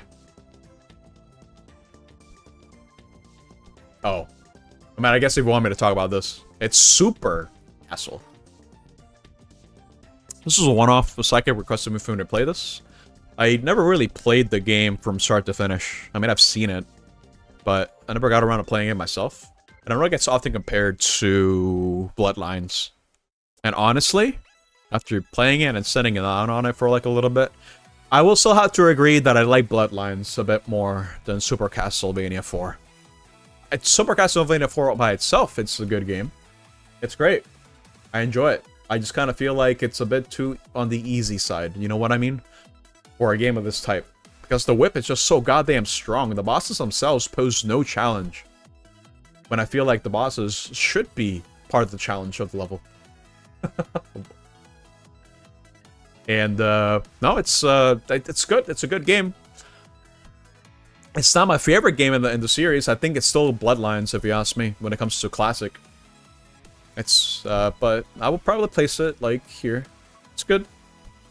I enjoyed it, but I don't have really much else to say on it, really. I think, it being an early Super Nintendo game, I think it was more focused on looking good and showing off what the Super Nintendo could do.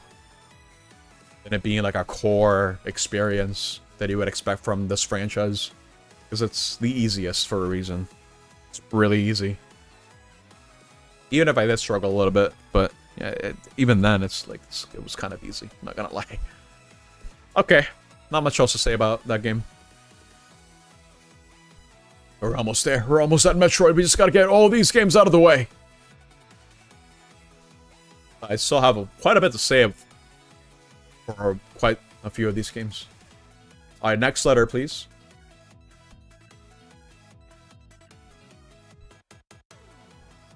What are we talking about next?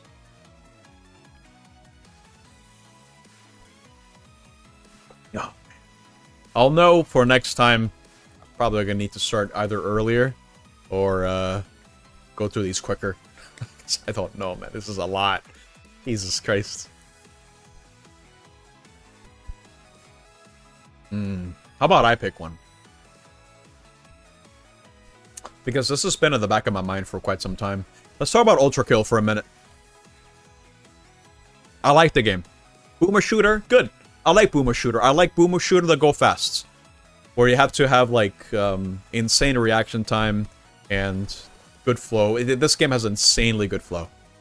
I like how ridiculous the gunplay is. It's good. The combo system, DMC style, really cool. Oh my god, it's good. But I feel like me streaming this game might have been a bit of a mistake. Because you have backseaters. I think out of all these games that I played this year, this was the only game where people came by just to tell me how to play the game. It was kind of annoying. Not gonna lie. Even after I put my little sticky note telling me, please no backseat, I was still getting backseated. That was kind of annoying. On one hand, I can understand why. People are really passionate about the game, and they want to see people succeed, and they want to tell people, oh, you can do all these cool different things. But at the same time, it's kind of like, for me, part of the fun is just figuring stuff out on my own, you know? Just experimenting, be like, oh my god, can I do this? It's like, yes. So it feels very gratifying. Because at that point, I feel like I'm understanding the game's language. But a lot of that was robbed, unfortunately, because I streamed the game. And for a game as popular as this, it's gonna hamper your experience a little bit, unfortunately. But that aside, I'd say it was pretty solid. But Ultra Kill on low A, I think. It's good. I really liked it. I just don't think it's amazing. But I might have to give it more time. I didn't really play it once, after all. Not just once, twice, I think. I played it for quite a bit on stream. That's what I'm trying to say. But, hey. I enjoyed it. I think that's what matters. Okay. What game do I talk about next? Which one?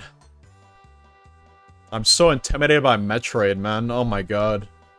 I think for Metroid, I'm just going to go by release order. I'll have to organize. W. I'll do W then M.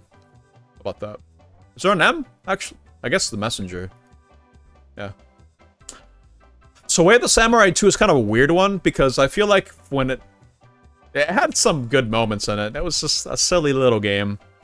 But the amount of downtime in this game kind of made it a little bit boring, I'm not gonna lie. I stuck around because I wanted to see how the different paths diverged and what kind of different events you could see, depending on which choices you made in the game. That in itself is really cool, but it's a real slow game. Super slow. Not to mention, I kind of feel like it was a bit jank in a lot of ways with the combat. I feel like I never really mastered being a samurai, necessarily. And I wasn't really compelled to, either. I wasn't really compelled to become the samurai. But Scrimblow, you know, the samurai, I feel like got a lot done. We got to see 3 different factions, 3 different endings, which was interesting to see. I think it was cool, seeing things from different perspectives. That's definitely the game's biggest merit. And, but other than that, I kind of feel like it was a bit boring. I'm not gonna lie. I'm gonna have to put it on the tier, I'm not gonna lie. Worst thing you can do for me is just to not make the experience very engaging.